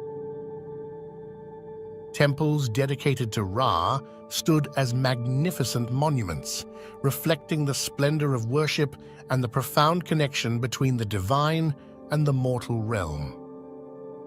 Our journey begins with an overview of one of the most awe-inspiring temples, the Karnak Temple, a testament to the grandeur of Ra's worship. Behold the Karnak Temple, a sprawling complex that stood as a beacon of devotion to Ra. Its colossal pylons, hypostyle halls, and sacred precincts bore witness to the fervent worship and rituals dedicated to the sun god. The walls adorned with hieroglyphs told the tales of Ra's cosmic journey and divine influence. Step back in time and witness the vibrant rituals that unfolded within the sacred precincts. From daily ceremonies honoring the rising sun to grand festivals celebrating Ra's triumphs, the worshippers engaged in acts of devotion, affirming their connection with the divine and the cosmic order personified by Ra. We embarked on a journey through the dawn of Egyptian civilization, witnessing Ra's emergence as the cosmic force that would shape the very fabric of their beliefs. From the creation myths to the nightly battles against Apep, we delved into the depths of Ra's mythology, uncovering the divine tapestry that defined ancient Egypt. As we stand at the crossroads of ancient and modern, we cannot ignore the enduring impact of Ra. His influence transcends the sands of time, leaving an indelible mark on Egyptian culture. From temples that once echoed with devotion to symbols that persist in contemporary art, Ra's legacy remains as vibrant as the midday sun.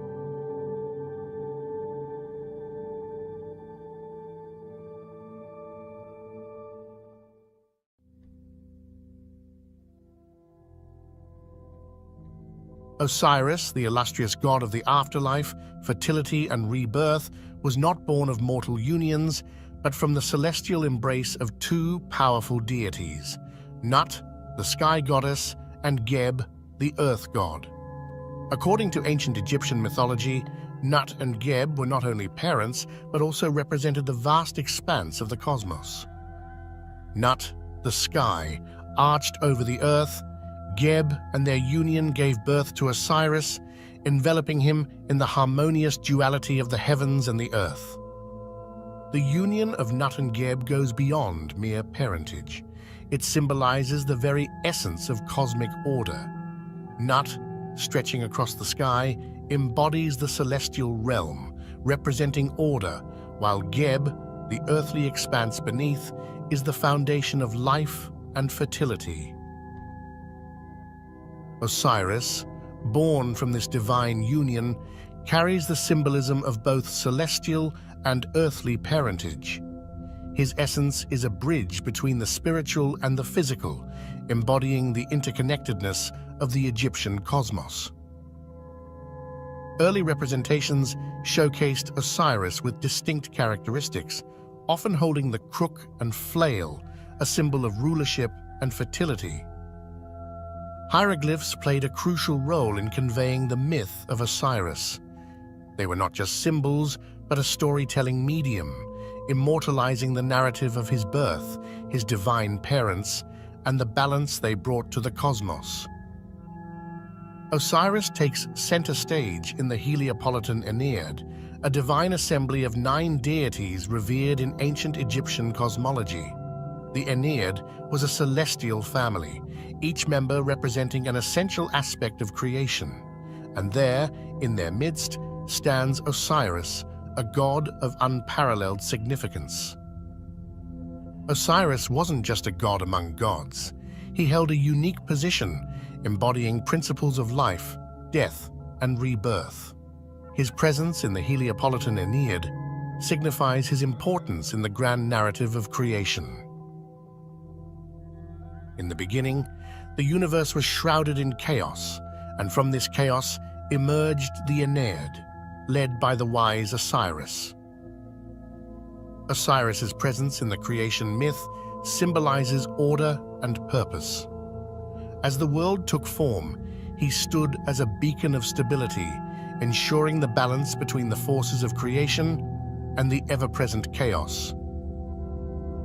Osiris's role extends beyond the act of creation. He becomes a custodian of divine order and balance, essential elements in the Egyptian worldview. The Egyptians believed that Osiris's influence permeated every aspect of existence, from the cycles of nature to the conduct of rulers. Osiris, often hailed as the Green One, stands as a testament to the symbiotic relationship between the divine and the earthly. He wasn't just a god. He was the embodiment of fertility, the life force that sustained the land and its people. As the god of agriculture, Osiris held the power to bless the fields and ensure bountiful harvests. The ancient Egyptians revered him as the provider of sustenance, linking their prosperity directly to the divine cycles overseen by Osiris. To honor Osiris and seek his blessings, the ancient Egyptians engaged in elaborate rituals and joyous festivals.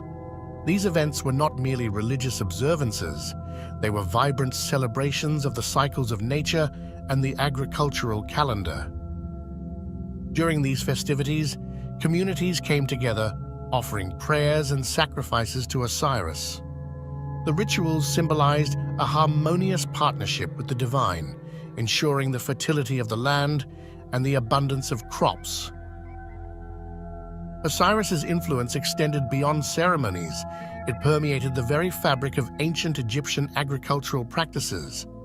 The farmers saw Osiris not only as a god, but as a guide, influencing their methods and techniques. Osiris, the god of eternity, transcended his role as a deity and became the very embodiment of ideal kingship in the eyes of the ancient Egyptians. His qualities, wisdom, and sense of justice set the standard for earthly rulers.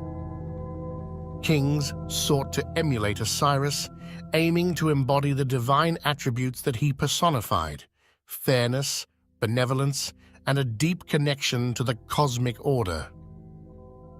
The pharaohs, considered the living Horus and earthly representatives of the divine, also carried the essence of Osiris within them. They were seen as the bridge between the mortal realm and the afterlife. Much like Osiris, pharaohs were expected to uphold justice, maintain cosmic balance, and ensure the prosperity of their people. The connection to Osiris was not just symbolic, it was a divine mandate that influenced every aspect of their rule. The coronation of a pharaoh was a sacred event, a ritual deeply intertwined with Osiris's divine legacy. The ceremony wasn't just about political ascension, it was a spiritual affirmation of the pharaoh's connection to the divine order.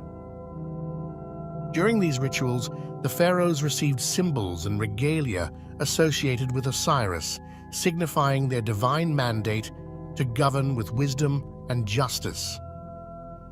The rituals reinforced the belief that Osiris's spirit guided the pharaohs in their earthly duties. The Assyrian myth, a cornerstone of Egyptian cosmology, is a tale that resonates across the ages. It begins with Osiris, a god revered for his wisdom and benevolence, but his journey takes a dark turn.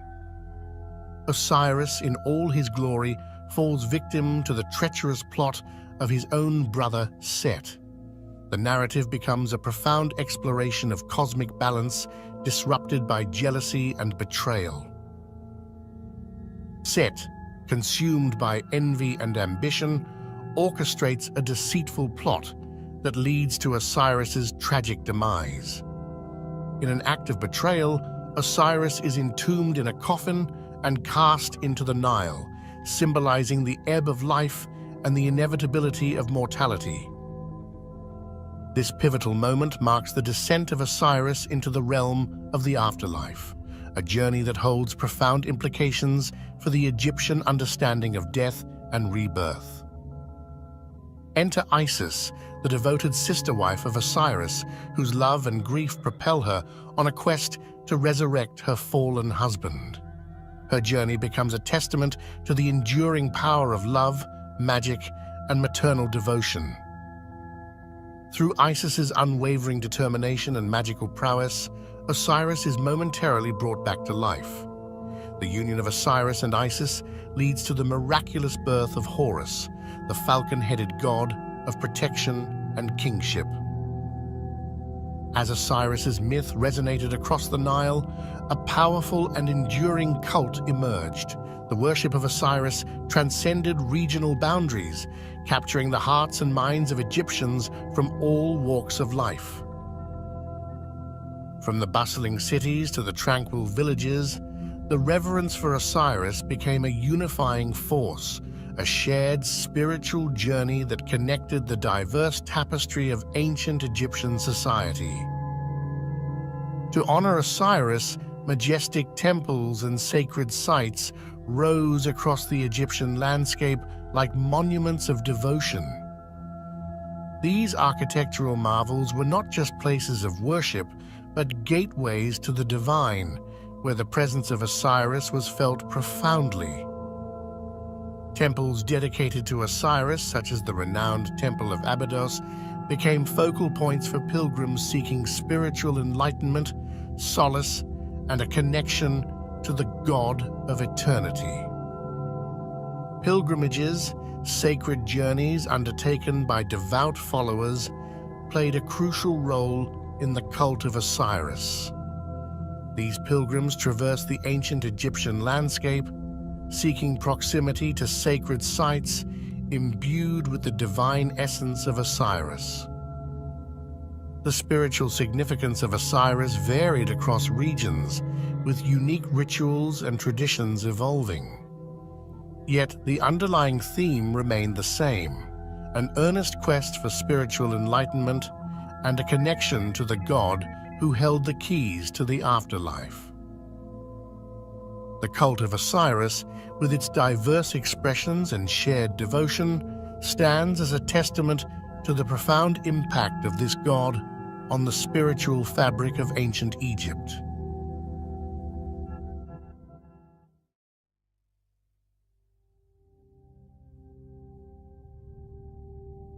Among the pantheon of gods and goddesses, one enigmatic deity stands out. Set, the god of chaos and disorder, has woven his essence into the fabric of Egyptian mythology. His story, like the shifting sands beneath our feet, holds secrets and surprises that have echoed through the corridors of time. In the shadowy corridors of Egypt's mythic past, Set emerges as a figure shrouded in antiquity. Our journey begins with the origins of this intriguing deity. Set's early appearances in Egyptian mythology are as elusive as the shifting sands themselves. Descriptions and tales from ancient texts paint a picture of a deity both revered and feared. Set's intricate relationships within the divine pantheon are unveiled as we delve into his connections with deities such as Osiris and Isis. The cosmic dance of alliances and conflicts shapes the very essence of Egyptian mythology. Behold the visage of Set, an amalgamation of the divine and the animalistic. Hieroglyphics and artifacts reveal his distinctive form, an animal-headed god with the symbolic Set animal, an iconography that resonates through the epochs. Our exploration takes us into the heart of cosmology and creation myths. Set's role in shaping the very foundations of existence is unveiled as he becomes a pivotal force in the grand tapestry of the Egyptian cosmos.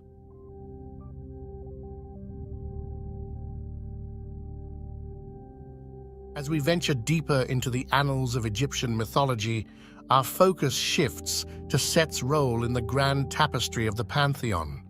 Join us in unraveling the complexities of Set's divine presence. Set, the god of chaos and disorder, strides boldly through the pages of history. His essence, a turbulent force, shapes narratives of tumultuous events and cosmic discord, but within chaos lies a delicate balance. Set plays a pivotal role in the cosmic dance, ensuring the equilibrium of Mahat, the Egyptian concept of cosmic order. His chaotic nature, paradoxically, contributes to the harmony of the divine scales. Set's influence extends beyond the metaphysical, manifesting in the natural world. Storms rage, thunder echoes, and the vast desert, a realm of unpredictability, all bear the mark of Set's chaotic touch. Yet, as we traverse the sands, we discover that the worship of Set is a tapestry woven with regional nuances. His veneration fluctuates, adapting to the diverse landscapes and cultures that embraced his chaotic divinity. Over time, the perceptions of Set transform, evolving with the ebb and flow of history. The expressions of devotion to this deity take on unique hues, mirroring the varied landscapes that echoed with the footsteps of his followers. From the tumultuous storms to the serene desert winds, Set's enigmatic presence weaves through the very fabric of Egyptian spirituality. Our expedition into the mystique of Set takes a compelling turn as we delve into the controversies that shroud this deity. Join us as we unravel the intricate threads of Set's involvement in pivotal myths. At the heart of intrigue lies Set's central role in the Osiris myth, a tale of murder, betrayal, and resurrection. Explore with us the tumultuous narrative that binds Set to the fate of Osiris. Set, a figure of paradoxes, is often cast as a trickster in the divine drama. Today, we analyze the controversial aspects of Set's character, a deity whose actions blur the lines between chaos and cosmic order. The cosmic stage witnesses the clash of titans as Set and Horus engage in an infamous battle of gods. We unfold the pages of this timeless rivalry, exploring the motivations and consequences of their divine conflict. In the galleries of ancient art, we encounter Set in diverse forms, a benevolent protector and a malevolent force. These depictions mirror the complexity of his essence, revealing a deity whose nature defies simplistic categorization. From guardian to adversary, Set's duality captivates the artist's brush, leaving us to ponder the multifaceted facets of his character. Join us as we navigate the artistic tapestry that unveils Set's enigmatic nature, a character woven with threads of controversy and contradiction.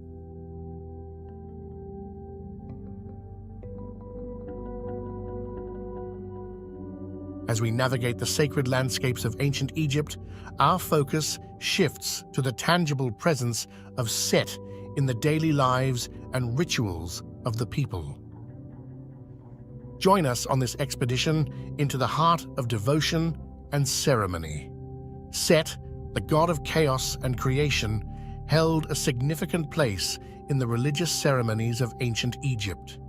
His presence permeated the rituals, a force invoked to bring blessings, protection, and perhaps a touch of the unpredictable. Temples dedicated to Set stood as monuments to divine reverence.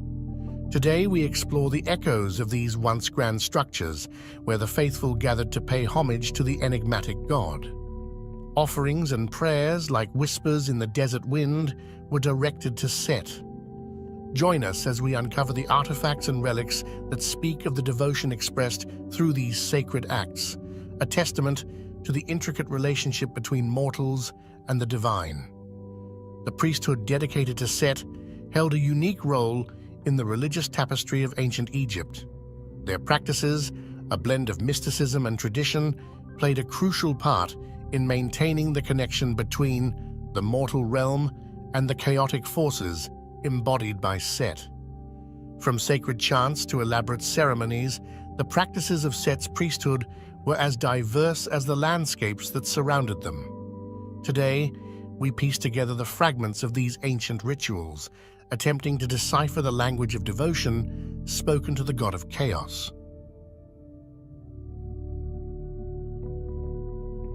As we step into the later chapters of Set's story, we witness the ebb and flow of his influence across the ages. Join us in exploring the legacy and modern reinterpretations of the God of Chaos. The New Kingdom marked a pivotal period, and with it came a shifting tide in the pantheon's popularity. Set, once a prominent figure, experienced a decline as the dynamics of worship evolved. What led to this transformative moment in the deity's journey? Fast forward to the present day, where Set's ancient spirit resonates in unexpected ways.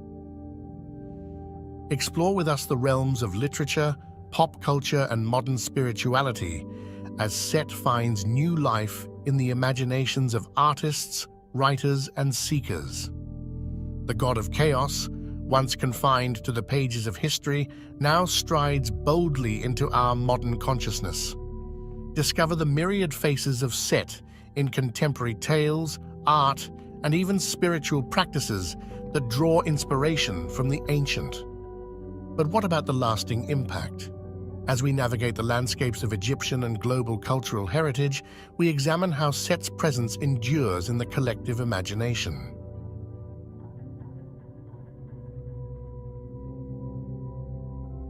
As we stand at the crossroads of time, the tapestry of Set's legacy unfolds before us. From the ancient scrolls to the canvases of today, the God of Chaos has woven himself into the very fabric of our exploration. Each stroke of the artist's brush, every carefully carved hieroglyphic, tells a tale of a deity who defies simple definition. Set, with his duality and controversy, continues to captivate and mystify, leaving an indelible mark on the sands of history. As we conclude our expedition into the mysteries of Set, we invite you to carry the spirit of chaos and creation with you. Let his enigma linger in your thoughts, a reminder that the ancient world holds secrets waiting to be discovered.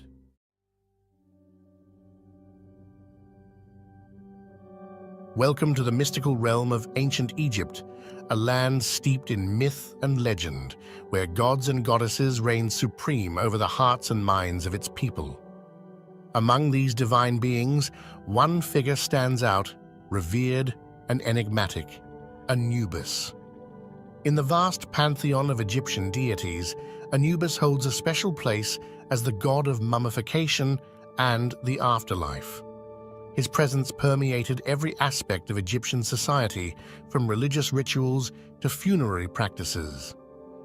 Before we delve deeper into the mysteries of Anubis, let's take a moment to understand the role of gods and goddesses in ancient Egyptian society. To the ancient Egyptians, these divine beings were not merely distant figures to be worshipped, they were integral to every facet of life. From the mighty Ra, the sun god, who journeyed through the sky each day, to Isis, the goddess of magic and motherhood, who protected her people with her powerful spells, the gods and goddesses of Egypt were seen as both protectors and guides. They were believed to intervene in the affairs of mortals, offering blessings to the virtuous and punishments to the wicked. And at the heart of this divine hierarchy stood Anubis, the jackal-headed guardian of the dead. We will now unravel the myths and legends surrounding the god of the afterlife, Anubis.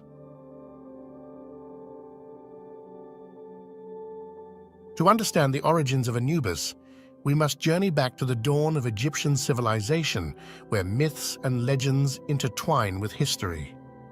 Anubis, one of the oldest gods in Egyptian mythology, emerged from the primordial chaos, embodying the mysteries of life and death. Often depicted with the head of a jackal, Anubis's appearance is as striking as it is symbolic. The jackal, a scavenger of the desert, was associated with death and the afterlife, making it a fitting representation for the god who presided over these realms. Anubis was more than just a symbolic figure. He played a vital role in Egyptian religious rituals, particularly in the process of mummification. As the god of embalming and the afterlife, Anubis oversaw the preservation of the deceased's body and guided their soul to the underworld. As for his parentage, the origins of Anubis are shrouded in mystery, much like the god himself. While some myths suggest that he was the son of Osiris, the god of the afterlife, and Nephthys, others propose a lineage with Set and Nephthys.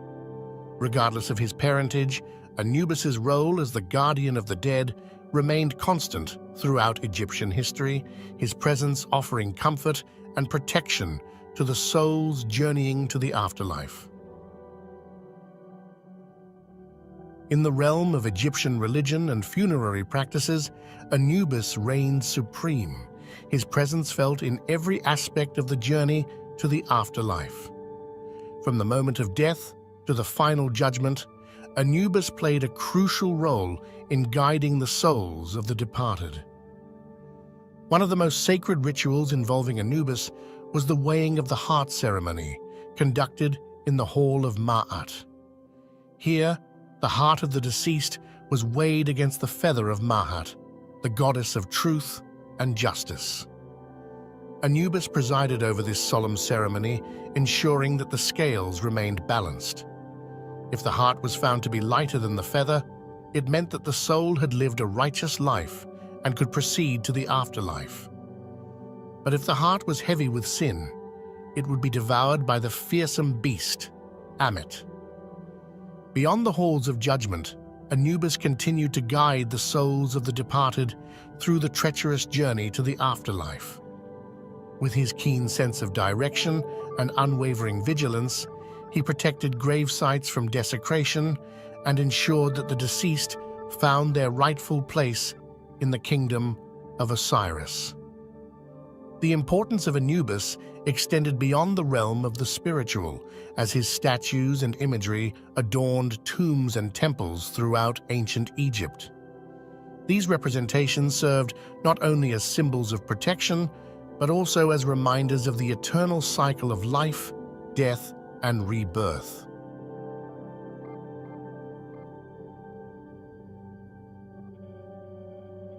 At the heart of Anubis's symbolism lies his jackal form, a powerful representation of death and embalming. The jackal, with its association with scavenging and the desert, was seen by the ancient Egyptians as a creature of the underworld, roaming the night in search of souls. Thus, Anubis's jackal-headed form served as a fitting embodiment of death and the afterlife. But Anubis was not merely a symbol of death, he was also a guardian and protector of the deceased. In this role, he watched over grave sites, ensuring that the souls of the departed remained undisturbed and safe from harm. In Egyptian mythology, Anubis's unwavering vigilance made him a trusted companion on the journey to the afterlife, guiding souls through the treacherous paths of the underworld. Throughout history, Anubis has been depicted in a variety of forms, from imposing statues to intricate hieroglyphs. These representations not only served as symbols of reverence, but also as reminders of Anubis's enduring presence in the lives of the ancient Egyptians. Anubis's influence extended beyond the realm of art and imagery, as his presence could be felt in the sacred texts and rituals of Egyptian religion. In hymns and prayers, Anubis was invoked as a protector and guide, his name spoken with reverence and awe.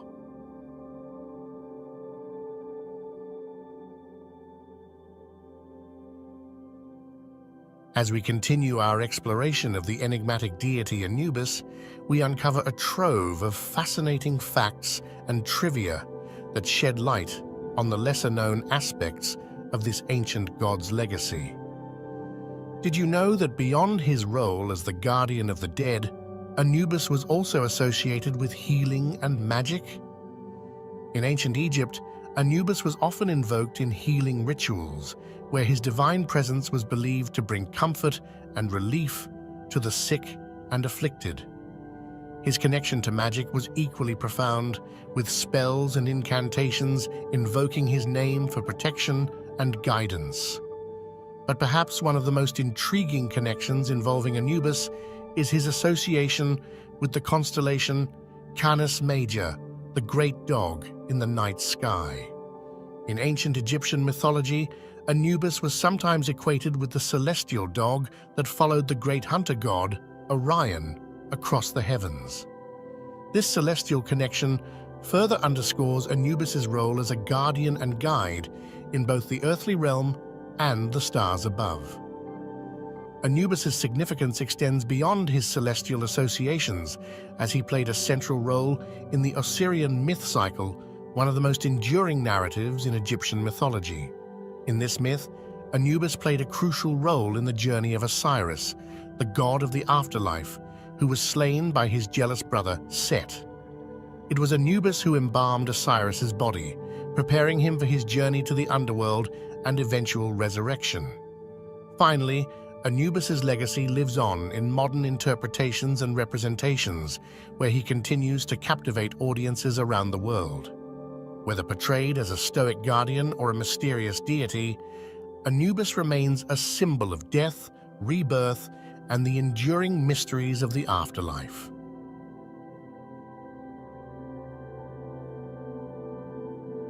As we reach the conclusion of our journey through the realm of Anubis, we are left with a profound appreciation for the enduring legacy of this ancient deity.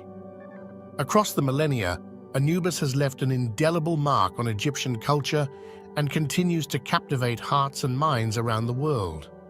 Anubis's imagery and symbolism have permeated every aspect of human expression, from ancient art and literature to contemporary media and pop culture. His jackal-headed form and enigmatic presence have inspired countless artists, writers, and filmmakers to explore the mysteries of death and the afterlife.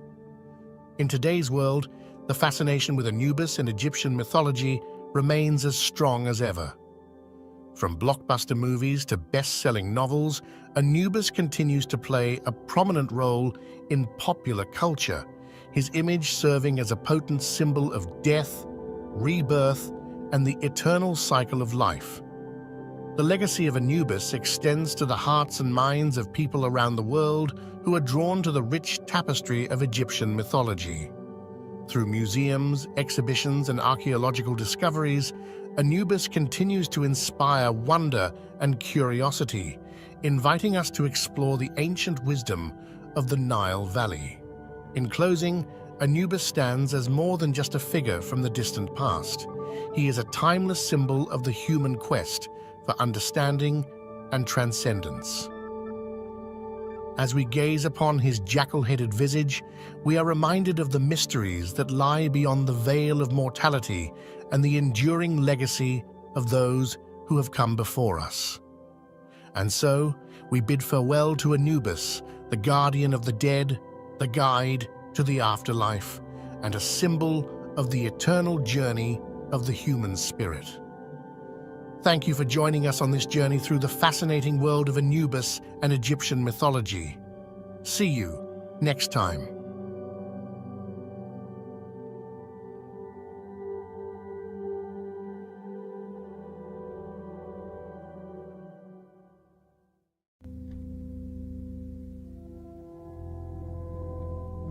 Get ready to dive into the magical world of Bastet. Let's pause for a moment to appreciate the captivating realm of Egyptian deities. Picture a civilization where gods and goddesses weren't distant figures, but integral forces shaping every aspect of life, from birth to the afterlife. Egyptian deities weren't just beings to be worshipped, they were a reflection of the cosmic order, guardians of balance in a world of mystery. Today, our spotlight shines on one of these remarkable entities, Bastet, the goddess who held the keys to home, fertility, and protection. She wasn't just a divine figure, she was a guardian, a symbol of the very fabric that wove through the lives of the ancient Egyptians. Imagine a deity fierce enough to protect, yet gentle enough to nurture. Bastet, with her enigmatic blend of strength and grace, held a special place in the hearts of those who sought her blessings. Bubastis, situated along the fertile Nile Delta, was not just a city. It was the cradle of Bastit's worship. The very soil beneath it bore witness to the emergence of this revered goddess. Imagine a city pulsating with the energy of devotion, its streets alive with the echoes of worship. As we journey through time, we witness the evolution of Bastit's character.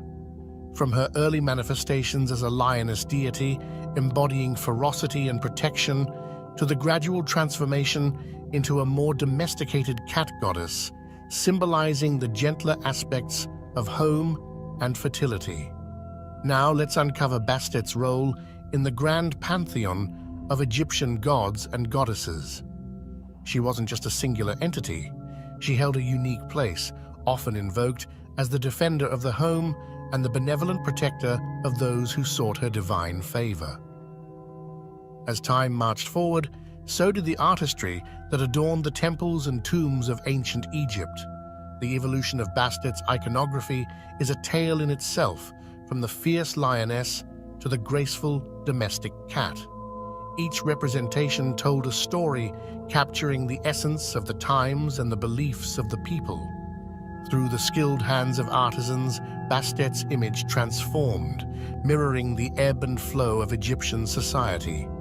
Join me as we explore the intricate details etched into statues and carvings, revealing not just an artistic evolution, but a cultural one as well.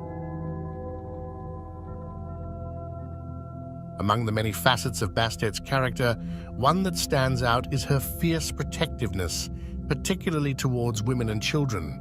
A deity whose embrace shields the vulnerable, whose presence brings comfort in times of peril. Bastet was painted as a guardian, a nurturing force in the lives of those who sought her refuge. Let's unravel the intriguing transformation of Bastet from a formidable lioness deity to a more domesticated cat goddess. Witness the shift from ferocity to grace as Bastet adapts to the changing beliefs and values of ancient Egyptian society. Imagine Egypt coming alive with the rhythm of drums, the sway of dancers, and the jubilation of festivals dedicated to Bastet. These celebrations weren't merely rituals. They were expressions of gratitude, joy, and the profound connection between the people and their goddess. These gatherings were not only a time for merriment, but also moments when the divine and mortal worlds converged, forging a bond that transcended time itself. Our next stop is the renowned Temple of Bubastis, a colossal structure that stood as a testament to the adoration for Bastet. Imagine wandering through its grand halls, where the air was thick with the fragrance of incense and the chants of devoted worshippers echoed through the sacred chambers. We step further into the heart of worship and delve into the intricate rituals and ceremonies performed in honor of Bastet. From offerings of food and incense to elaborate processions, each ritual carried profound significance, symbolizing the devotion of the ancient Egyptians to their beloved goddess. Central to the worship of Bastet were the priests and priestesses who served as intermediaries between the mortal realm and the divine. Explore with us the roles and responsibilities of these spiritual guardians who ensured the sanctity of the rituals and maintained the connection between the people and their goddess. Through the sacred spaces of Bastet has unveiled the devotion and cultural significance surrounding her worship.